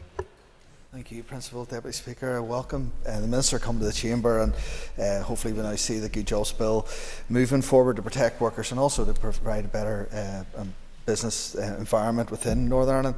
I appreciate the Minister has listened to issues that we've been raising, and I'm pleased to see some movement in that direction in this statement. But with legislation going through Westminster, can she set out clearly where this bill now differs from our GB counterparts? And can you also provide an update of when the engagement you've had with the UK government? You've mentioned some of that they'll be funding if they move. Can you give us an update on that? Thanks. Minister. Yes, and there are a number of areas where the legislation going through Westminster and what we are proposing to do differs, and in some cases I think that the legislation going through Westminster has perhaps clouded some of the engagement we've been having around our own bill, and there are some concerns about things that are going through Westminster that aren't being proposed within this bill, and in some areas we are going further than what is proposed in Britain. For example, in relation to trade union access, some of our proposals go further. In relation to things like 0 hours contracts, there are differences in the proposed way forward. We are proposing that people would have a right to a banded hours contract after a period of work, and we are going to engage about what that period could be. As I've set out in the document, that could be 26 weeks. We would see that as a reasonable period of time, but we are open to hearing views on that. And it would be the worker that would instigate that request. That would be set out very clearly in the written statement of particulars that they would now receive as a day one right, so that they would be very clear on what their rights and entitlements are. There's a different system being proposed in Britain where the employer would be obliged to offer a move to away from a 0 hours contract every 12 weeks, which businesses had some concerns about the administrative burden that would place on them. In relation to some of the parental, some of the family-related leaves, there are some differences. In some of them we are catching up with what has already been put in place in Britain, but in relation to having an enabling power, for example, in relation to carers' leave, to introduce paid carers' leave, that's not something that I'm aware of being introduced in Britain. I know there will be engagement, obviously, and extensive lobbying that will be happening there as well, and it is something that I would very much like to see brought forward here, and I will be engaging with the executive colleagues in relation to that. I'm sure there are other differences that I have missed, but I'm sure we'll be engaging further through the committee or in correspondence in the weeks ahead. Thank you. I call Nicola Brogan. And my thanks too to the Minister for this statement. Can the Minister outline if the bill could provide a vehicle for bringing forward gender pay gap reporting, please? Yeah. As the member is likely aware, gender pay gap reporting protections are the responsibility of the Minister for Communities. I believe this is an important way of promoting equality and preventing differences in pay based on gender.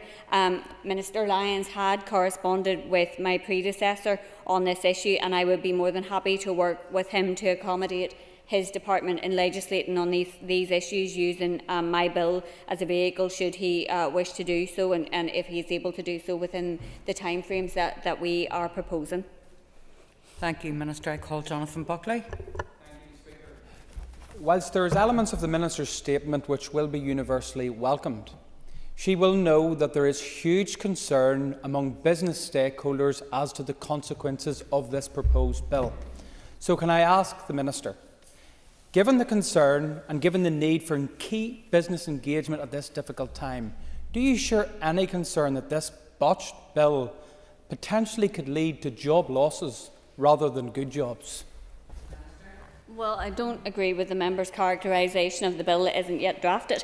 I do think that there needs to be further engagement both with the business community and also with trade unions and other stakeholders as to the shape of what is brought forward. I think, as I have outlined in response to other members and in my statement itself, that what we have achieved and what I have proposed today is a balanced way forward that does take on board both the views of employers but also the need to very much upgrade our workers' rights legislation. And I think, yes, what we are proposing is ambitious, but I think it is achievable, and I look forward to engaging and working with the committee as we bring forward the legislation which I aim to introduce into the Assembly in January 2026 with the support of my executive colleagues.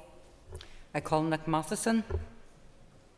Thank you, Principal Deputy Speaker, and thank the Minister for her statement. There's a significant role for the Labour Relations Agency in the proposed bill. Can you advise what additional resource will be provided to them so they can carry out those functions?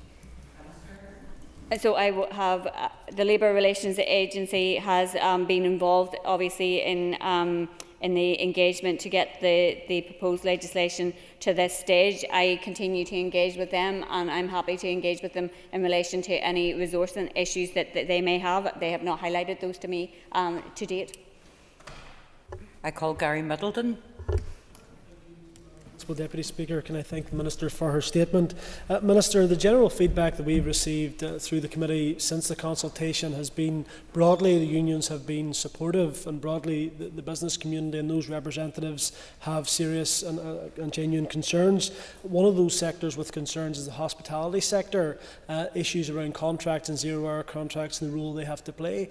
Minister, do you know how many people within Northern Ireland have zero-hour contracts and what the impact would be in terms of your proposals? I thank the member for his question, and he's tested me here in relation to being able to find my figures, but off the top of my head I believe there is about 11,000 people. I think those figures are from 2023. I think the coverage of zero hours contracts in business as a whole is about 1.8% on the last figure, so they are quite a small cohort of the coverage of contracts as a whole across our economy.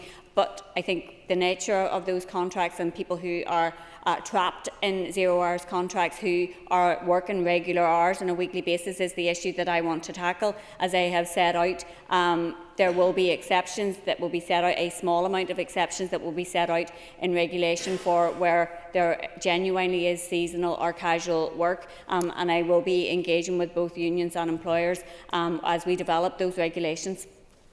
Thank you, Minister. I call Jerry Carroll. There's some positives in this announcement, some of which were detailed in my trade union freedom bill many years ago. Happy to play a part in helping the Department Minister make decisions, but there's also gaps already. NDNA promised an outright ban of zero-hours contract, but the statement doesn't have a ban. Could you explain that? And also, could you also explain and clarify what is meant by generally casual or seasonal work? Thank you. Yeah, and I thank the member for his question. And as I set out, where a worker is on a zero-hours contract but is working regular weekly hours, that person will be entitled and have a right to a banded hours contract. There will be a small number of exceptions in the cases of what are genuinely casual and seasonal work, and I think the member will understand that there are some people for whom that arrangement may suit. For most people it won't. They will want regular shift work, and that would be where there, for example, in music events where they need a large number of people for a short period of time, there may be an arrangement that is required there. There will be seasonal work which, by the very nature of it, is for a short-term basis. So those set of conditions will be set out in regulations. They will be narrow in their scope, and the intention is to ensure that people who are currently on 0 hours contracts that I would view as exploitative are entitled to a regular work contract and a set of hours that they can expect to work every week. Thank you, Minister. I call her Leah Flynn. I want to thank the Minister for a very positive statement and announcement today. I think it's great news, the proposals that she's came forward with. In terms of the neonatal care pay, I really do welcome that. I think it's very important for parents, as you outlined in your statement, of being impacted and has had that experience of wee babies in the neonatal. Can the Minister confirm what rate that will be paid at? And I thank the member for her question, and I think that it is the experiences of people like herself that has helped to shape the proposals that are being brought forward, and we are trying to meet the needs of our community out there. Neonatal care pay will be paid at the statutory rate. This rate, which is uplifted annually in line with inflation, is currently £187.18 per week, or 90% of the employee's weekly earnings, whichever is lower.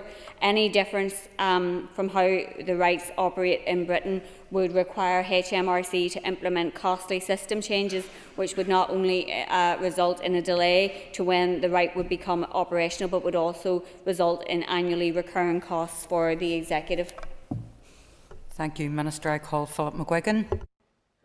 And I welcome the Minister's statement and all the positive aspects contained within it, particularly encouraging, Minister, that you intend to take the power to introduce paid carers leave. Can I ask if you have any estimate of how much this is likely to cost?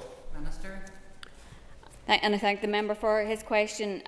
As I have made clear over the course of the statement and responses today, my desire is that the right to carers leave is a paid entitlement, but that will be subject to funding being agreed by the Executive, and the cost of a paid entitlement will of course depend on a number of factors. Ulster University analysis commissioned by my department suggests the annually recurring costs of a paid carers leave entitlement could range between £10.3 million and £75.2 million per year, depending on the rate of pay and uptake, and assuming a maximum 5-day per year entitlement. To ensure that the policy best meets the needs of stakeholders and best serves the desired strategic outcomes of ensuring carers can remain within or enter the workforce, I will commission further research and a call for evidence, and this important body of work will help to inform cost options for the Executive to consider and hopefully agree. If, however, a paid entitlement is introduced in Britain, and obviously the legislation is still going through Westminster, and similar lobbying, as you would rightly expect from carers, there will be happening, the terms and conditions that they would adopt could be mirrored here.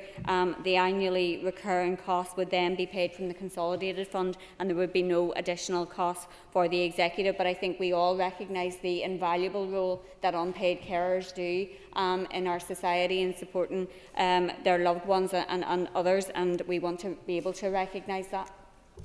Thank you, Minister. I call Shawn Mulholland. Principal Deputy Speaker, and thank you so much, Minister. It's actually following on from the previous question around carers leave.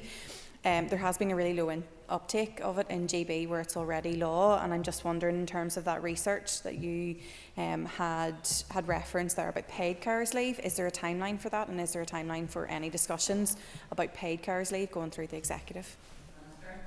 And I thank the member for her question.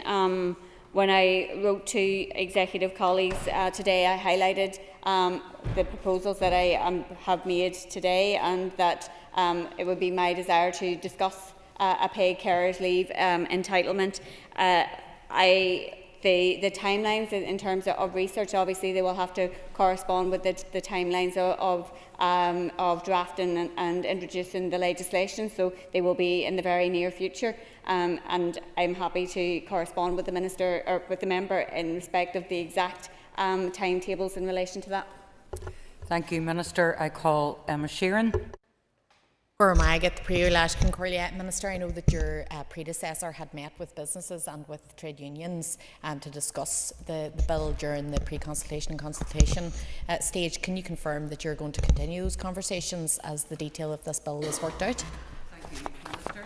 I thank the member for her question. And yes, of course, continued engagement with stakeholders is a fundamental part of the next stage of the process.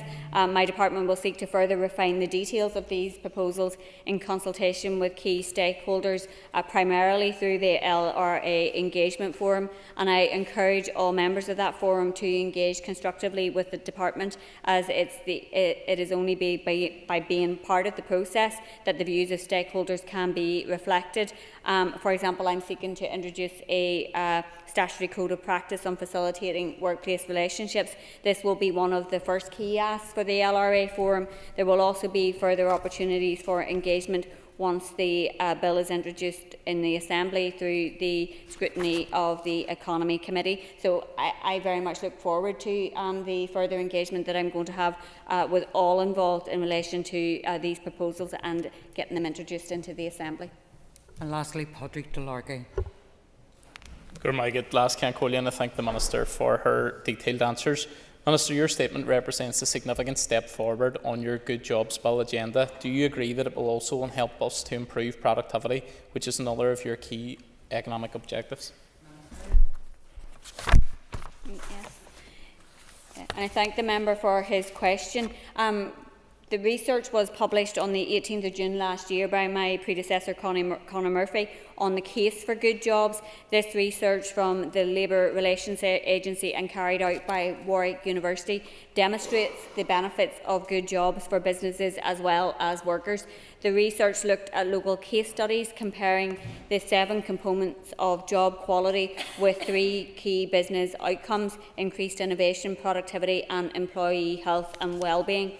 The research demonstrates the link between good jobs and these outcomes, highlighting that positive employee engagement and well-being is mutually beneficial for both workers and for business performance.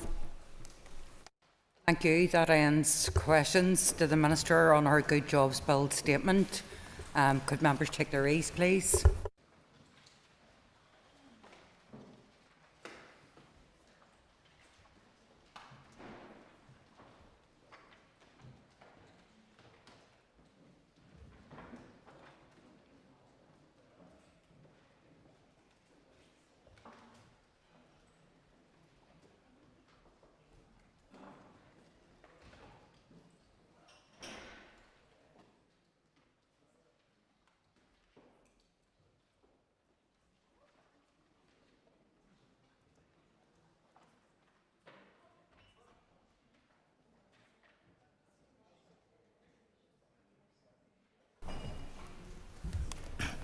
Okay, members, the Speaker has received notice from the Minister of Education that he wishes to make a statement. Minister. Speaker, in compliance with Section 52 of the Northern Ireland Act 1998, I wish to make the following statement on the meeting of the North-South Ministerial Council in the education sector that was held on Wednesday, the 2nd of April 2025. The meeting took place in the Middletown Centre for Autism and was chaired by me. Other attendees included Helen McEntee, TD, the Minister for Education in the Republic of Ireland, and John O'Dowd, the Minister of Finance, attending as the accompanying Minister. Minister O'Dowd has agreed this statement and for me to make it on his behalf. The meeting was held on World Autism Awareness Day, and I thank the Middletown Centre for Autism for hosting the meeting. All delegates welcomed the opportunity to visit the centre and see firsthand the important specialist educational services being provided to autistic children and to young people.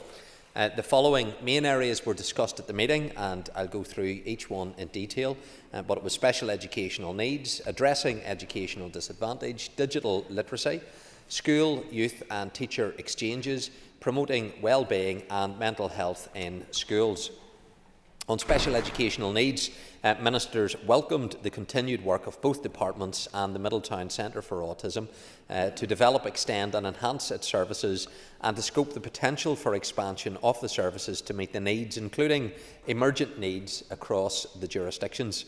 The Council noted further opportunities for joint cooperation by both departments in relation to special educational needs and inclusion to develop, extend and enhance the transformation of services to support children and young people with SEN across both jurisdictions. The Council also welcomed the appointment of 5 new members to the Board of Middletown who were appointed last year, and we thank the outgoing members for their contribution to the governance of the Centre.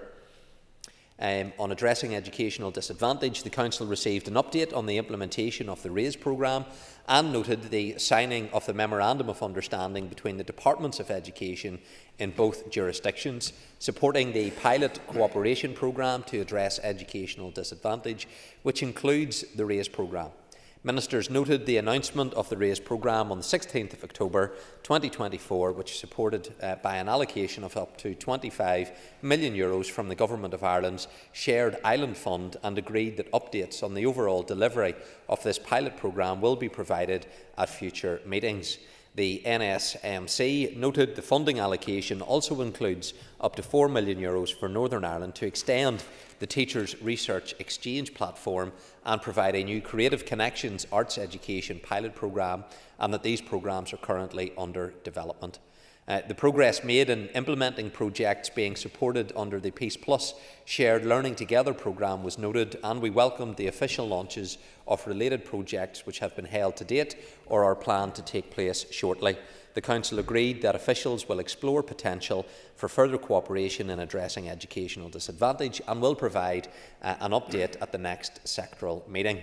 On digital literacy, Ministers welcomed the proposed project to provide teacher professional learning resources on how to inform students on disinformation/misinformation, including the impact of AI, and how both departments intend to explore this area further for potential collaboration. On school, youth and teacher exchanges, the Council noted the activity on pupil, youth, student and teacher exchanges on a north-south basis and the valuable experience this has provided to those involved.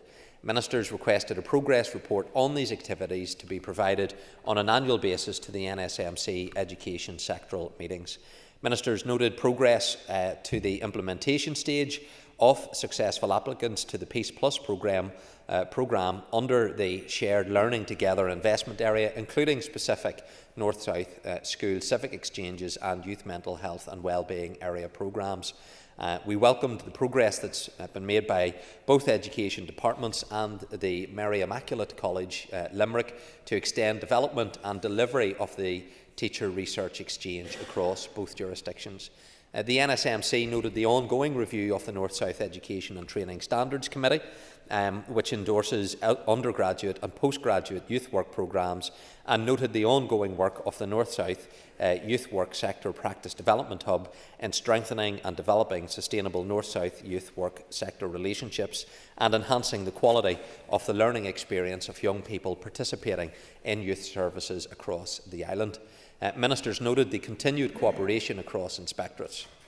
On promoting wellbeing and mental health in schools, the Council welcomed the presentation on behalf of the Our Generation Partnership, funded under the Peace Plus Theme 3, which is empowering and investing in our young people, and Investment Area 3.3, the Youth Mental Health and Wellbeing, and commended the joint working in this area across the jurisdictions. Ministers also noted the policy and delivery framework position in both jurisdictions on emotional health and wellbeing framework, and noted that officials will explore potential options for collaboration and provide an update at the next meeting. Mr Deputy Speaker, that concludes my update on that North-South meeting. Minister, thank you. First questions from Cara Hunter. Thank you, Minister, for your important briefing, and I really welcome the cross-border engagement on these issues, particularly around mental health in schools.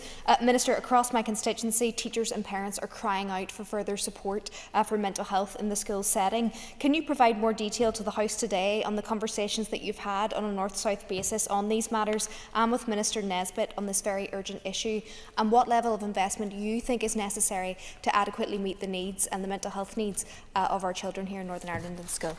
Sure. Well, can I thank the member for the important question that she raises. Obviously, we have important work within a Northern Ireland context in this area, but on a North-South cooperative basis, there is an emotional health and well-being framework that's in place that helps to provide an overarching guidance. It was published in 2021, and that helps with a whole school approach. That's what we're doing here in Northern Ireland with the Department of Health. But with Helen McEntee as the new Minister, this is an area that I know that she is keen to explore. So both jurisdictions do have a wellbeing framework in place, and that focuses on a whole school and preventative approach. So the position is also similar regarding schools that do have the autonomy to use programmes that can support emotional health and well-being to best meet the needs of their pupils. So it's an area that we obviously have considerable work in Northern Ireland, as do the Republic of Ireland, and there is a well-being framework that can connect both jurisdictions. So where we can learn from each other, we should and we do. Mr Deputy Speaker, and thank the Minister for his statement. You mentioned that the Council received an update on the RAISE programme. Can you provide more detail on the progress with the RAISE programme here in Northern Ireland, specifically when communities earmarked for investment will start to see projects delivered on the ground?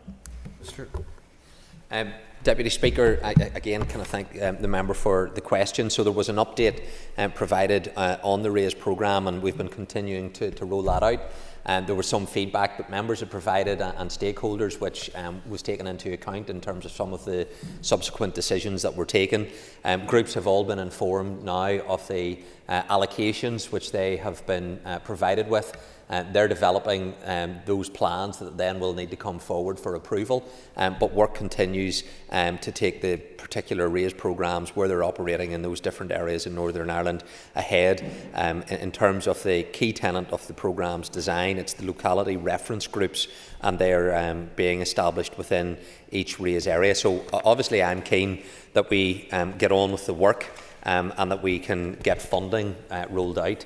So that work is ongoing. The Minister in the Republic of Ireland was particularly keen to get an update in terms of that, and I would hope that we will be able to make progress in terms of the rollout of the RAISE programmes within each of those various areas. Cathy Mason. Can I ask the Minister if he's reflected on any of the criticisms that there's been to date on the eligibility criteria for RAISE, and also if there was any discussions on any possible future funding coming from the shared island funding pot? Sure.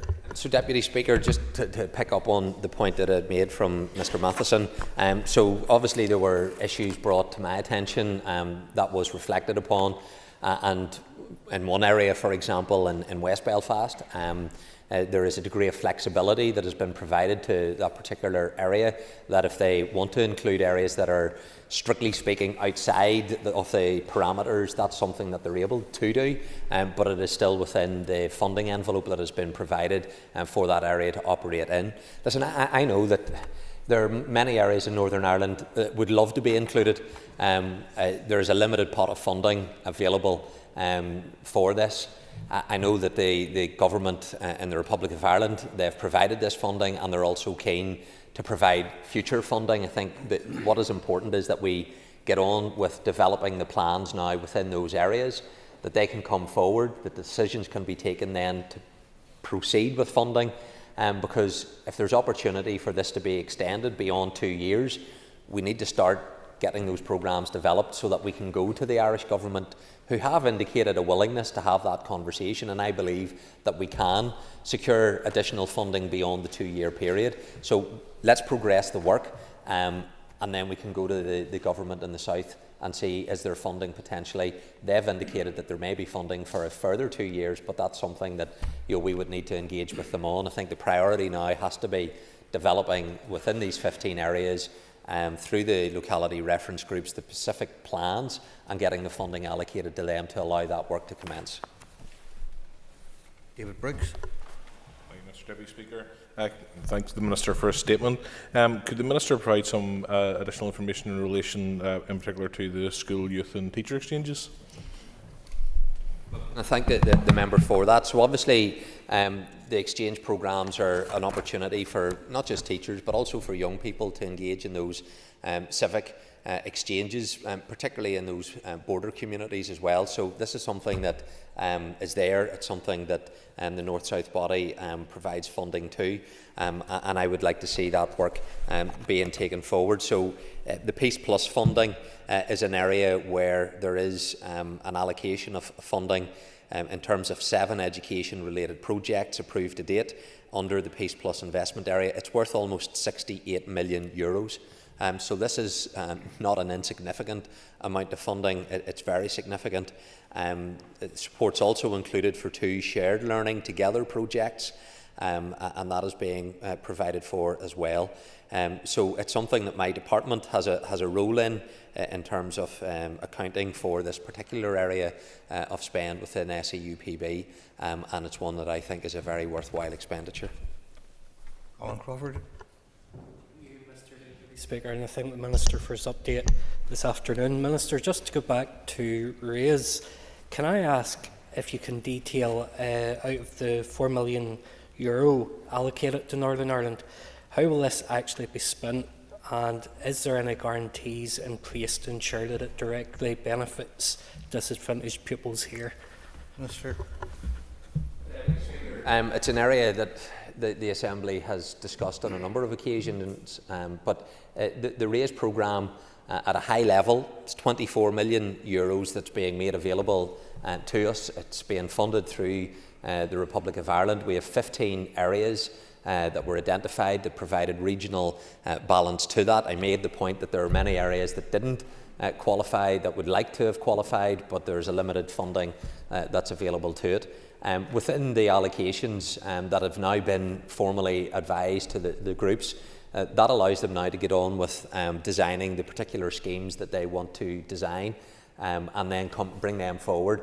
But that has to be tied into clearly an output whenever it comes to educational underattainment, helping to close that gap. And the gap is most pronounced between those that have and those who have not, and that is something that we need to make sure that we seek to close that attainment gap, that measures are put in place that are effective, and that's going to be really important in assessing what proposals come forward, but without prejudging what local areas design, because ultimately it is something that they need to design. Underpinning all of this has to be closing that attainment gap whenever it comes to educational underachievement. But if there's any more specific detail, there's been quite detailed communication with the Education Committee around RAISE. I know it's an area they've taken an interest in and received briefings on, but I'm happy to provide the member with any more information if he would want to have it. Danny Baker. Can the Minister expand on the opportunities that he and his counterpart in the South are looking at in terms of supporting children with special educational needs across this island? Well, can I thank the member for the question, because this is, I think, apt in that it was held in Middletown in terms of an area which is a centre of excellence. And whenever you're at Middletown, the staff are right across Northern Ireland, Republic of Ireland. Whilst that's their headquarters, the staff are out there providing support to schools, but also to families. And so it's important that we continue to support the work of Middletown as an example. So it is jointly funded between the two departments. There's an allocation of just over £3 million. We've just refreshed the board in terms of appointments whenever it comes to Middletown. But it also provides important research work as well. And that's something that can be to the benefit of all schools. So where we can collaborate on this, we should be, because the issues that we're facing here in Northern Ireland are the same as those in the Republic of Ireland. I actually think in Northern Ireland we're better at capturing the data and information on this area, and I think that bears out at the higher levels of prevalence when it comes to children with additional needs. It's not that I think in the Republic of Ireland there are less children with additional needs. I think we're good at capturing that information.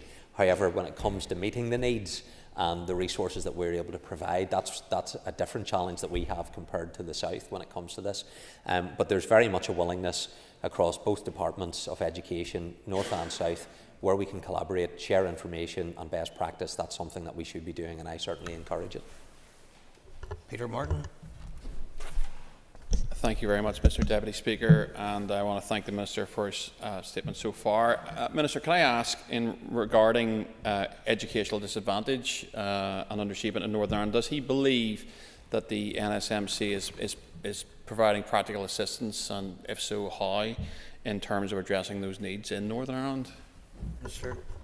Can I thank the member for the question, because Mr Brooks asked about some of the exchanges in terms of the young people. One of the exchange programmes that I think is very beneficial is the one that involves the Teacher Research Exchange Programme, otherwise known as T-REX, and also then what we're going to take forward around the Creative Connections, which is going to be a creative arts programme. But that Teacher Exchange Programme, that does provide an opportunity for collaboration, sharing of that best practice, and we can all learn from each other. Nobody is an individual expert in anything. You always have to look to elsewhere, and if we can get that exchange of information, that's something that we should very much encourage. So that T-REX programme is a good opportunity for us to be able to have that collaboration. Michelle Guy. Deputy Speaker, and I thank the Minister for his statement. In terms of engaging with your counterparts in the South on tackling educational disadvantage, have you visited any of the DESH schools to bring back learning from the model to Northern Ireland? I missed that. What type of school, sorry? Yes, I'm probably pronouncing that wrong. Oh, yes, sorry. DESH is probably how you say it. Yeah. So I don't think that I have, but if there's an opportunity for me to visit a school where I can learn from, then I will. I've visited a number of schools in London and went in to see how they are delivering their approaches around teaching and the curriculum that they cover. But if there's opportunity to visit a school in the Republic of Ireland, because when we look at the international measures of performance, the Republic of Ireland is outperforming Northern Ireland in a number of key areas. And so we rightly should ask the question, why is that? What are they doing that we could be doing?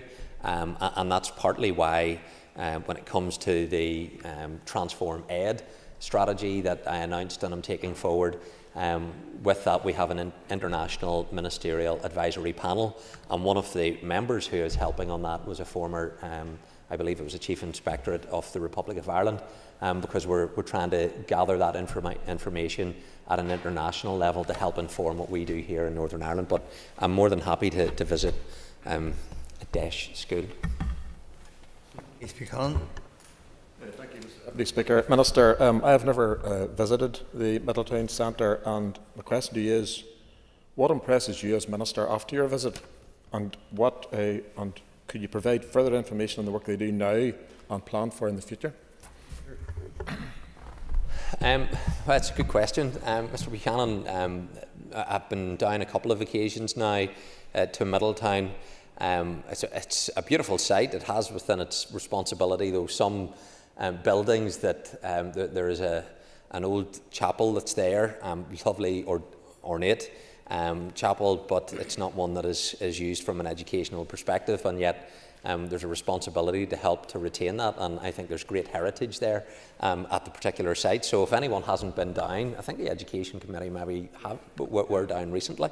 It's well worth visiting, but beyond the actual site and its location, it's the expertise that they are providing whenever it comes to supporting children, particularly with autism. They have a team there who are highly experienced, and they are out visiting schools, providing support to schools and also to families. And it's a resource that we do well to try and harness. And it's something that certainly I've been impressed with on the two visits that I have been able to be at. But I think more importantly is the work that they're actually doing in Northern Ireland and in the Republic of Ireland in supporting those children, young people and their families that have autism. Shawn Brown. Deputy Speaker, and thank you. Minister, artificial intelligence by its very nature evolves and changes rapidly. Can you advise, was there any consideration about how training resources can be updated regularly as the technology evolves and changes? Minister. I think artificial intelligence or AI is something that we're all trying to harness effectively. But in education, it's something that we have to look at what opportunities there are whenever it comes to AI. We have been looking here in a Northern Ireland context. It wasn't discussed at the meeting at Middletown, or at least if it was very tangentially on the margins. There's been a pilot scheme running where AI is being used by some of our school leaders here in Northern Ireland to develop their school development plans, updating policies. Obviously, that has to be within certain safeguards when it comes to the parameters by which the technology is being used. But there has been some really positive feedback from some of our principals here in Northern Ireland, how that work is really helping them to perform the administrative functions very effectively. And if we can harness AI to help when it comes to teacher, certainly at leadership level, their workload, but also whenever it comes to even delivery of lesson plans, assessment, I think we should be looking at how AI can help enable that work to allow teachers to do what they do best, and that's actually delivering then the lesson and working with their young people. So AI is an area that I think is going to continue to require exploration, as well as one of the areas that we did discuss was around the digital literacy and making sure that those essential skills, equipping our young people to be able to be literate when it comes to digital areas is going to be important as well, around critically assessing online content, how you identify misinformation and how you can engage responsibly with digital media. Those were areas that we had some discussion on, and there's a joint initiative that will help align those efforts in terms of good practice and developing high quality resources that schools will also be able to be availing of. Matthew Till. Thank you, Mr Deputy Speaker. Minister, one of a cross-border educational issue that I wonder if you either discussed at this meeting or have had any engagement in is one that cuts across your department, the Economy Department, and that is the high points required for Northern students doing A-levels and AS levels getting into Southern institutions. Now, I know some progress has been made on this, but what conversations have you had? I think it's in everyone's interest that it's as easy as possible for Northern Irish students to go to university south of the border, across the water. We want to keep as many as possible here. Some of those changes are coming in this September. Are you and your department monitoring that and working with your counterparts both south of the border and in the Economy Department to ensure that progress is made? Really important question, not one that was expressly on the agenda for this particular sectoral meeting, but it is an area that I have been engaged on, my officials are engaged on, in terms of what are those barriers that are inhibiting people from Northern Ireland being able to access universities in the Republic of Ireland, and how they look at A-levels in comparison to the process and qualifications in the Republic of Ireland, I think is an issue, and one that would suggest that there is a real challenge when it comes to the portability of the qualifications, or at least the recognition of them when it comes to accessing institutions of higher education in the Republic of Ireland. So it's an area that I know the Deputy First Minister has also been raising with the Taoiseach in terms of this issue as well, and it's one that I certainly have every sympathy on, and I do think that it's an area that we should be trying to make progress so that young people, whether it's here in Northern Ireland or going to Great Britain, likewise accessing universities in the Republic of Ireland, it would appear, has become more difficult, and that's having an impact on young people being able to access those universities. But there's a piece of work that we're undertaking to try and identify this issue and what resolution there could be to try and make sure that those barriers to accessing higher education in the Republic of Ireland can be addressed. Conor Egan. I welcome the update in relation to youth mental health and wellbeing and the joint working in this area. Could I ask whether there's been any direct engagement with children and young people in the development of the policy and delivery framework to ensure the approach is user-led and informed? So engaging with young people in terms of any initiatives that we take forward is something that we do as a department. Making sure that any programmes that we develop should have the input of young people. That's at a strategic level, but schools do have the autonomy to bring services in to help in areas when it comes to mental health and well-being. And as part of that process, when schools are developing their own approaches and policies, they are well placed, having engaged with young people, what are the type of services that may be most beneficial to those particular young people. So it's important that we recognise that schools have that autonomy and ability to bring in support where they feel it's necessary and tailor that to the particular young people at their school. Gary Carroll. To the changing of the criteria of eligibility which schools could avail of the raised funding has caused some opposition. I noticed it was raised at the meeting, and just to clarify in your answer to the member from South Down, are you now saying that schools in West Belfast and beyond who initially couldn't avail of the funding can now avail of that funding? And if that's correct, it's a change of position that certainly would be welcomed. Just to clarify, if it wasn't clear, the 15 raised areas, the process was identified, it was followed, we've provided the transparency around that. But what some groups said, particularly in West Belfast, that there was some areas that they may wish to provide or include, and there's been a degree of flexibility for that, but it is still within the funding envelope that was awarded based upon the criteria that was used. But where there is a connection which, strictly speaking, falls outside the zoned area of a raised area, and another school or community wants to be involved in that, then there's some flexibility for those raised areas to do that, but it will be with the resources that they have. And again, to put on the record, no school is being provided with funding as a result of the raised programme. It is a project-led funding stream. So it may be in certain raised areas that a school comes forward with a project and that may be funded. There may be some raised areas where no school comes forward with a project and it is led by other community-based organisations. The funding follows the project. There is no school that will get any automatic funding as a result of the raised programme. Thank you, Minister. And that concludes questions on the statement. Members, we've received notification from members of the Business Committee of a motion to extend the sitting past 7 p.m. under Standing Order 10.3a. Clerk, please read the motion. That in accordance with Standing Order 10.3a, the sitting on Monday 20th of April 2025 be extended to no later than 10 p.m. Thank you. And I call Paula Bradshaw to move the motion. Thank you. The question is, members, that the motion standing in the name of the Business Committee be agreed. All those in favour say aye. Contrary, no. The ayes have it. The ayes have it. The motion is carried and the Assembly may sit until 10 p.m. this evening if necessary.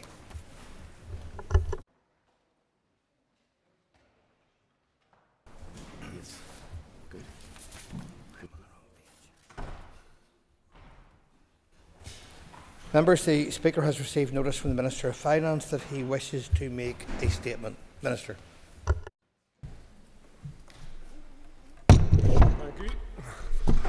Thank you, Last Concordia. In compliance with Section 52 of the Northern Ireland Act 1998, I wish to make the following statement on the 23rd meeting of the North-South Ministerial Council NSMC in special EU programme sectoral format, which was held in the North-South Ministerial Council building, Armagh, on Wednesday, the 2nd of April 2025. As Minister of Finance, I represented the Executive and was accompanied by Minister Given from the Department of Education. The Irish Government was represented by Minister Jack Chambers, TD, the Department for Public Expenditure, National Development, Plan, Delivery and Reform. This statement has been agreed with Minister Given, and I am making the statement on behalf of us both. The NSMC received a report on the implementation of the 2014-2020 Piece 4 and Interreg 5A programmes. Ministers noted that all EU expenditure targets to date have been met, and both programmes are currently forecast to achieve full expenditure in line with the total programme allocations. Ministers noted that 65 of the 96 Piece 4 projects and 25 of the 32 Interreg 5A projects have completed activity and all closure requirements. The remaining 38 projects across both programmes are undergoing the administrative process of closure, and this is expected to conclude before the end of June 2025. The Council noted that the Chief Executive Officer's progress report for the 21-27 Peace Plus programme. The Council was advised that calls have opened under 21 of the programme's 22 investment areas, and that 81 projects to the value of £758 million have so far been approved for Peace Plus funding. Further steering committees have subsequently been held, and I can now report that 97 projects with a value of €875 million have now been approved. Ministers noted and approved the SUUP's business plan for 2025, which was drafted in line with guidance issued by the finance departments and recommended the associated budget provision. Ministers noted that in 2022 and 2023, SUUPB annual reports and accounts, having been certified by the Controller and Auditor Generals in both jurisdictions, have been laid before the Assembly and the Houses of the Oireachtas. Ministers noted that the governance structures of the SUUB continue to operate effectively. The Council noted that the SUUPB is continuing to implement the recommendations of the SUUP Organisational Review approved by the NSMC on the 15th of May 2024. The Council welcomed the presentation made on the Police Plus Peace of Mind project, which is working to ensure emotional resilience in children and young people aged between 9 and 25. The project was awarded Peace Plus funding of €7,699,611 under investment area 3.3 Youth Mental Health and Wellbeing. In other matters, a Waterways Ireland paper was tabled. Ministers noted the paper and consented to this property disposal. The Council agreed to hold its next special EU programmes meeting in autumn 2025. Thank you. Minister, thank you. First question, I call Matthew O'Toole. Thank you, Mr Deputy Speaker. Minister, I acknowledge this update to the Assembly, brief and factual as it is. Can I ask, given what we hope is a somewhat of an improvement in UK-EU relations and progress towards some kind of improved set of arrangements, including in relation to SBS, which would be helpful for this place, has he made any representations about a potential extension, next generation Peace Plus project running beyond 2027? Has he had specific contact with the UK governments or the EU, indeed his counterparts in Dublin, to advocate and start to develop such a plan? Minister. I note, as a result of the British-Irish Council meeting held in Liverpool, that as part of the joint communique released afterwards, that both governments said in principle they were agreeable to a new programme going forward after 2027. I can assure the member that I, along with my executive colleagues, will work with the NIO, and I particularly will also work with the Irish Government to ensure that that commitment is fulfilled. Diane Forsyth. Thank you, Mr Deputy Speaker, and I thank the Minister for his statement. Minister, you noted that you received a report in the Council on the implementation of the 2014 to 2020 Peace and Interact programmes. I wonder if you have any detail over those schemes that have now closed, of the total value of the claims that were made that were found to be fraudulent or ineligible as a percentage of the total value of the claims made. Sure. I don't have those figures before me, but I will provide the member with the figures. As the member will note, there was quite a considerable number of projects have fulfilled and closed, and while there is always a risk of fraud and fraudulent claims in any funding programme, it has to be noted that the Peace Plus has delivered considerable change across communities across this island. Good last can call you. Minister, what funding calls for Peace Plus still remain open? A number of programmes. Invest Area 6.1 have called for funding, which opened on the 20th of March and closes on the 15th of May. A second call is open for investment in Area 2.4, Smart Towns and Villages, an area-based approach which will adopt the creation of smart towns and villages. This proven model utilises a social innovation-led approach to maximise the potential of ICT to deliver improved and sustainable social, economic and environmental outcomes in target areas. The Changemaker Fund, a small grant scheme area, opened on the 23rd of April 2025. This €40 million over 3 years to support people to people projects on a cross-community and/or cross-border basis, delivering awards of up to 100,000 directly into communities. David Honeyford. Thank you, Deputy Speaker, and thank the Minister for his statement. Can the Minister provide an assessment of how easily groups, or how easy it is for groups, particularly smaller community groups, have to be able to access the current Peace Plus funding that's available? Sure. One of the identified themes or new approaches in terms of Peace Plus from the previous peace programmes has been to reduce the bureaucracy involved to ensure that it is more accessible for community groups to access them. That will have to be assessed in itself in terms of the experience of community groups getting into the peace programmes. I think that the new fund of £100,000 is a good approach also. It's a manageable amount of funding for particularly small community groups, and I think the reduction in bureaucracy will assist those groups in applying to that as well. Thank you, Minister. That concludes the questions on the statement. Can I ask members to take the raise before we move to the next item of business?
Okay, members, the next item on the order paper is a motion on reducing barriers to all Ireland student mobility.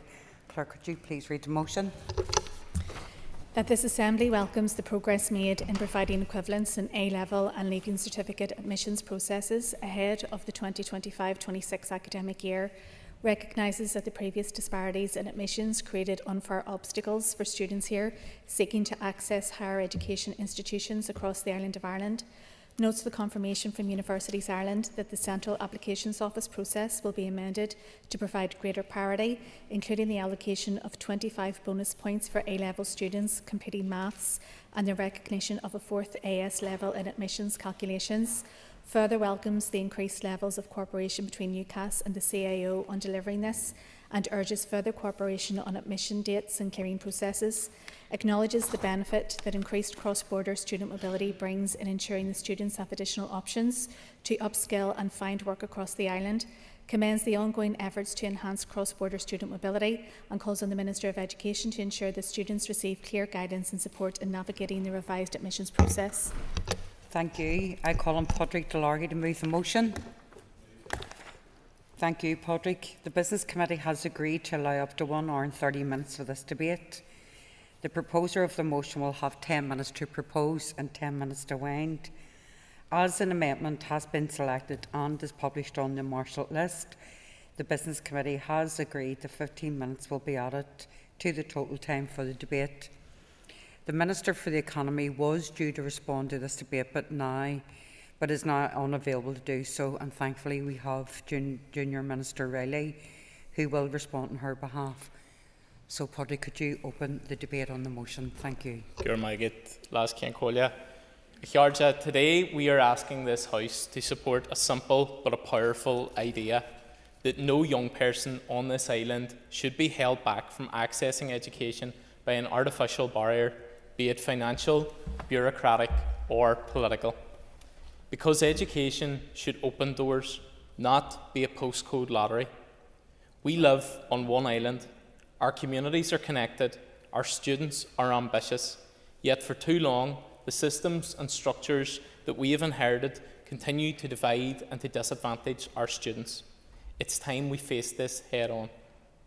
The reality is this: if you're a student in Donegal and you want to study in Derry, given the great chances already at McGee and the future plans for more to come, you're more likely to face barriers than if you were to study in Galway or in Cork. That's not just wrong, it's absurd. These barriers come in many forms: a lack of joined-up information on courses across Ireland, differences in fee structures and funding supports, complexities in the recognition of qualifications, and, let's be honest, decades of underinvestment and of political indifference to the potential of all-Ireland cooperation and collaboration in education. But here's the good news: we can change this. This motion calls for a coordinated effort on an all-Ireland basis to harmonise student support and to ensure fair access to funding regardless of which part of this island a student is from, to strengthen cross-border pathways in further and higher education, and to recognise the need for alignment in both the CAO and the UCAS result states to ensure that students can choose which option is best for them and to create greater harmony between the two systems. Crucially, we want to create a shared strategy to make all-Ireland student mobility a reality, not just a talking point. With my colleagues in the Dáil, Mairead Farrell and Donna McGettigan, I've met with dozens of students to discuss this, and one common theme prevailed: they want greater choice. While I welcome the progress in the South to reduce the requirement from 4 A-levels to 3 plus an AS, this is still restrictive. We still have further to go to create real parity across Ireland, and I acknowledge the intent of the amendment to increase this. I do think that we've seen great progress on this issue, but of course there's further to go, so I recognise and I welcome the intent of the amendment. I'm happy to support it. From our discussions, we know that many students aren't aware of the difference in CAO systems, nor are they informed and supported by many of their schools around this. This is why our call today is primarily on the Department of Education. Let's work together to put as many options and as many opportunities on the table. Across Ireland, we face many of the same skills gaps in green and renewable energy technologies, in cybersecurity and in digital transformation, in allied health professions, and in construction and advanced manufacturing. As members of the Economy Committee, we know these skills gaps, and they are clearly identified in both the Skills Barometer in the North and in the National Skills Bulletin in the South. We are planning for 2 economies on one island, and that is inefficient. It doesn't make sense. A unified approach to skills planning would mean shared forecasts for our future industry needs. It would mean an ability to respond faster to cross-border economic demands, for example, data centres, offshore wind, biopharmacy. Student mobility is the same as skills mobility, and enabling more north to south and south to north student movement is a low-cost and a high-impact way to address the urgent workforce shortages and to boost economic growth in our border regions. This is about choice. It's about opportunity. It doesn't impose or compel. It creates additional opportunities for our students to augment the already fantastic further and higher education systems that we have. To have all the data, all the career support, all the joined-up thinking, all the opportunities to make informed choices. And this opportunity needs to be clear in our colleges and from our schools. It's vital we're all pushing in the same direction. Today, I would ask the Education Minister to communicate these changes and these opportunities to all schools, and I am disappointed that neither he nor his economy colleagues are here today, to ensure that the Career Service works effectively to provide this information to students, to encourage students to look at all the opportunities which are open to them. And similarly, this information should be communicated to and by colleges from the Department of the Economy, and I acknowledge the ongoing work of Minister Archibald to engage with our counterparts in the South and to discuss and promote All-Ireland student mobility. Let's build an Ireland of equals, not divided by invisible lines, but by united and a common purpose, to learn, to grow and to thrive together. I urge you to support this motion. Let's tear down barriers and open a future that works for all our students. Thank you, Padraig. I now call on David Honeyford to move the amendment. Moved. Thank you, David. You'll have 10 minutes to propose and 5 minutes to wind. All other speakers will have 5 minutes, so David, please open the debate on the amendment. Thank you. Thank you, Principal Deputy Speaker. Alliance believes in a shared society and building a united community, providing greater opportunities for everyone. And a few weeks back I talked about sharing this island and working towards solutions for our economy, for health, for education, and working to build a better, more prosperous future for everyone. A future that creates opportunities, that grows possibilities and grows prosperity here. And so Alliance welcomes and believes that we should be working towards increased student mobility on the island of Ireland, and we also have students moving, or kids moving across to GB. But this creates different and greater opportunities for students here, and that's to be welcomed. We recognise the critical role that our education establishments bring for our economy and diversifying our skills, and importantly, through educational student life.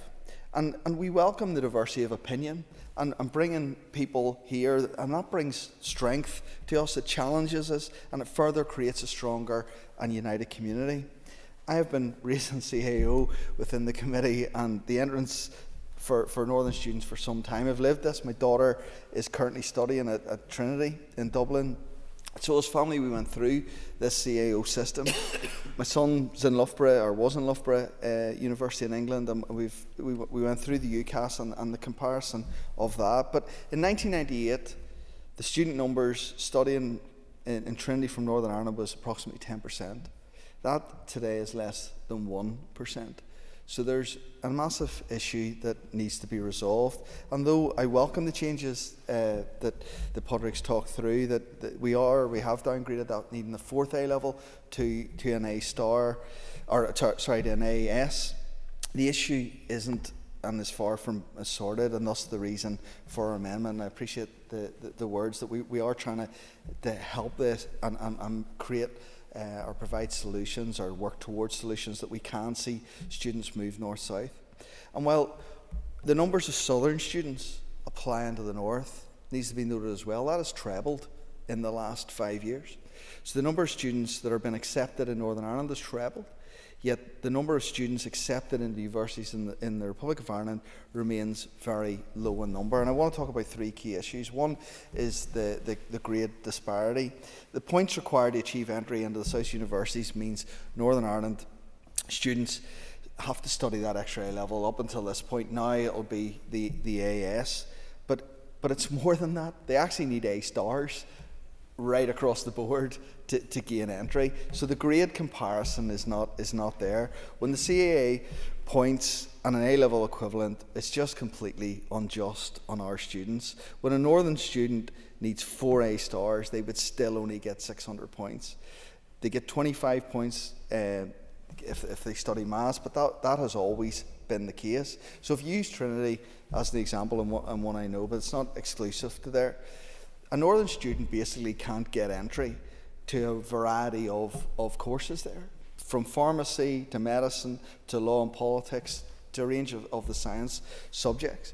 So, but if you reverse that, the prospective entry requirements to study pharmacy, if we take it as an example in Queen's, or 2 A's and a B, that works out at 443 points in the CAO system. But if a Northern student was to want to study pharmacy in Trinity, they actually need 613 points in last year. They can't even achieve that with 4 A stars. So they have had to have done maths as well. So there's a discrepancy here that has got to be addressed. So it's given that imbalance and that unjust for our own students here is kind of one of the key issues. Our students study 3 A levels as a default, and when the system's flawed. It means very few Northern students have any chance of getting a place or entry into whether that's Trinity or UCD or Galway or wherever. And the standards are not aligning. When our system's based around 3 A levels, whether that's the best way of doing 16 to 18 educations for a debate in another day, but currently that's what we study. We have 3 A levels. The 600 points should equate to those 3 A levels, so that students here have the ability to get the score and have the entry requirement to access the places there. On a side note, COVID has also increased that differential where we have come back down after COVID, and that hasn't happened in the south. The other major problem for Northern students is you're not offered a place, and this is a bit that we lived out as a family. So within UCAS you get offered a place, so you've got your offer, and you know with certainty if you get the grade you've got a place in whichever university that is, be it Queen's, University of Ulster, or anywhere. In CAO that doesn't exist, so you don't know until the day the Leaving Cert results are out of what place you've been awarded. Now those 2 weeks after our A levels. So if you're a student here, you're putting at risk your place at university to wait to find out on a lottery basically of whether you're going to gain a place. So you can't confirm your own place, or else you have to defer your own place. So in our case, Emma, my daughter, deferred her place. So she had a place at University College London, and she had to defer and take the decision. She wanted to go to Trinity, so she took the decision that she was prepared to take a year out if she didn't get a place. And that is absolutely ridiculous for an 18-year-old to have to make that decision to defer part of their life so they can't gain on a lottery that they might get in. And this means the hopes and dreams of our young people are basically been left to a lottery, and their immediate future put on hold. That's not fair, and I know it's outside the control of the ministers in this House, but it's one that the minister here needs to continue to raise with the South to allow that access in. The other and the final bit is, I suppose, schools advice, and this is another major issue, and again I speak from experience, but I've spoken to quite a few people around this, and it's common. Careers advice that came through school for us was UCAS. So there was very, very limited help, if any, for CAO, and students were basically left to apply for themselves, to remember the dates, to know when it was, and to go on and do it. I remember going to a parents' evening, and it was simply said that CAO was in February, and to go online to get the information. An email would have been much more useful, because the link to the CAO application would have been there, rather than me then having to go. So this is an issue that it's not explained around or supported by the schools here, meaning that students had to complete the whole process on their own. So that the implications of that are people not knowing that you get 25 points extra for maths. So if you don't know that, you don't pick the subject when you're 16, how can you ever get the 25 points to gain? The other part of that is you need a language at GCSE.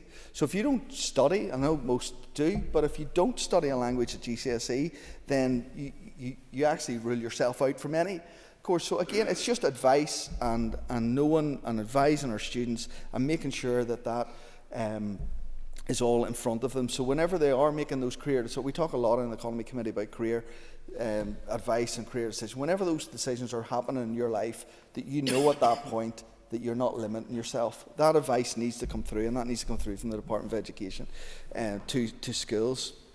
The schools aren't just emphasising the UCAS, but they are offering and addressing the CAO options there, and leaving the options open for everyone.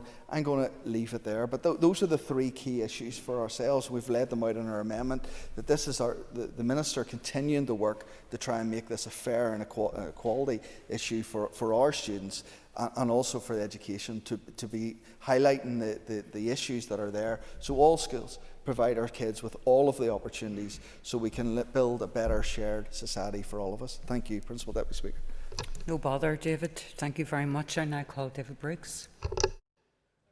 Principal Deputy Speaker, and probably going to be along similar lines here.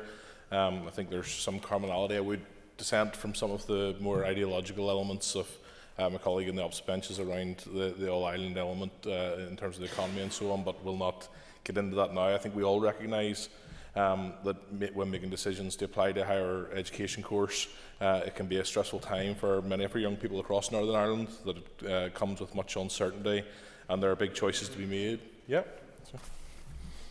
Would the member not agree that, I mean, the points that we have raised are about all-Ireland opportunity, so it means that what we're flagging is that the skills gaps in the north are the same as the skills gaps in the south, so I mean, there's nothing ideological about noting that there's economic gaps. David, do you have an extra minute? Thank you. I don't plan to use it, but look, this party has been up where sensible to have cross-border cooperation. We're not against that. We've seen it in health and in other areas. I think, and I wasn't looking to get into it back and forward, I think from your point of view and from your party's point of view, there is a plan to project this idea of moving in a particular direction, that we're planning for something of joining together two jurisdictions. Nobody in these benches is planning for that. Well, look,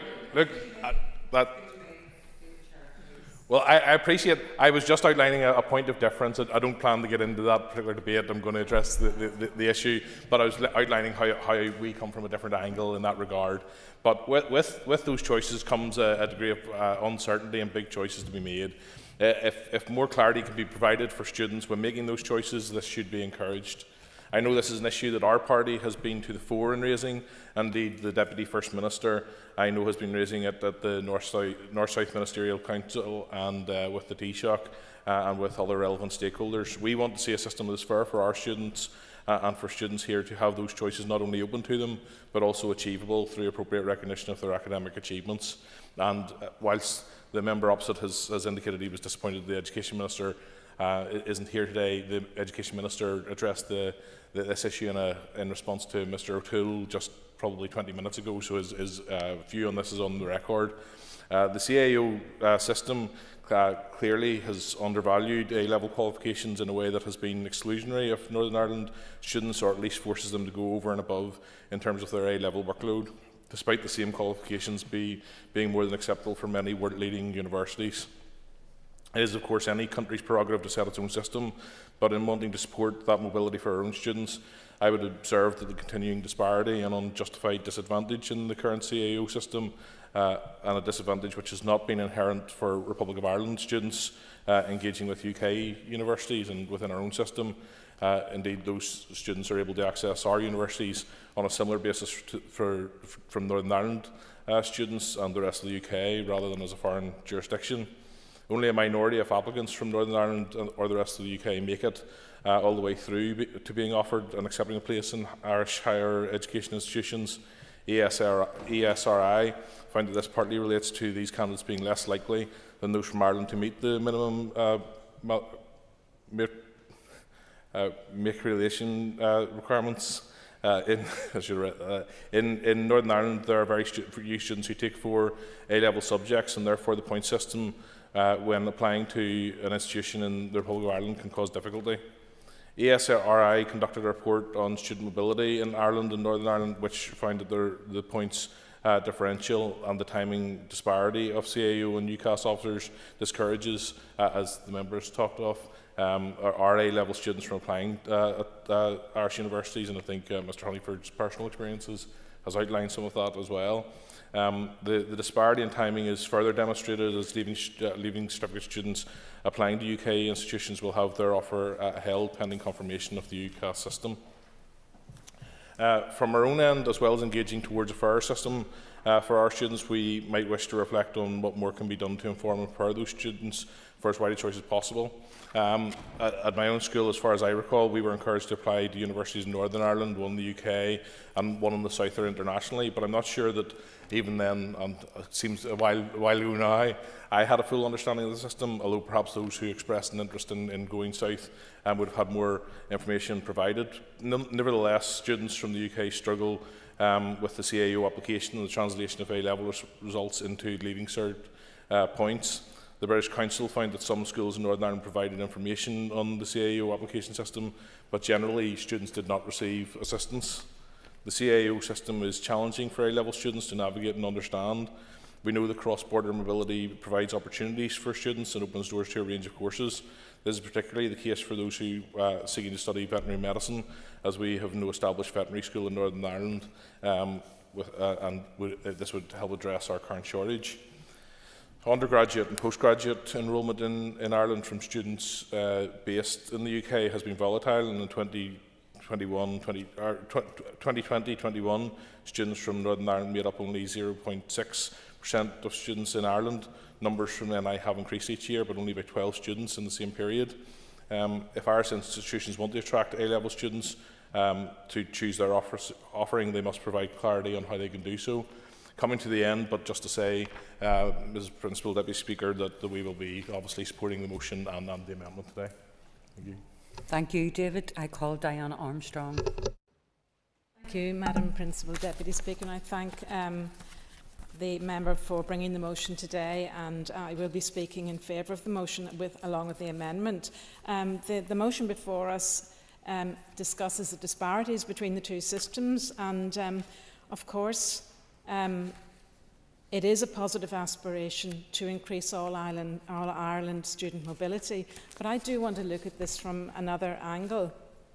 We absolutely should want young people across this island to have access to the best educational opportunities. However, while we work to remove barriers, we do need to stay focused on the central challenge, which is Northern Ireland needs to retain and build its own skills base if we want to grow our economy, and that job starts at home. Northern Ireland already faces a major skills drain. Over 5,000 of our young people leave every year to study elsewhere, often never returning. We cannot afford to lose even more of our talent, especially when our productivity remains amongst the lowest in these islands. For instance, a recent study showed that only 30% of students who leave Northern Ireland for their studies return to work here. It's worth remembering that Northern Ireland has a major competitive advantage. Our undergraduate tuition fees are among the lowest in the UK and relatively low compared to the Republic of Ireland. This should be a selling point, both for retaining our students and attracting others to study here, not encouraging our students to study elsewhere to the detriment of our universities. If we are serious about creating a skills-led economy, then we must invest at home. We already have world-class universities in Belfast and Londonderry, with Queen's and Ulster. It's essential we continue to support their growth. While I understand the reasoning behind this motion, I would question the proposers of this motion in their desire to promote more student numbers going across the border when they themselves cheerlead the expansion of McGee. We should be focused on student mobility within Northern Ireland and removing barriers for those who wish to study here to support our university sector and the wider local economy. Although if we are to have greater cooperation on further education across this island, it must be focused on core subjects in medicine and STEM that support our skills shortages.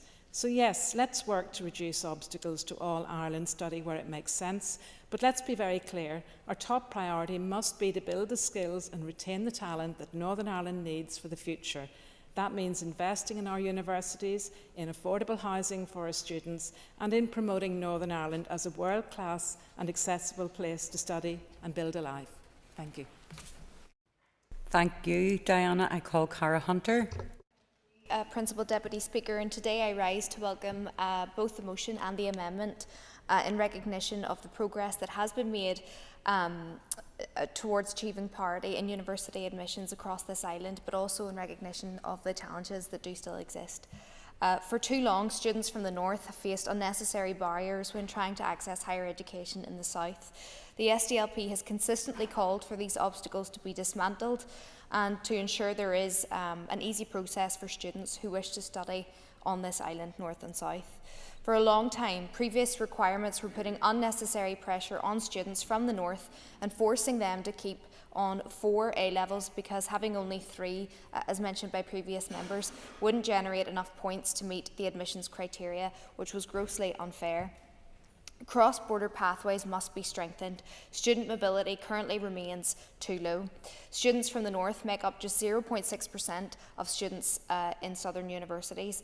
Meanwhile, a quarter of our higher education students here, over 16,000 of our young people, are studying in Britain, many of whom never return, and I was almost one of them. This brain drain drains talent from our economy and our society. Removing barriers to studying across this island is absolutely essential, not only to keep skills on this island, but it will also strengthen our economy and our communities. Cross-border student mobility grows our skills base, keeps our young people here at home, and sends a clear signal of political and economic stability out into the world. But this is more than just economics. This is also about building a shared future, about pushing for reconciliation across this island. And what is our shared island? Prosperity is possible when we overcome these nonsensical restrictive barriers when it comes to academia and to education. This will help create new opportunities for young people from both the north and the south to live and learn and grow together. If we are serious about building a new Ireland, we must foster a shared identity through things like education, health, and of course employment. Greater alignment between higher education institutions, both in the north and the south, will also benefit the Magee campus and the wider northwest. With stronger cross-border partnerships and streamlined admissions, Magee can become a thriving educational hub, particularly in fields like medicine, helping us reach the 10,000 student target as soon as possible. Brexit and increasing competition for international students has also made this conversation today even more urgent, as many challenges do remain. As mentioned by previous members, really articulate, by the way, the lack of information and study options across the border, it's not communicated enough to our young people, meaning there's options available to them that they're not even aware of, total unfamiliarity with the application process, and ongoing concerns about financial support, and particularly for our young people who want to study in Dublin or the surrounding area are really struggling with housing as well. And we can't leave our students and our young people to navigate this alone with these challenges which still evidently exist. Today's reforms are a major achievement in fairness and opportunity on our island. Some things have changed, which is very positive, but we must ensure that we're doing all we can to overcome the remaining challenges. We must do what we can to ensure the process is smooth and we provide clarity to our young people and the support that they need to reach their ambitions and to prosper. Thank you. Thank you, Cara. I call Emma Sheeran. It's Priolash Concordia, and I raise in support of this motion. And I think it's an important conversation for us to have. I was born in the USA, upstairs Altnagelvin, and at the time that I was born, a few miles over the road, I had several cousins born in the 26 counties in Donegal. So I have a number of cousins, being one of something like 35 grandchildren on my mum's side, who are of a similar age to me, and nothing separated our start in life except the border on our island, yet we had completely different opportunities as a result of that. And I suppose that sort of highlights the challenges that we're currently discussing and the things that we want to change. The fact that people are not made aware when they're at that 16, 17 year age around the opportunities that they have and what they have to do in order to be able to avail of different education paths. And you've seen that very clearly as I was growing up and I was speaking to my family members who were working just as hard as I was working as hard as they were, and yet the routes that were open to us were completely different, and I was completely unaware of things that I needed to do in order to be able to get the same sort of education that they were getting, and vice versa. And when I think of my cousins from West Donegal trekking to Dublin, as outlined by previous members, the challenges therefore, it seemed ridiculous that they wouldn't have been able to go to Derry or Belfast, much closer, much cheaper, much easier to attain their education there. But because of the differences in our system, there was another barrier in place and they weren't able to avail of that. And they ended up driving 4 hours one way to go to Dublin to pay ridiculous rents and have all of the costs that are incurred in that. We know that this is a common sense approach. We had the launch of the ESRA report just a few weeks ago telling us that we need to see an upscaling of cross-border skills, employment, education, and the benefits that there are for all of us if we focus on that, and that people who get their qualifications in a particular place are more likely to then be employed in that place. And so it makes sense that we offer people as many choices as possible and that we open that up and have that conversation. So I welcome this work, and I think that it's key that the Education Minister places a priority on this so that all of our young people have all of the information that they need. The knowledge is power, and that they can see very clearly what suits them best and what will give them the future that they want. Thank you, Emma. Our next speaker is Junior Minister Riley to respond to the debate. Minister, you have up to 15 minutes. Thank you. I welcome this opportunity to speak to the motion on behalf of Minister Archibald and thank members for bringing this issue to the floor. As the proposer of the motion stated, people should be free to study anywhere on the island. To support this, we need to remove barriers to people from the south who want to study in the north and vice versa. The review of A-level grade equivalencies undertaken by the Irish Government is very welcome. I understand that universities in the south have embraced this and are implementing these changes for applications for the coming academic year. These changes mean that A-level students from the north will no longer be required to achieve 4 top A-level grades to obtain maximum points. And instead, these applicants can now be considered for university places in the south with 3 A-levels and 1 or 2 AAS levels. This places students from across the island on a more equal footing with regard to the admissions points calculation system operating in the south. The Economy Minister has engaged with the National Union of Students in Ireland on the issue of cross-border student mobility, and her officials have worked with the Secondary Students' Union, which represents 6th form students across the north, to improve information and guidance on applying for higher education courses across Britain and Ireland on NI Direct. The Economy Department's Career Service publication, A Guide to Career Entry Routes, has also been updated. This publication is available online and is distributed to all schools in the north. The Careers Service is also considering the publication of a planned HE-specific bulletin and how to work with the Department of Education and schools to ensure this information is disseminated to teachers. In terms of financial support for students, from academic year 24-25, postgraduate students from the north studying in the south have been able to access a tuition fee loan. Economy officials are actively working with the Student Loans Company to make a similar loan available to students from the north studying part-time undergraduate courses in the south. And these measures will help alleviate some of the financial barriers to cross-border study. Regarding access to doctoral study in the north, following recent changes made to the terms and conditions of the Minister's Department's Postgraduate Award Scheme, PhD students from the south of Ireland will be eligible to receive the full stipend as well as payment of tuition fees under the scheme. Previously, students from the south were eligible for fee support only. Minister Archibald recently had a very positive meeting with her counterpart in the south, James Lawless, TD, to discuss how they can work together to address the various barriers to all Ireland student mobility. While various improvements have been made to date, there is more to be done, which members have highlighted, and Minister Archibald is very aware of that. Conor Murphy, when he was Economy Minister, met with the CEO of UCAS in January, and the increased levels of cooperation between UCAS and the CAO to date is very encouraging. Officials will continue to facilitate this cooperation with a view to ensuring this momentum is maintained and to open further discussions around admission dates and clearing processes. It's important that students at all ages are provided with clear guidance and support at the earliest possible opportunity to enable them to make informed choices and navigate the admissions processes.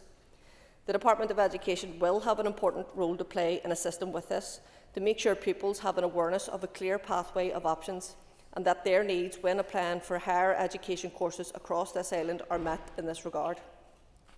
In closing, I want to thank colleagues for joining me today to discuss this important issue.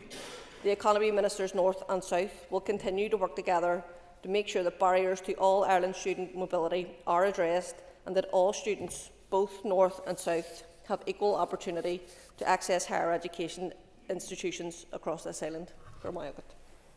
Gormagat Ara. Our next speaker is Nick Matheson to wind on the amendment, and to advise you, Nick, you've got 5 minutes. Thank you. Thank you, Principal Deputy Speaker. And yes, I rise to wind on the Alliance amendment to this motion. I don't really think I need to reflect back on the points of the debate in too much detail, as I think there broadly has been agreement across the House, maybe with slightly different levels of emphasis, but that I think there seemed to be agreement that it's sort of a more equitable system that promotes student mobility across the island of Ireland is something to be welcomed, something to be promoted, and something to be encouraged.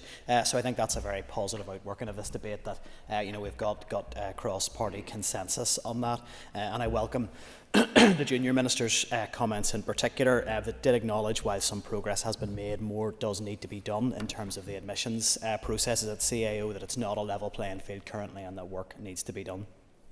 My colleague David Honeyford set out the issues very clearly from the Alliance Party perspective in terms of the benefits of that promotion of student mobility across the island, and I'll do my best not to rehearse any of his comments verbatim, but I may struggle, I may end up repeating some of what he has said. But essentially, from the Alliance perspective, we fully support a higher education ecosystem across the island that promotes equality of access both to institutions and to opportunities across the island. But it's very clear from the debate that we're all aware unfair obstacles remain for many students in Northern Ireland, and I think that's really why we wanted to bring the amendment, because while we do acknowledge progress has been made and we want to recognise the value of equitable access to higher education across the island, but we do want to be clear that there is a substantial amount of work still to be done to create a level playing field for students here in Northern Ireland. And I do think it bears reference that while the motion does reference the Education Minister, who undoubtedly has a role in this, I think the lack of reference to the Economy Minister in the original motion did seem to be a bit of a glaring omission, because if we're going to have a higher education system on the island, excuse me, I've developed a cough over the last few days, that truly offers equality of access north and south, then the Economy Minister and her southern counterpart will need to engage meaningfully to address those outstanding issues. So I hope our amendment just maybe does bring that economy focus in. And I think a lot of the people who've contributed to the debate today do sit on the Economy Committee, which I think maybe speaks where some of the focus of this motion sits. So I don't really want to rehearse all of the issues that have been discussed so far. But I think some of the barriers that do exist for our students here in Northern Ireland, I think it is important just to maybe re-emphasise those, and I want to maybe just focus on the one in particular, which is around the recent changes that mean that A-level candidates no longer need to achieve 4 A-star level grades, including an A-star in maths.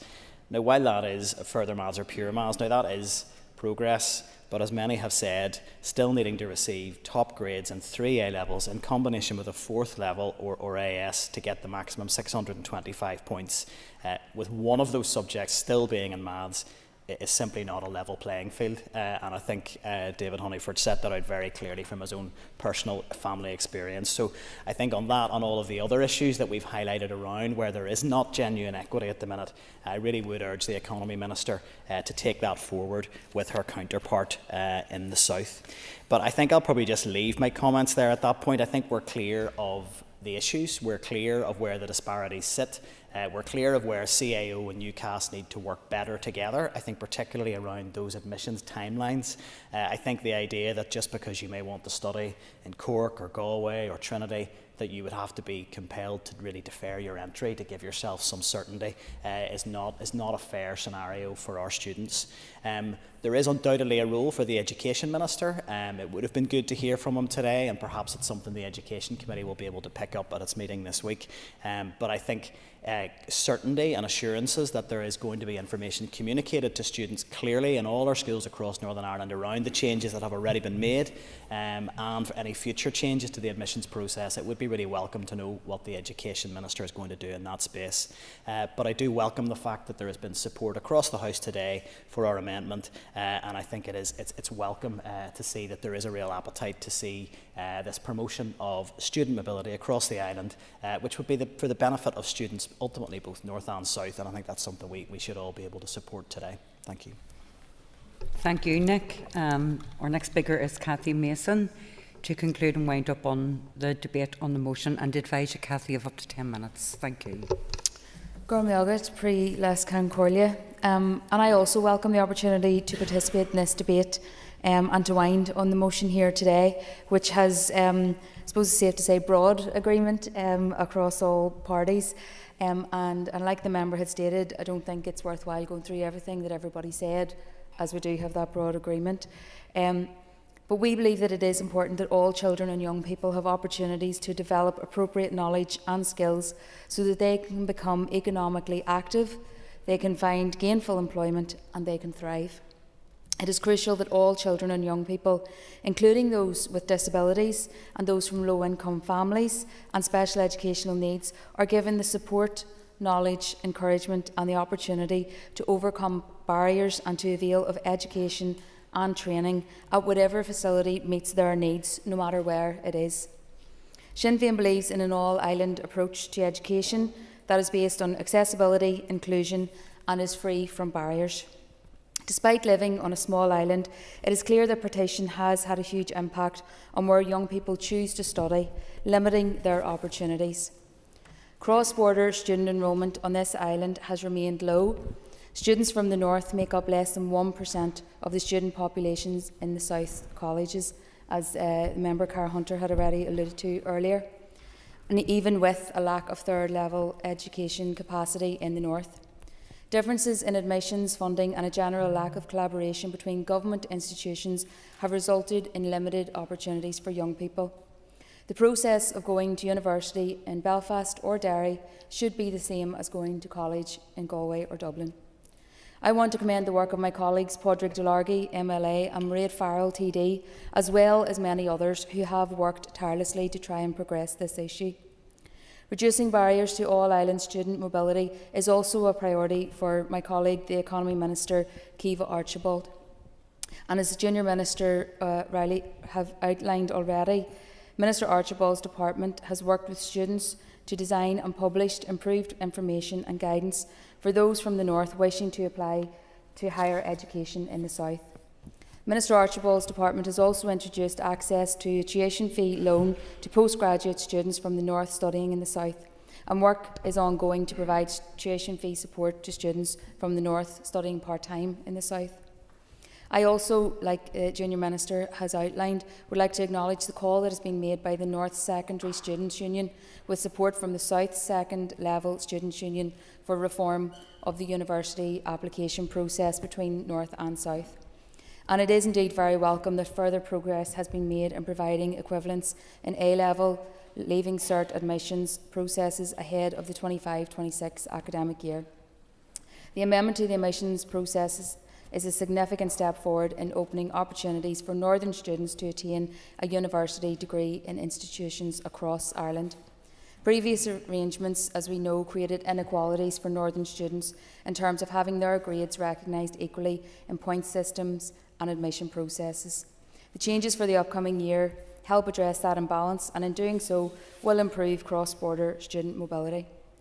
Sinn Féin has long called for these changes to be made so that northern students stand a fair chance to access courses and opportunities in universities in the south. Going forward, the Department of Education must ensure that young people have the necessary information and the guidance required to apply for courses through the Central Admissions Office processes. And while it is disappointing that the Education Minister wasn't here today, this afternoon, it was positive to hear his acknowledgement earlier that there are certain circumstances in certain areas that the North does lag way behind in terms of education. Sinn Féin will continue to work to remove barriers and to promote education opportunities across Ireland as the best way to increase access to third-level education. So, following this motion today, I think it's clear that we should all continue to work to improve cross-border student mobility, to enable our children and young people to build a future and a career in the local communities on this island. Thank you, Cathy. So the question is that the amendment standing in the names of Nick Matheson, David Honeyford, Shell Guy and Sean Mulholland be made. All those in favour say aye. Aye. Contrary of any noes, the ayes have it. The ayes have it. So the question is that the motion as amended be agreed. All those in favour say aye. Aye. Contrary if any noes. The ayes have it. The ayes have it. Members, could you take your ease for a moment, please? Thank you.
Members, the next item on the order paper is a motion on driving forward quality standards for diabetes care. I will ask the clerk to read the motion. That this Assembly recognises the rising prevalence of diabetes in Northern Ireland, stresses the importance of diabetes technology in managing diabetes and improving the quality of life of those affected, highlights that the national diabetes audit undertaken in other parts of the United Kingdom is essential to tracking key metrics, identifying service gaps and providing the data needed to enhance patient outcomes, reduce complications and ensure equitable access to care. Notes with deep concern that Northern Ireland has been unable to benefit to date. Calls on the Minister of Health to ensure regional participation in the national audit as soon as possible, as committed to in the Diabetes Strategic Framework, and further calls on the Minister to urgently implement the National Institute for Health and Care Excellence Technical Appraisal Guidance 943 to ensure hybrid closed-loop technology is rolled out on a consistent basis across the United Kingdom. Thank you. And I call Gerald Brownlee to move the motion. Thank you. The Business Committee has agreed to allow up to 1 hour 30 minutes for this debate. The proposer of the motion will have 10 minutes to propose and 10 minutes to wind. All other speakers will have 5 minutes. Please open the debate on the motion. Thank you, Mr. Deputy Speaker. Diabetes is a chronic illness and it is one that is often misunderstood in its complexity. For a person living with diabetes, managing the condition is not something that's left until a checkup or a hospital appointment.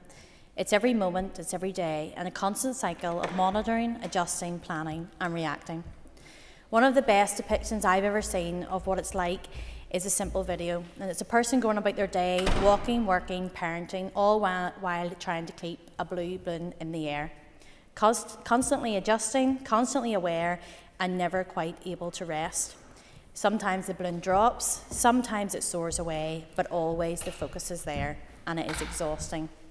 That is why we are here today, bringing forward this important motion to drive forward quality standards in diabetes care here in Northern Ireland. Firstly, this Assembly must of course recognise what this data tells us very clearly. Diabetes is on the rise. Today, almost 115,000 people live here with diabetes, and that number continues to grow year on year. Type 2 diabetes accounts for most of these cases, but in our children, 98% of those diagnosed have type 1 diabetes, an autoimmune condition that cannot be prevented. Without urgent action, the health and well-being and the very future of thousands of our citizens are at risk. One of the most critical elements in improving life of those living with diabetes is technology. Technological advances, particularly the continuous glucose monitoring and the hybrid closed-loop systems, have transformed what is possible. Hybrid closed-loop systems are often referred to as an artificial pancreas, and they integrate insulin pumps and glucose monitors to adjust insulin delivery automatically throughout the day and night. Rather than multiple daily injections, constant finger pricking and complex calculations, individuals simply input carbs that they consume and the system does the work for them. But this isn't a luxury. It dramatically improves blood glucose control, reduces hypos, improves quality of sleep, reduces hospital admissions, and gives people back their freedom. And it especially matters for children and vulnerable adults, those who may not be able to recognise the signs of dangerously low blood sugars in the time to act. So whilst Northern Ireland has made significant strides in providing continuous glucose monitoring systems, challenges still persist. The Dexcom G6 is a real-time system with customisable alerts, but it's currently not listed on the Northern Ireland drug tariff. As a result, it cannot be prescribed in primary care and funding is not routinely available. And this situation has led many families to self-fund these devices, despite their critical role in enabling hybrid closed-loop systems and providing peace of mind, especially for parents of young children who may not be able to recognise the systems and the signs of blood sugar levels during the night. But I also want to touch on the challenges in transitioning to adult services. Recently, I worked with a family in regards to a young man with complex learning difficulties who was successfully managed with a hybrid closed-loop system during his paediatric care. But upon transitioning to adult services, the support for this technology was withdrawn, expecting him to revert back to multiple daily injections and calculations, which he clearly could not manage. Only after significant advocacy was the decision reversed. This case underscores the need for clear, compassionate transitional pathways that consider the unique needs of individuals with additional challenges. The National Institute of Health and Care has formally endorsed the use of hybrid technology through its Technical Appraisal Guidance 943.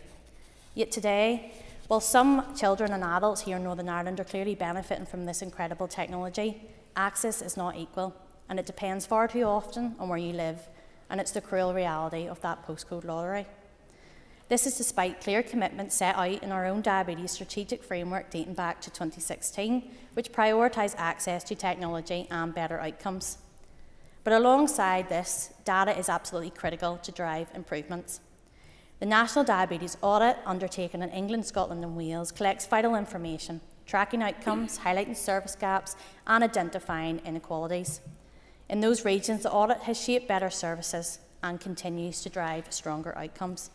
But yet in Northern Ireland, we're still not fully participating in the National Diabetes Audit, despite the commitments made nearly a decade ago.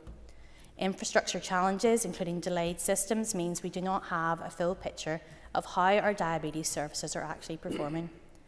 Without robust data, how can we know whether our care is right? Without clear measurement, how can we improve? And without understanding, how can we allocate our limited budgets wisely? So we note with deep concern that Northern Ireland has not yet been able to benefit from the insights of this audit, and that, of course, must change. So we call on the Minister of Health to ensure that regional participation in the audit is prioritised, supported and delivered, as was committed to in the strategic framework. But of course, none of this will come without challenges, and we of course recognise the immense financial pressures facing the Department of Health. Implementing the hybrid closed-loop system will not only require devices, but it will require training, infrastructure and service design. But the cost of inaction in complications, hospital admissions and early death, sadly, are far higher. But I would like to finish when we get it right and some of the positives. And I know within my own experience, the care that the diabetes team in the Northern Trust was nothing short of exceptional. The compassion, the education, the understanding is a model of best practice, and it was truly fantastic. But it shows when a service is well designed and supported, the difference it can make to people's lives. So today, let's choose to lift the weight of the shoulders of those trying to keep their balloon in the air and act with urgency, compassion and clarity so people understand where we're going and drive forward quality standards for diabetes care. Thank you. Thank you. And I call Philip McGuigan.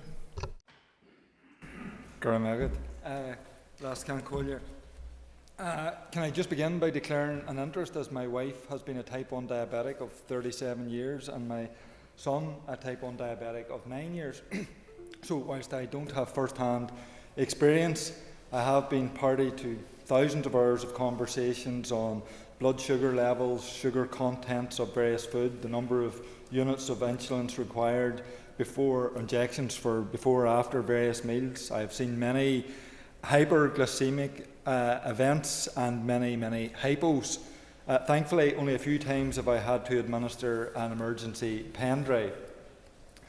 So they are two of, according to the diabetic network here in the north, almost 115,000 people living here with diabetes, and as already been stated, this is rising, an annual rise of 3,000 annually. So this translates to a financial cost of nearly 300 million per year to treat and care for diabetics living in the north, and more than 10 people every day are being diagnosed here in the north, so that cost is going to continually rise. It's also estimated that 12,000 individuals are living with type 2 diabetes and have not yet been diagnosed. So this motion is very welcome, and I want to thank those who have brought it for us to debate today. It notes the rising prevalence, as I've noted myself. It also highlights the importance of technology in managing diabetes and improving the quality of life of diabetics, and I can totally concur with this. Throughout the 37 years, I have witnessed the positive technological benefits and changes and their impact on the quality of life of my wife. Gone are the days where I have helped her, done it, watched her continuously pricking her finger and taking her own blood samples, 10, 20 times a day, to test her blood before and after meals, to try and guess how much insulin she needs to put into to take. So when I asked my wife what I should say during this debate, she told me to point out that now having a continuous glucose monitor has been life-altering. Those are her words, life-altering. The motion also talks about the importance of the diabetic audit as committed to in the Diabetes Strategic Framework.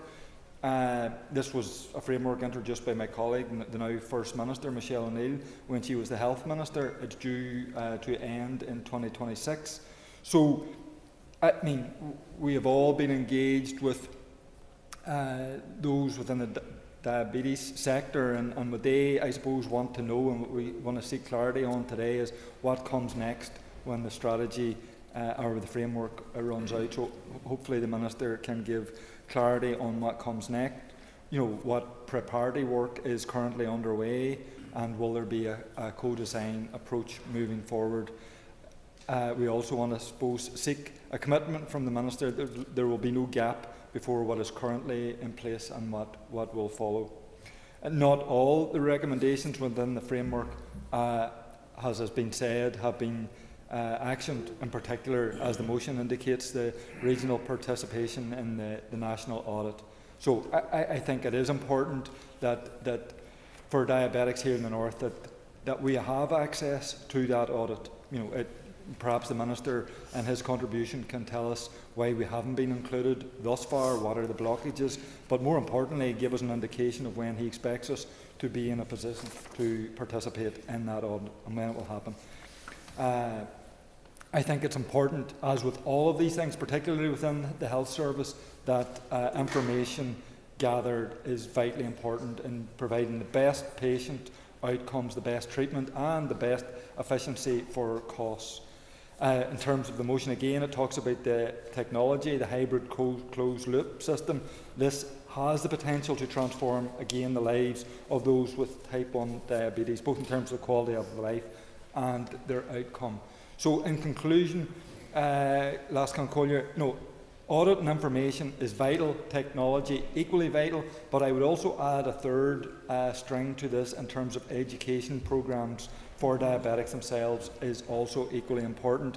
It was 33 years after her diagnosis that my wife was able to access the Daphne course, which again, in her words, she said were life-altering. The valued information that she got from the doctors and nurses were things that she hadn't heard in her own experience of 32 years of being a diabetic. So I will finish on that. Sorry. Thank you. Danny Donnelly. Thank you, Mr. Deputy Speaker. I'm pleased to rise in support of this motion today, which highlights the challenge facing thousands of people across Northern Ireland, the growing impact of diabetes on individuals, families and on our health service. I thank the DUP member, Cheryl, for bringing this forward today. The balloon analogy, I actually hadn't heard that before, but it's very apt about trying to maintain safe blood sugars. As a nurse, I'm very aware of the impact of diabetes on a patient and on a family, and on the treatment of diabetes, and I've given insulin many times and other treatments. Today, almost 115,000 people in Northern Ireland are living with diabetes, and that number is rising by more than 3,000 every year. But it's not just individuals who are feeling the strain. Our health service is under an increasing pressure too.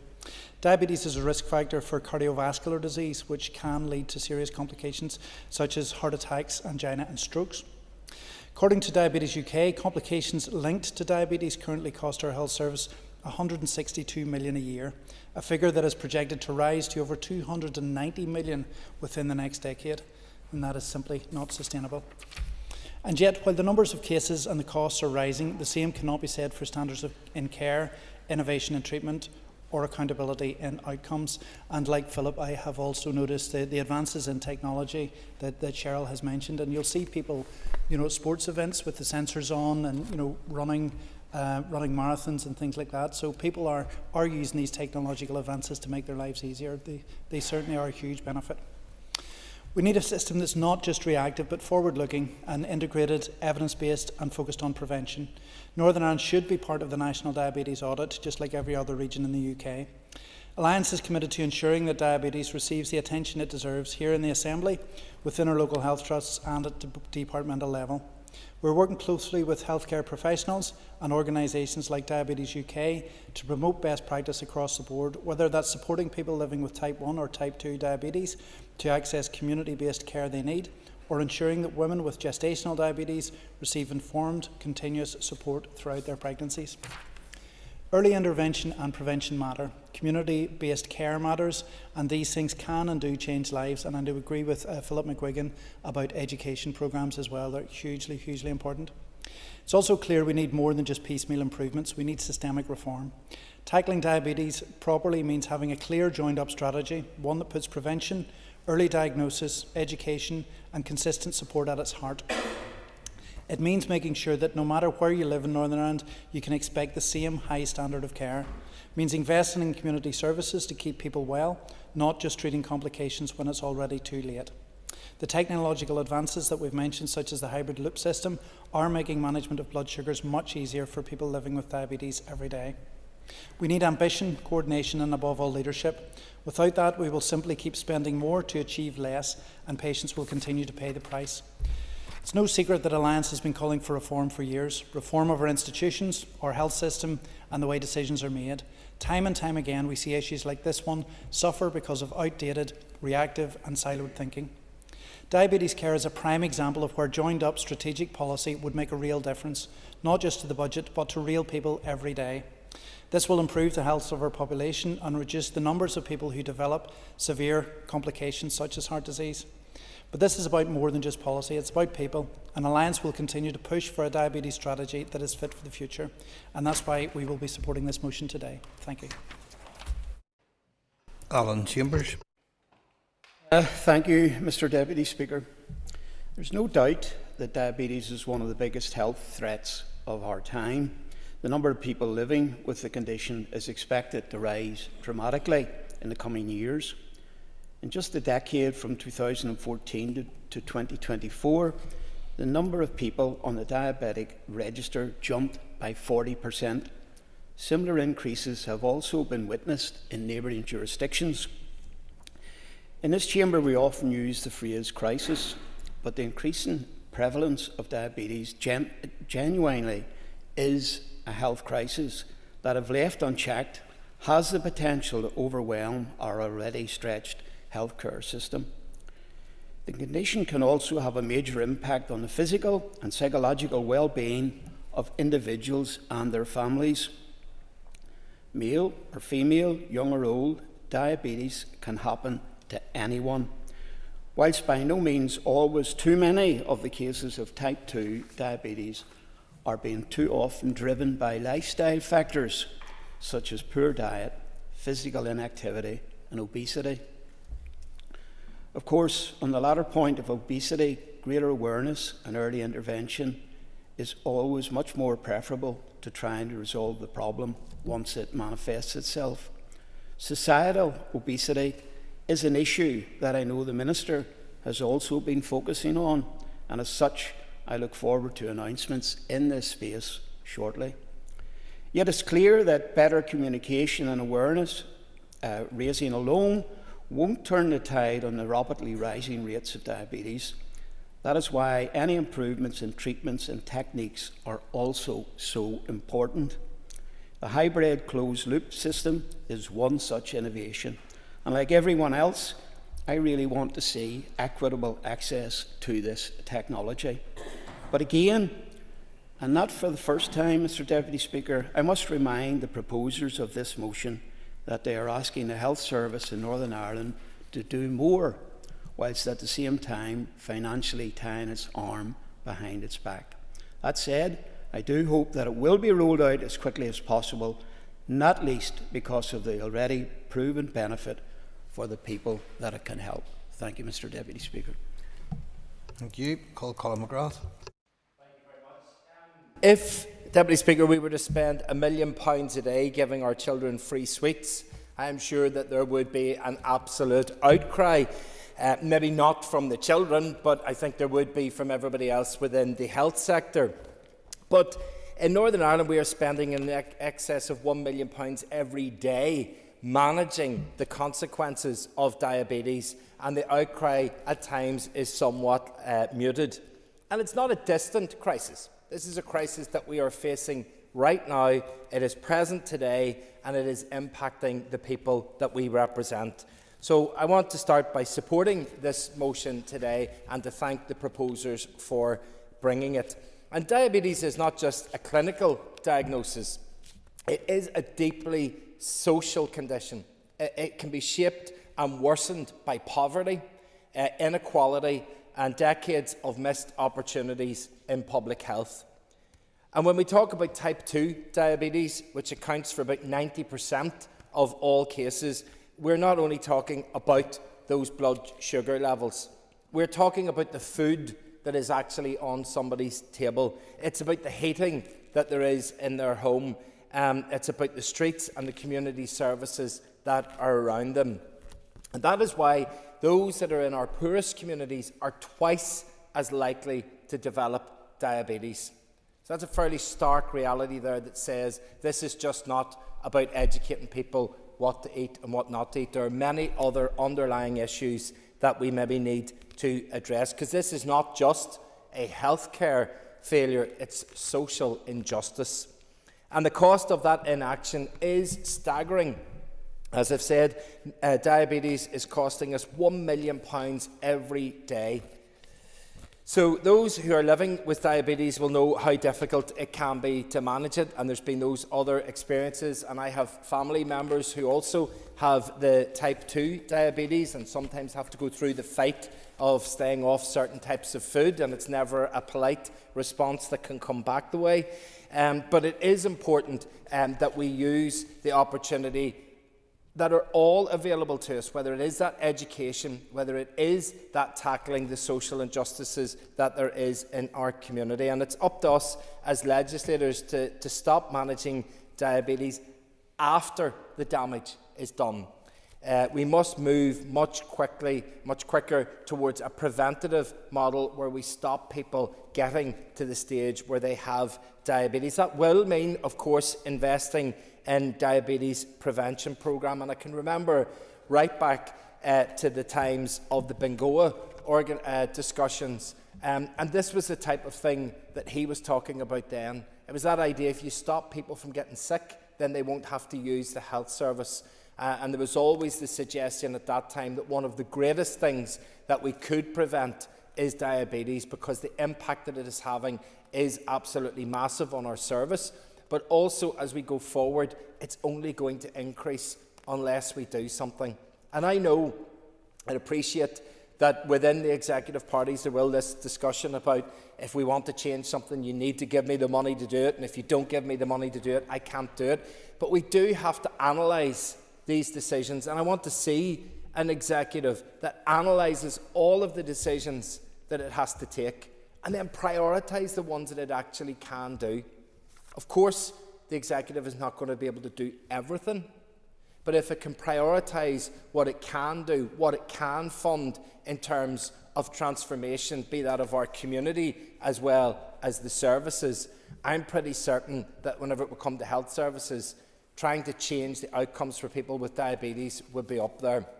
I have kind of gone off script from what was in front of me, so I'll finish by saying that the talk about technology is critically important. We can see these devices within our community that people have. Anybody that has them does talk about the transformational nature of them for their lives. And given that there is that difference between type 1 and type 2, I think it would be important to see as much of a rollout of those devices as possible, because we need to use and embrace technology to be able to try and help people's lives. And I think that it would be important for us to fully support that. So I welcome the motion today. I hope that the executive can get to beyond just a discussion here about money, but trying to find, is there transformational funds that could be used to try and take a look properly at diabetes and how we can reduce it in our communities and therefore help people to lead better lives. Thank you. Caller Leah Flynn. And I'll maybe just begin by, I think it's really interesting some of the examples that have been used already today about people that actually have family members and relatives with the lived experience. I don't have anyone closely connected to me that is living with diabetes, and I always think then that sometimes you're sort of in the darkness a wee bit when you don't have that bit of lived experience. So I think it's really important to hear the members speaking about people who have lived with this. But my baby had a stay in the hospital just before Christmas there last year, and there was a wee child, a young child, that was sharing a room with Torn, and the wee boy was he was only about 8 or 9, and he had just got the diagnosis of diabetes, and he was in with his parents, and he was sharing a room with Torn for about a week. And I still think about that child because, and I hope that he's doing great. But I could sort of sense and feel, I was in for obviously different reasons, but I could sense and feel the strain and the pressure that was on that child and on his family with getting that diagnosis. And that was really my first insight in terms of what a life-changing impact living with this diagnosis can have, and especially on, I'm sure it's very, very difficult for adults living with it, but especially for young children, trying to live and manage diabetes. So I just do think it is important to say that, and I want to thank, I know that the Diabetes UK charity was thankfully able to make it into the chamber today for the debate, because the business has been moving quicker and then slower and a bit quicker now, so it's good that they're here to hear members' comments.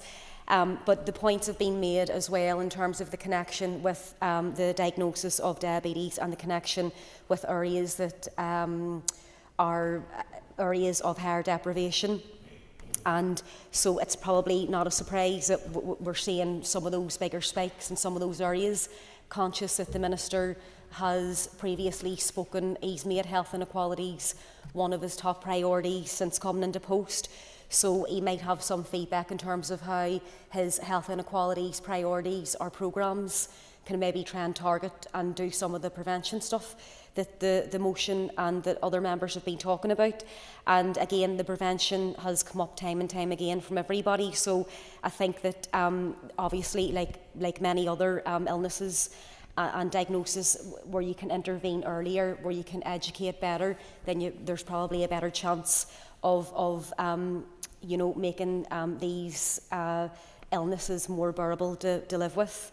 And then I know it was referenced previously as well, just in terms of the national diabetes audit. So Cheryl referenced that a good wee bit in her opening remarks. So I do think it is important that we can participate in that as much as we can. I think that at the minute where it's being rolled out in other parts of these islands, it has been a shining light on where the services are actually working well, but then also importantly where they're falling short. So hopefully any input or learning that we can get out of that process. And then it was mentioned as well about trying to move forward in terms of the technical advances and the NICE guidance on the hybrid closed loop technology. And again, it was something that Philip said around his wife, you know, that where we know patients that are living with this and where we know practical examples where it's actually life-changing, then what maybe we could, you know, how we could have more focus on that and try and deliver on those things that we know already from patients with direct lived experience.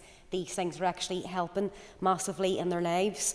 And then just finally, one of the other points was around the diabetes strategy. So I know that it was 2016 to 2026 and it's coming to an end. I also know that the Minister isn't a fan, like most of us, to be honest, when we're talking about strategies and, you know, long drawn out strategies and processes, and people don't get that and want that either. So maybe just some feedback from the Minister in terms of when the strategy does expire. I know he's very focused on action and action plans, but it'll just be useful to get his updates in terms of his next steps and how he sees this progressing. Thank you. Diane Dodds. Thank you, Mr Deputy Speaker, and I just want to add some words to the areas that have already been covered in this debate. And I do thank the speakers who have spoken, because there is a wide range of issues in this particular subject, but there is also a wide range of consensus across this chamber that we do need to do something around this particular issues. As has been mentioned, diabetes is one of the most significant long-term illnesses that our people face. It can have really serious consequences if not treated well and not well controlled. And people with type 1 diabetes, if it is not well controlled, are at risk of very long-term complications, which can include loss of sight, heart disease and stroke.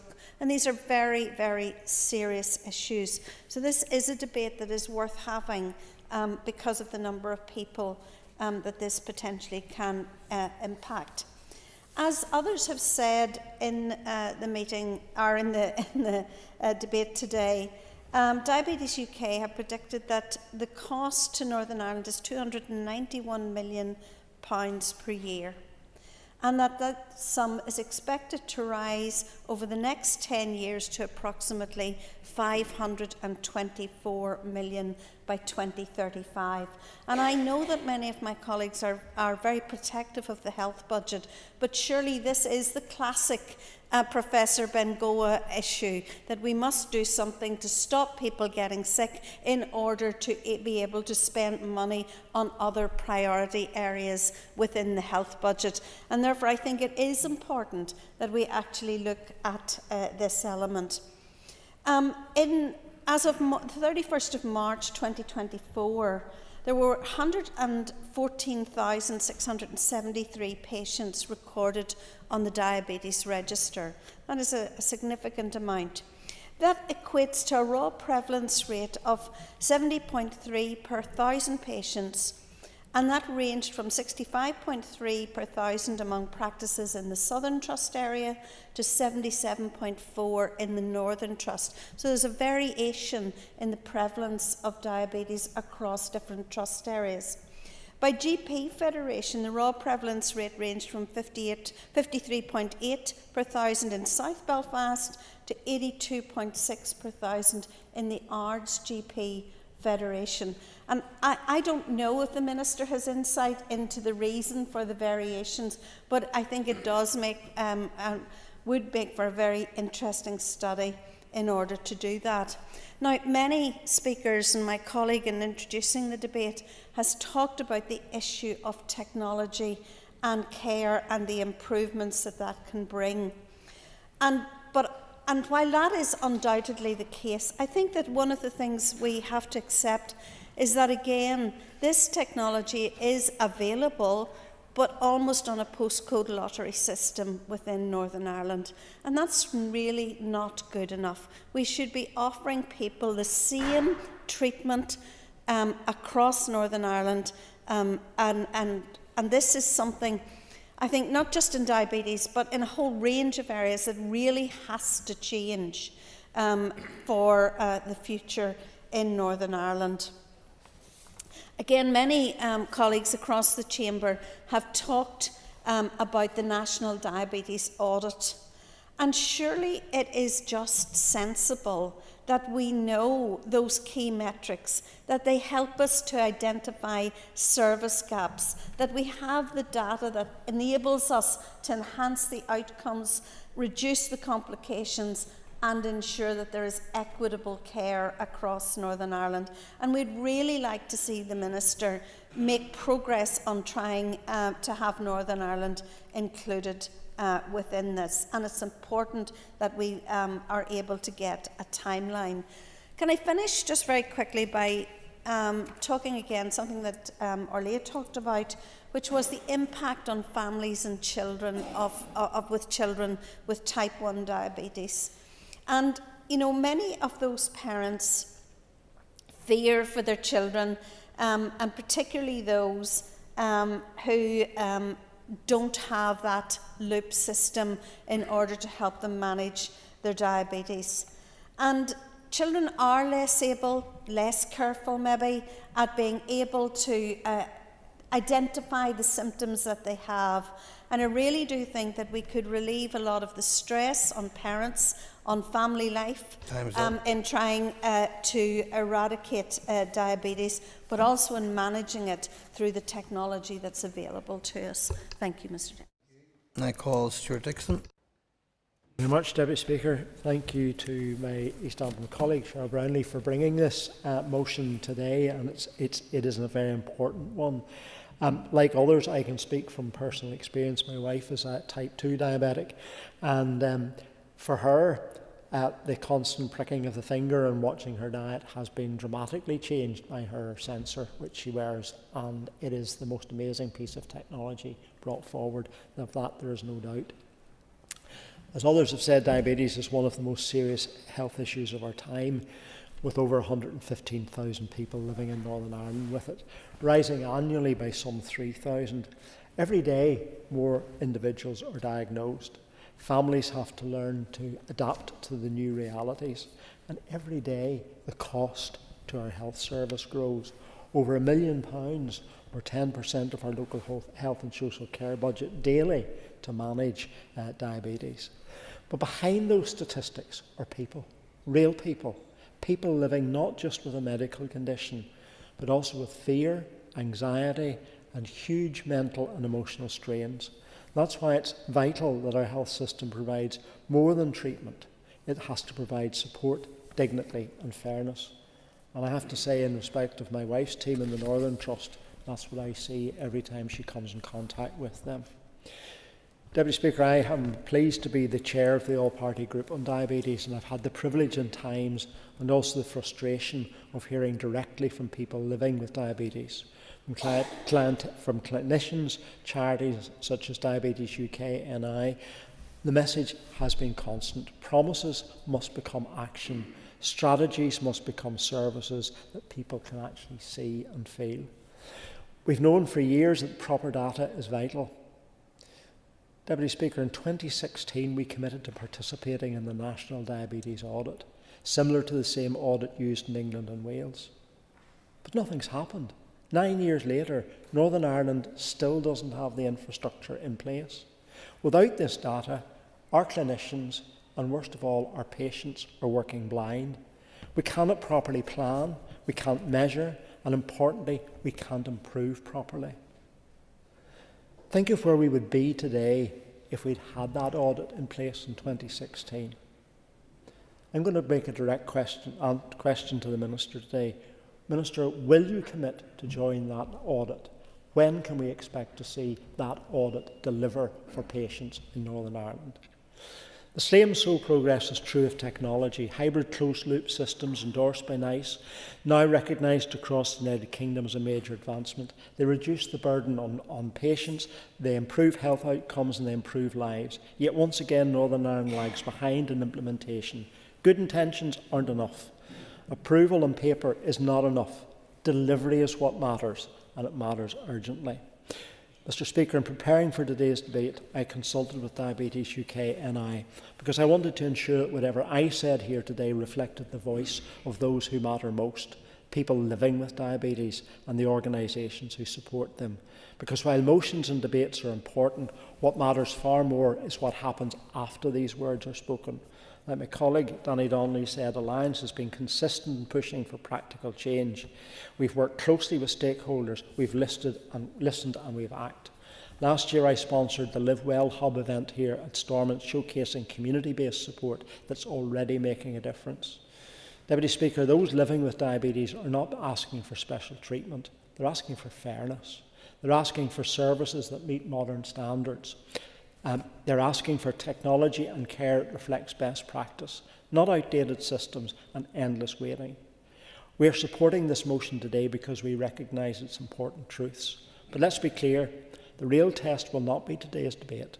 The real test will be what will be done next. Over to you, Minister. For too long, people have been living with diabetes and have heard commitments. Now they deserve to see delivery. Because if the Minister can get this right, it won't be just the statistics that improve, it will be people's lives that improve. Thank you, Deputy Speaker. Thank you. That concludes the list of speakers. I now call on the Minister of Health to respond. And Minister, you have up to 15 minutes. Deputy Speaker, thank you, and I acknowledge some of the points and questions raised by members, including Mr Dixon. I will attempt to get as close to a definitive answer as I can over the course of the next few minutes. But I'd like to start by taking you back to 2016, when the Department launched the Diabetes Strategic Framework. The Diabetic Network was established under the Health and Wellbeing Delivery Together plan to deliver against that strategy, with the aim of transforming diabetes treatment and care right across Northern Ireland. The network has been working alongside partners both locally and nationally, including Diabetes UK, and with people living with diabetes to try and achieve that goal. One of the key drivers for change is a partnership approach to service transformation. It states that the person living with diabetes and their interests should be at the centre of all relationships, with individuals recognised as partners in the planning of services and how care is provided. Services should be integrated and based on collaborative working. And when I say integrated, I do talk about regionally standardised services, and I do acknowledge from the mover of the motion that that is not always the case with diabetes care. The role of people with living diabetes as service users sharing lived experience has set the direction of the network's efforts to improve treatment and care. Indeed, in the setting up of the network, provision was made for a collective leadership platform to support real change in improving outcomes for people living with diabetes.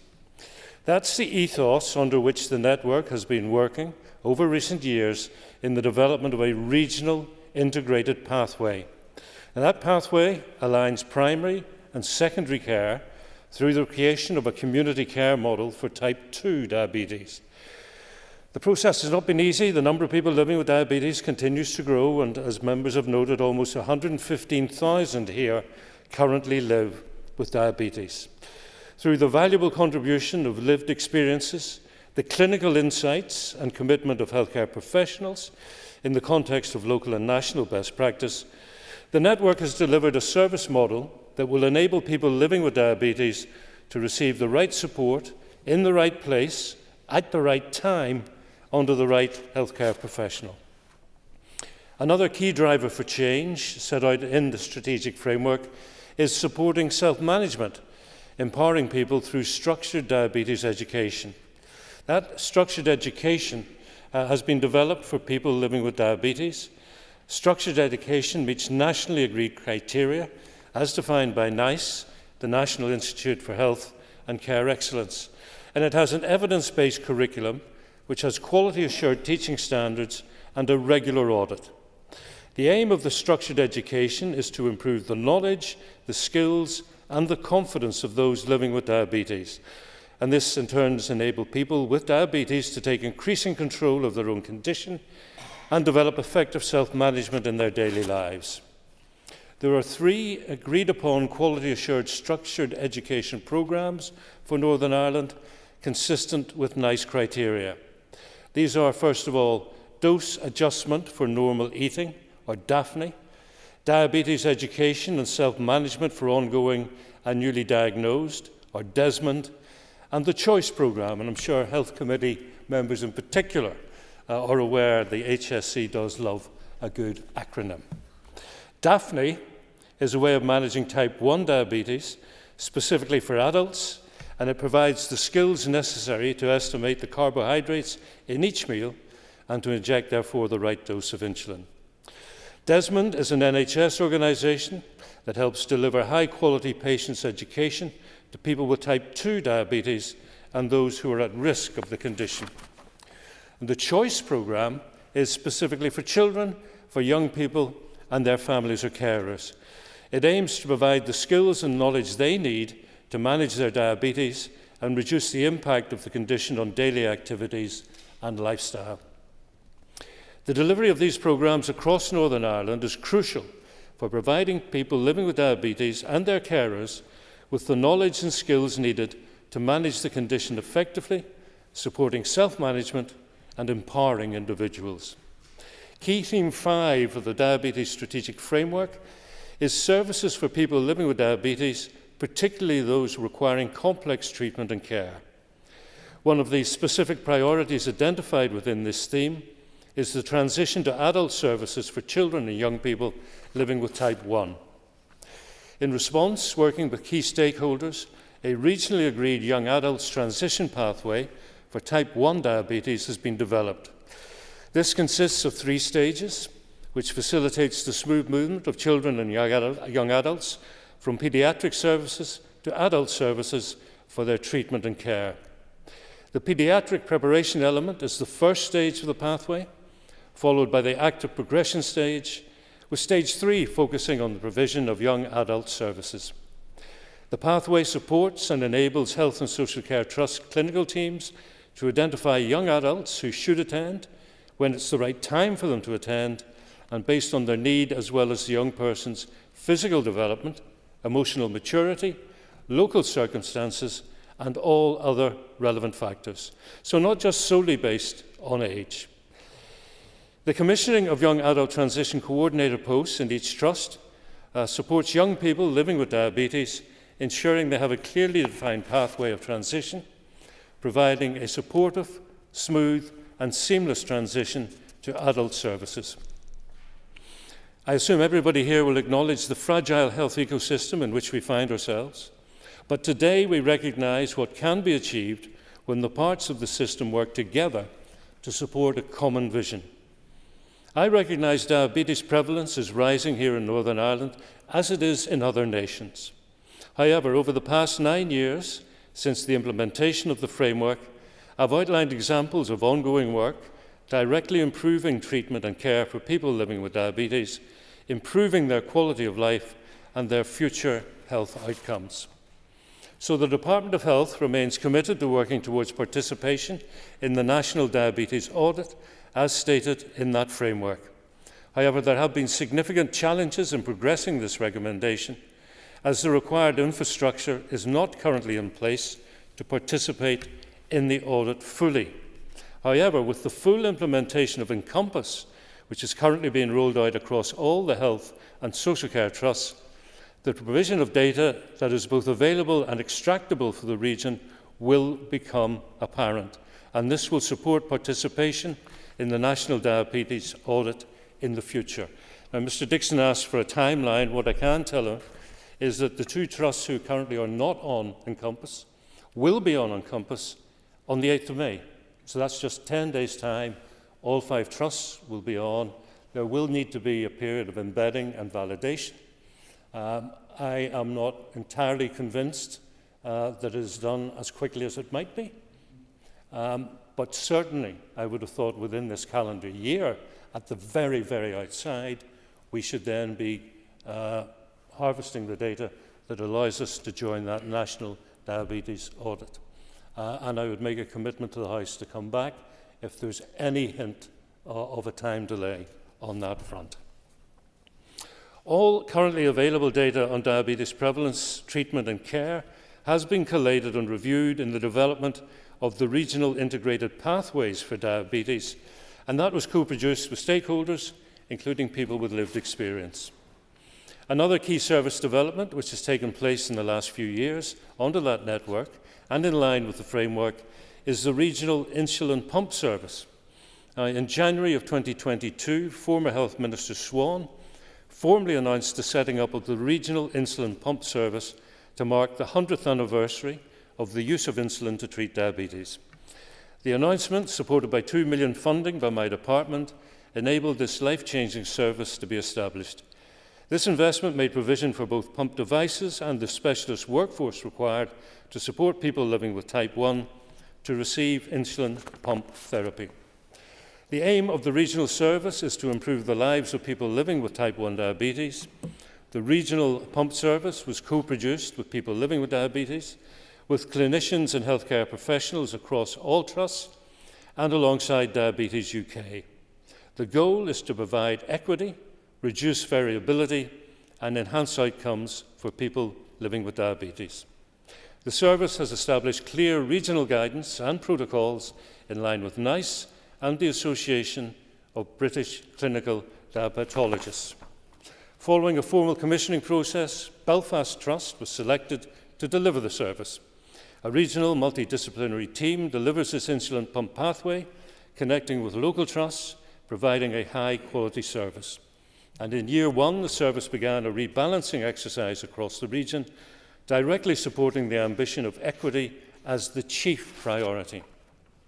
People living with diabetes involved in the co-design of the regional insulin pump service reflected the need for quality of life to be a key indicator.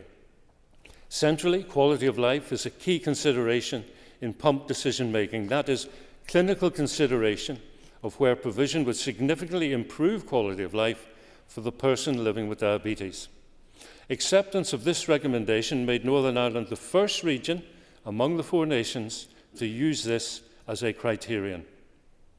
Following endorsement of the National Institute for Health and Care Excellence TA 943, the one that relates to hybrid closed-loop systems for managing blood glucose levels in type 1 diabetes, my department has requested work to be undertaken to understand the implications, and an implementation plan is currently being drafted. Funding, of course, is required for devices, in addition to upskilling and recruiting the workforce needed to offer hybrid closed-loop safely, effectively, equitably, and sustainably across the region. Therefore, given the scale of investment needed, financial requirements are also being considered. The NICE Hybrid Closed-Loop Systems Guidance states that the support of a trained, multidisciplinary team experienced in insulin pumps and continuous glucose monitoring is required. In addition, the role of peer support is also to be considered. The importance of peer support has been a recurring theme throughout the conversations that have taken place on the different aspects of diabetes treatment and care. Sharing a lived experience, providing or receiving support from like-minded people, being able to talk with somebody who's going through a similar situation or has lived through it, these are empowering tools. The trained multidisciplinary team within the regional insulin pump service will enable the implementation plan to be taken forward once approved, although additional capacity will be required. This will support the integration of continuous glucose monitoring technologies into diabetes care, and updated information will be communicated to all stakeholders. The critical role of our diabetes specialist healthcare professionals was recognised with the Diabetes Programme of Care Workforce Review. Led by the Public Health Agency and commissioned by my department, this review was the first multidisciplinary workforce review undertaken and a recommendation within the framework. Now, in the final stages of completion, it will inform our workforce planning needs, ensuring equitable access to specialist diabetes professionals right across the region. Deputy Speaker, the Chair of the Health Committee mentioned the fact the strategy expires in 2026. Laura Flynn pointed out I'm not particularly drawn to high input plans rather than action plans and how we're going to deliver, and she is quite right, but I want to assure Mr McGuigan I am not envisaging any sort of cliff edge come 2026. I want us to focus particularly on 2 key developments.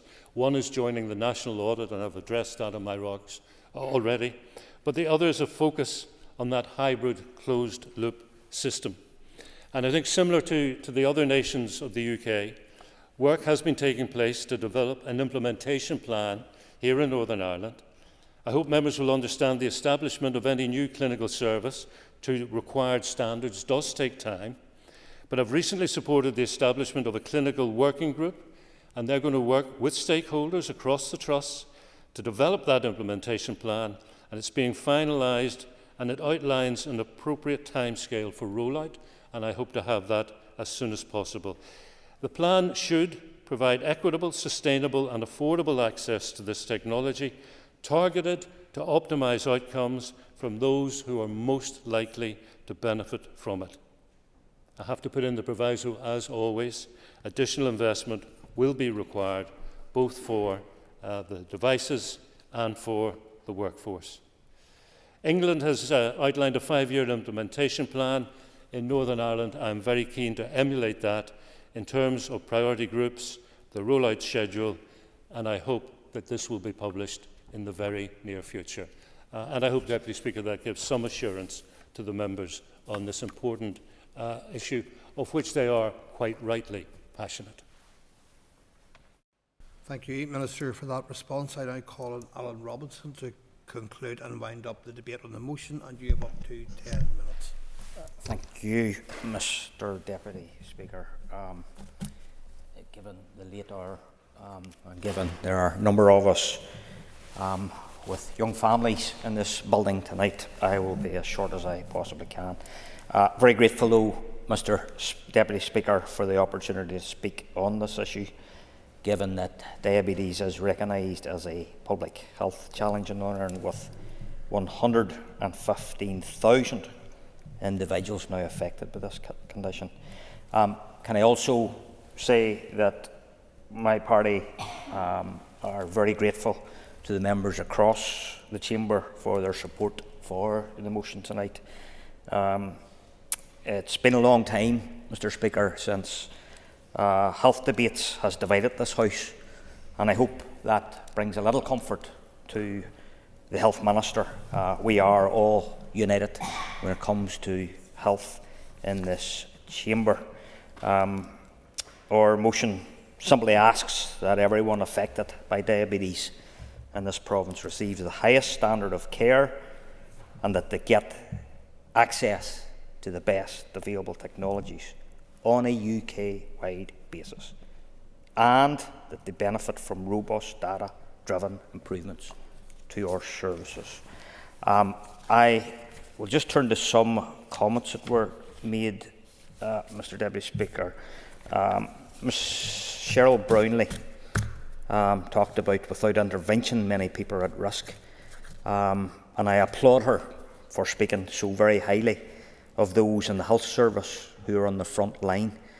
Philip McGuigan, the Health Committee Chair, talked of his family experiences, and again I've said in here, Mr. Deputy Speaker, that our own personal experiences sometimes add value to what can sometimes be very stale debates in this chamber.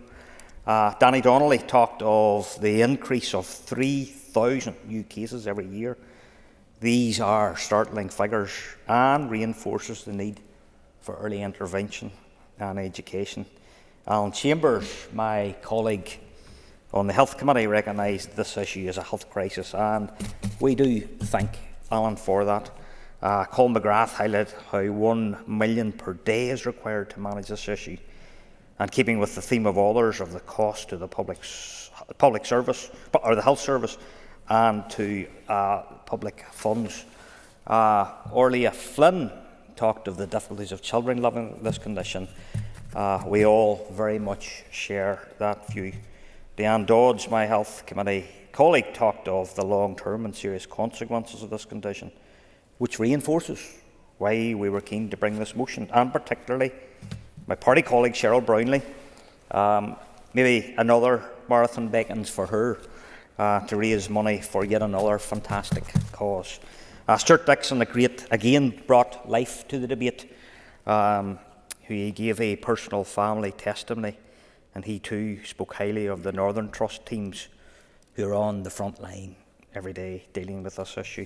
And finally, I thank the Health Minister for his contribution. He was honest today in his assessment, as he always is, but he did so without using his irony klaxon. It is promising that with Encompass we will see movement in the right direction by the end of the year. And given all that he said tonight in this chamber, we do look forward to him being back on the floor again with further updates in this regard.